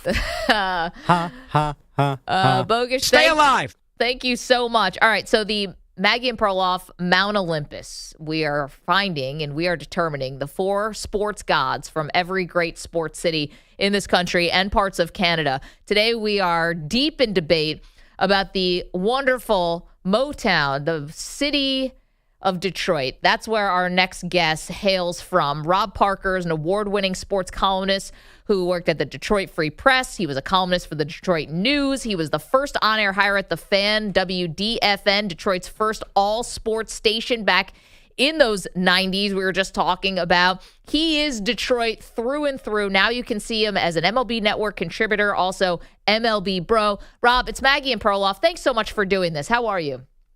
I'm doing great, guys. Thanks for having me. Well, listen. I appreciate it. We're talking Detroit. We thought of you immediately. Now, I know you're up to speed. EJ brought you up to speed on what we're doing here. Our Mount Olympus, the 4 sports gods from Detroit. Who are they in your opinion? Okay, let me say this first. As someone who is from New York, who worked in Detroit, who worked in Cincinnati, and now work in Los Angeles. And Detroit is the best sports town in America. Whoa. Hands down. It's not even close. People love sports in Detroit. That's what they live and breathe for. So when you talk about the great players, I just had to put that out there to start before we go any further. But I was looking at your list, and most of the players are the players who should be there. But there's one big miss. Obviously, you got Barry Sanders, Gordie Howe, Mr. Hockey. I mean, Steve Yzerman was great. All the Stanley Cups that they won during his run, a tremendous player. We know that. But when your nickname is Mr. Hockey, I don't even think that there's if and or but if you're the greatest player in a particular city, let alone a sport. So Gordie Howe goes there. Barry Sanders, we know. Isaiah Thomas, the Bad Boys. I mean, when you think about Zeke, he beat Michael Jordan, Magic Johnson, and Larry Bird all in their primes, which is, Magic, Bird and Michael in their primes, which is incredible when you think about it. So he's up there. And the guy you left off, which I was very disappointed in, is Al Kaline, Mr. Tiger. 22 years, played for the Tigers, 18 All-Star games, youngest player to win a batting title in the American League, won the 1968 World Series with the Tigers. I could go on and on and on. 3,000 hits. I mean, he was a tremendous player. People love Al Kaline, who went on to be a TV broadcaster for a long time. So he's beloved by even people who didn't watch him play as a player. So Al Kaline, I respect Joe Louis. I respect some of the other names you guys had. But Al Kaline is on my list. Rob, it's funny. I wanted to put a Tiger on there, and I was looking at Al Kaline and Ty Cobb. Why would Ty Cobb not get consideration? Maggie and I both left him off as well. Ty Cobb, I guess, one, way back, it's so far back for Ty Cobb. And then all the connotations and the bad stuff, the racist stuff that are attached to Ty Cobb, I don't think you can shake that. And I think that's why he's not talked about a lot, because of what was going on during that time. So we all know that he was a great player, but the other parts of his life, to me, overshadow him as a player. Rob Parker's joining us, helping us determine the 4 sports gods from the city of Detroit. He knows that city through and through. And, Rob, you kind of do the shorthand, right? New York's a baseball town and, L.A. baseball town. Is Detroit a baseball town? Because when we were trying to do this, and Perloff, and again, we both left off Tigers, and we both had our reasons for doing it, even though Perloff, by the way, we did New York yesterday. He had 3 Yankees and Lawrence Taylor. I had 2 Yankees, Babe Ruth, and I put George Steinbrenner on there also. Did we miss that Detroit is a baseball town? Because I think of it as a hockey town. Right. It is hockey town. There's no doubt about it. But to not think that Detroit is a baseball town. And here's what I'll say is it's a charter member of the American League, so we know that. And the people there, as someone, like I said, who came from New York to Detroit to work and be a columnist and all that, the respect for baseball and the love for the game is amazing, because we also know Detroit loves football. They got 2 college football teams that they love as well. So there's a lot of football love. There's a lot of hockey love. But baseball is right up there. And that's what I always say. When that team is really good, they are there. Tiger Stadium, I'm glad that I was able to cover games there before they tore that down. But yeah, and that's why I call Detroit the best sports town in America. There's not a lot else going on. I'm just talking about like distractions, and other stuff. And you have Hollywood out here in LA and New York. There's all kinds of stuff, fashion and actors and TV and all that. In Detroit, it's about sports. And that's why I think all those sports really rate, even basketball. They went crazy over this new Pistons team because they have been down for so long. So, Detroit is a baseball town. What about, is it Detroit Lions mania? I mean, I think nationally people are excited about the Lions. I can't imagine what this team must mean right now to the city. Well, when you've only won 3 or 4 playoff games since 1957, you could imagine, especially when they had a chance to go to the Super Bowl. Unfortunately, this is when I turn into the negative Nelly, because I think their window has opened and closed, the Lions. I really think that they blew it against the 49ers, chance to go to the Super Bowl. Dan Gamble blew that game for them. I think that hurt. Last year, don't forget, they had the best record, home field throughout the playoffs in the NFC, let a rookie quarterback come in. They were 9.5-point favorites in that game and lost. If you're telling me that they're going to be back next year or, this coming season, I can't buy into it. The division's getting better.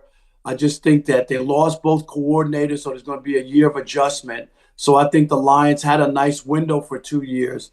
Unfortunately, it's closed. Wow, Rob, I mean, that's a pretty bleak outlook here. We just looked at some odds yesterday, and the Lions are definitely top 5 in the NFL projections to get to the Super Bowl. They are thought of as one of the heavy hitters. Rob Parker's joining us, MLB Network contributor, MLBBro.com, and of course was a columnist, an award-winning columnist in Detroit for many, many years. So we want to get his take on our Mount Olympus of Detroit sports gods today. The current person in Detroit now who could eventually crack this sports gods list. Like, you just called Dan Campbell Dan Gamble. He may, if he doesn't win, it could end maybe a little badly for Campbell, but everyone loves him now, I think. Is there a current person playing in Detroit now who you think could crack this eventual sports gods list? Man, it would be tough. I know people are really high on Cade Cunningham and the year that he put in this year. I mean, he's somebody who, if they can somehow win again, and I'm not to knock any of the Lions or whatever, but I just think, he was drafted by them. There's a big upside there. So Cade Cunningham, to me, could be on that trajectory. as one of those guys. But Detroit has some legendary guys that'll be hard to displace because you'd have to do so much. You know what I mean? You'd have to win you can't win one championship. That 2004 Pistons team was loved and was tremendous and went to back-to-back championships, and they can't even crack that, with Isaiah or Joe Dumars or people like that. Hey, Rob, just changing topics real quick. Oklahoma City Thunder come out of the West, and we're talking about, iconic NBA teams, the Bad Boy Pistons, maybe the 04 Pistons. Do you think the Thunder are going to capture the national attention? There are a lot of people who wonder, is SGA the face of the NBA? I don't know what your sense is. It seems like a slow burn. I'm not sure people are getting adequately excited about this team. What do you think?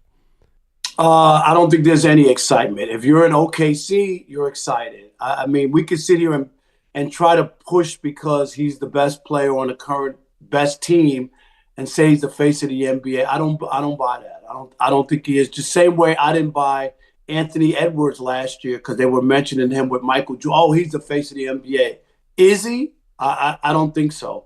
And that comes with winning and a lot of stuff. This is probably going to be one of the lowest rated NBA finals. I mean, just OKC and Indiana, and no disrespect to those franchises and those players and what they've done, but I could see a lot of people passing on the NBA finals. Well, Rob, and last one for you. And again, thanks so much for doing this. We know it's early in LA, but you're up and ready to go, and we appreciate your time and your perspective here. Perloff, this is his line. He said, face of the league is kind of like, the Supreme Court definition of pornography. You know it when you see it. You don't have to defend it. Is that person in the league right now, do you think? That's a great question because there's a lot of great players, even like the Joker, right? Who's won all these MVPs, and you wouldn't say he's the face of the league. He's one of the people that we look at and say is probably the greatest player in the league at this point. I know people want to push, but maybe he is. Maybe it's Wemby. I always sing this song from the association. The song Wendy. It's Wendy, but I always say it's Wemby. Everyone knows it's Wemby, and that's the guy who could wind up being the face of the league. Rob Parker, can't tell you how much we appreciate you weighing in on our Mount Olympus sports gods from the city of Detroit, a city you know very, very well as an award-winning columnist there, now with MLBBro.com and a contributor to MLB Network. We're huge fans, Rob. Thanks so much for doing this. No, thank you, guys. Thanks for having me. And it's early, but it's worth it for you guys. Oh, well, Thanks, Rob. You. Appreciate it, even if that's a lie. Thank you for saying it. You're the best. No, that was great. I'm very appreciative that Rob didn't skewer my pick for Megatron on my sports gods of Detroit. I just think he didn't get around to it. No, Al Kaline, he made a good argument. Mr. Tiger, that definitely, we both looked at him. I know. See, my one thing about Megatron, you have to remember, before he got paired up with Stafford, it was bad. He's in a Rod Marinelli 0-16 year.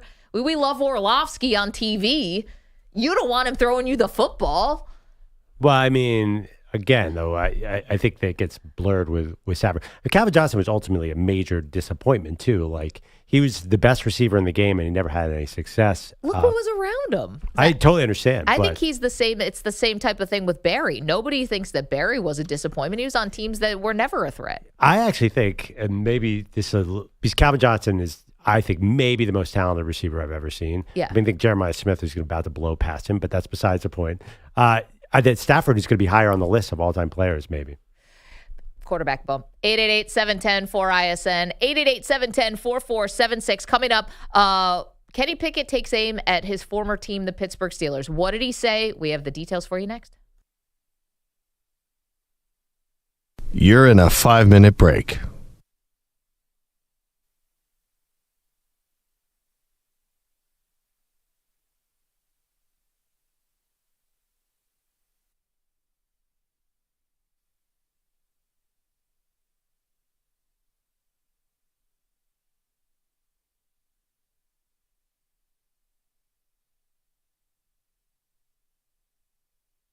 Four minutes, 30 seconds remaining.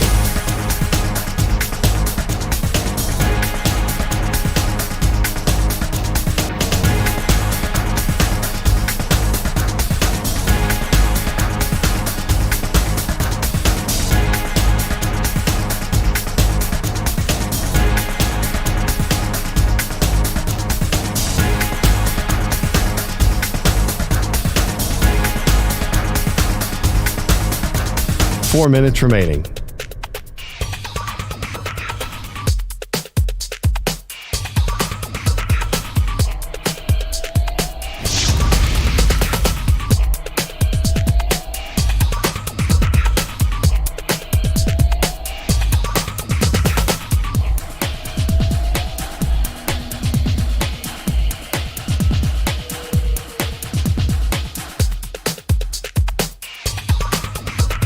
Three minutes, 30 seconds remaining.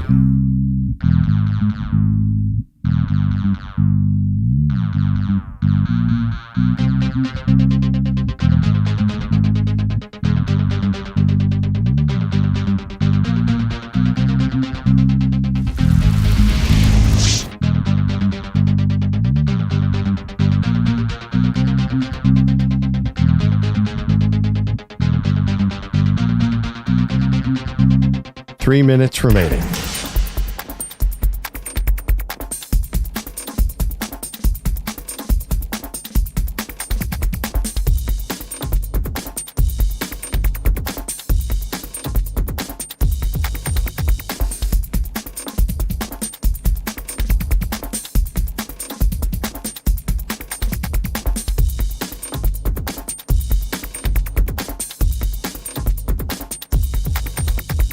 Two minutes, 30 seconds remaining.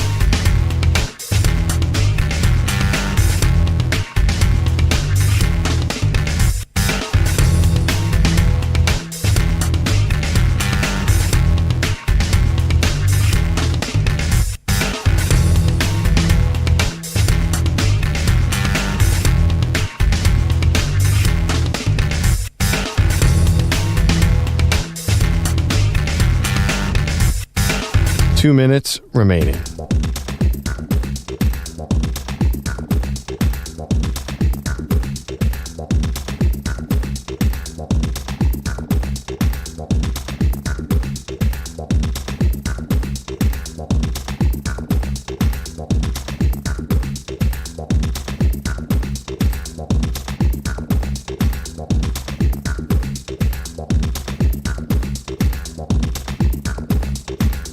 One minute, 30 seconds remaining.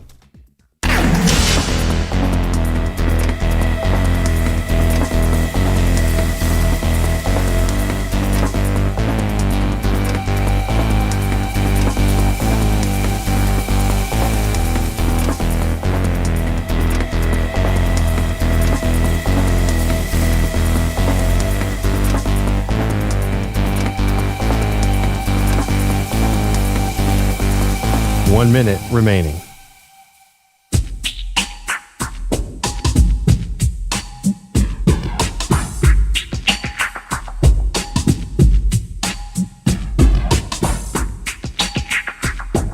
Forty-five seconds remaining.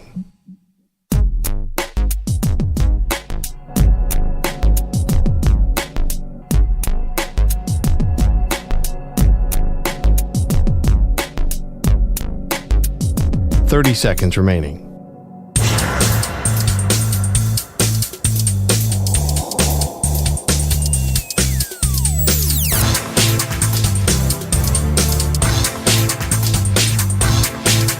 Fifteen seconds.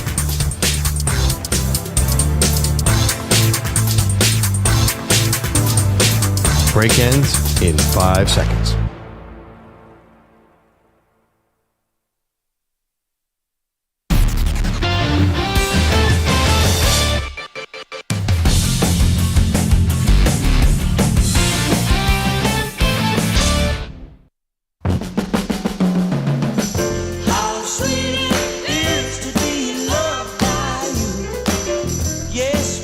Maggie Perloff. You can go to social media right now on X, on Instagram. We have all of our Mount Olympus stuff up. The 4 Sports Gods Day we did the city of Detroit. Tell us who had the better Mount Olympus. Tomorrow we tackle the city of Cleveland. Pearl. Early poll results, by the way. I don't want to know. I mean, you gave me. Why did you not go Gordie Howe? I love it. This Steve is the best part about Yzerman this. also won a Stanley Cup as an executive with the Red Wings. That's why he got the nod for me. What? Come on. Is that? All right.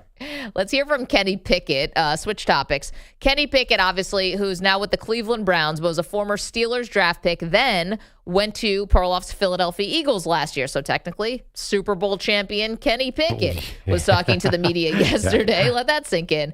He said the Eagles showed him how it's done the right way from top to bottom. I'm extremely grateful for my time in Philly. I think I just, was shown how it's supposed to be done, really, from the top down. So when you get a chance to see what it's supposed to look like and how it should look on a day-to-day basis, not just on Sundays, I think it'll pay dividends for me, in the future.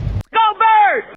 Sick burn. That's pretty damning. I don't know if he meant it to be that much of a shot at the Pittsburgh Steelers, Perloff, but do you think that is a deserved criticism of the Steelers? Yeah, recent history indicates that, right? Like, if you're a Steelers backer, what argument do you have against that? Well, their argument is that Kenny Pickett's not good. So if you don't think that Pickett is good enough, then you could say, listen, how did the Steelers even have above 500, continue their gaudy above 500 record with Mike Tomlin with Kenny Pickett? Like, it's possible that he's just a draft, kind of bust. I got to tell you, I saw Kenny Pickett at University of Pittsburgh, and I did not see him being a bust. I thought he was a really, really good college quarterback. Well, that happens, though. There are a lot of guys who look great in college who don't look good in the pros. But everyone looks back and say they should have seen the bust. The only problem was the hand size. The way he played at Pitt, he was slinging it all over the field. No, I think that I thought he was going to be good. It's just you look back on that draft class, and the whole draft class was just not a solid quarterback draft class. He was the only first-round pick, and he's on his third team. Yeah, he did. And we also criticized him, the Steelers, because he was next door, and they liked him because he was in their facility, literally next door. But, yeah, I understand what he's saying. The Steelers are really, I think people are down on them as a franchise right now. I think they are too. And, Terry Bradshaw, we brought you that sound yesterday, said that Aaron Rodgers, if they do sign him, which again, they still haven't, but if they do sign him, it's a joke. Yep. They're not any closer to finding a franchise quarterback, and they're just sort of in this weird limbo until it feels like either somehow a quarterback falls into their lap, or they get really aggressive to trade up at some point, or someone finally does something about it, right? Like stop doing the status quo, and whether that means Mike Tomlin has shown the door or something else, I don't know. Can I read? I'm sorry to totally change the topic. We're running out of time. Yeah. There's a comment on social media about our Mount Olympuses. Sure. It's from Paul 1313. Maggie, I think you're one of the most erudite and articulate people on the radio.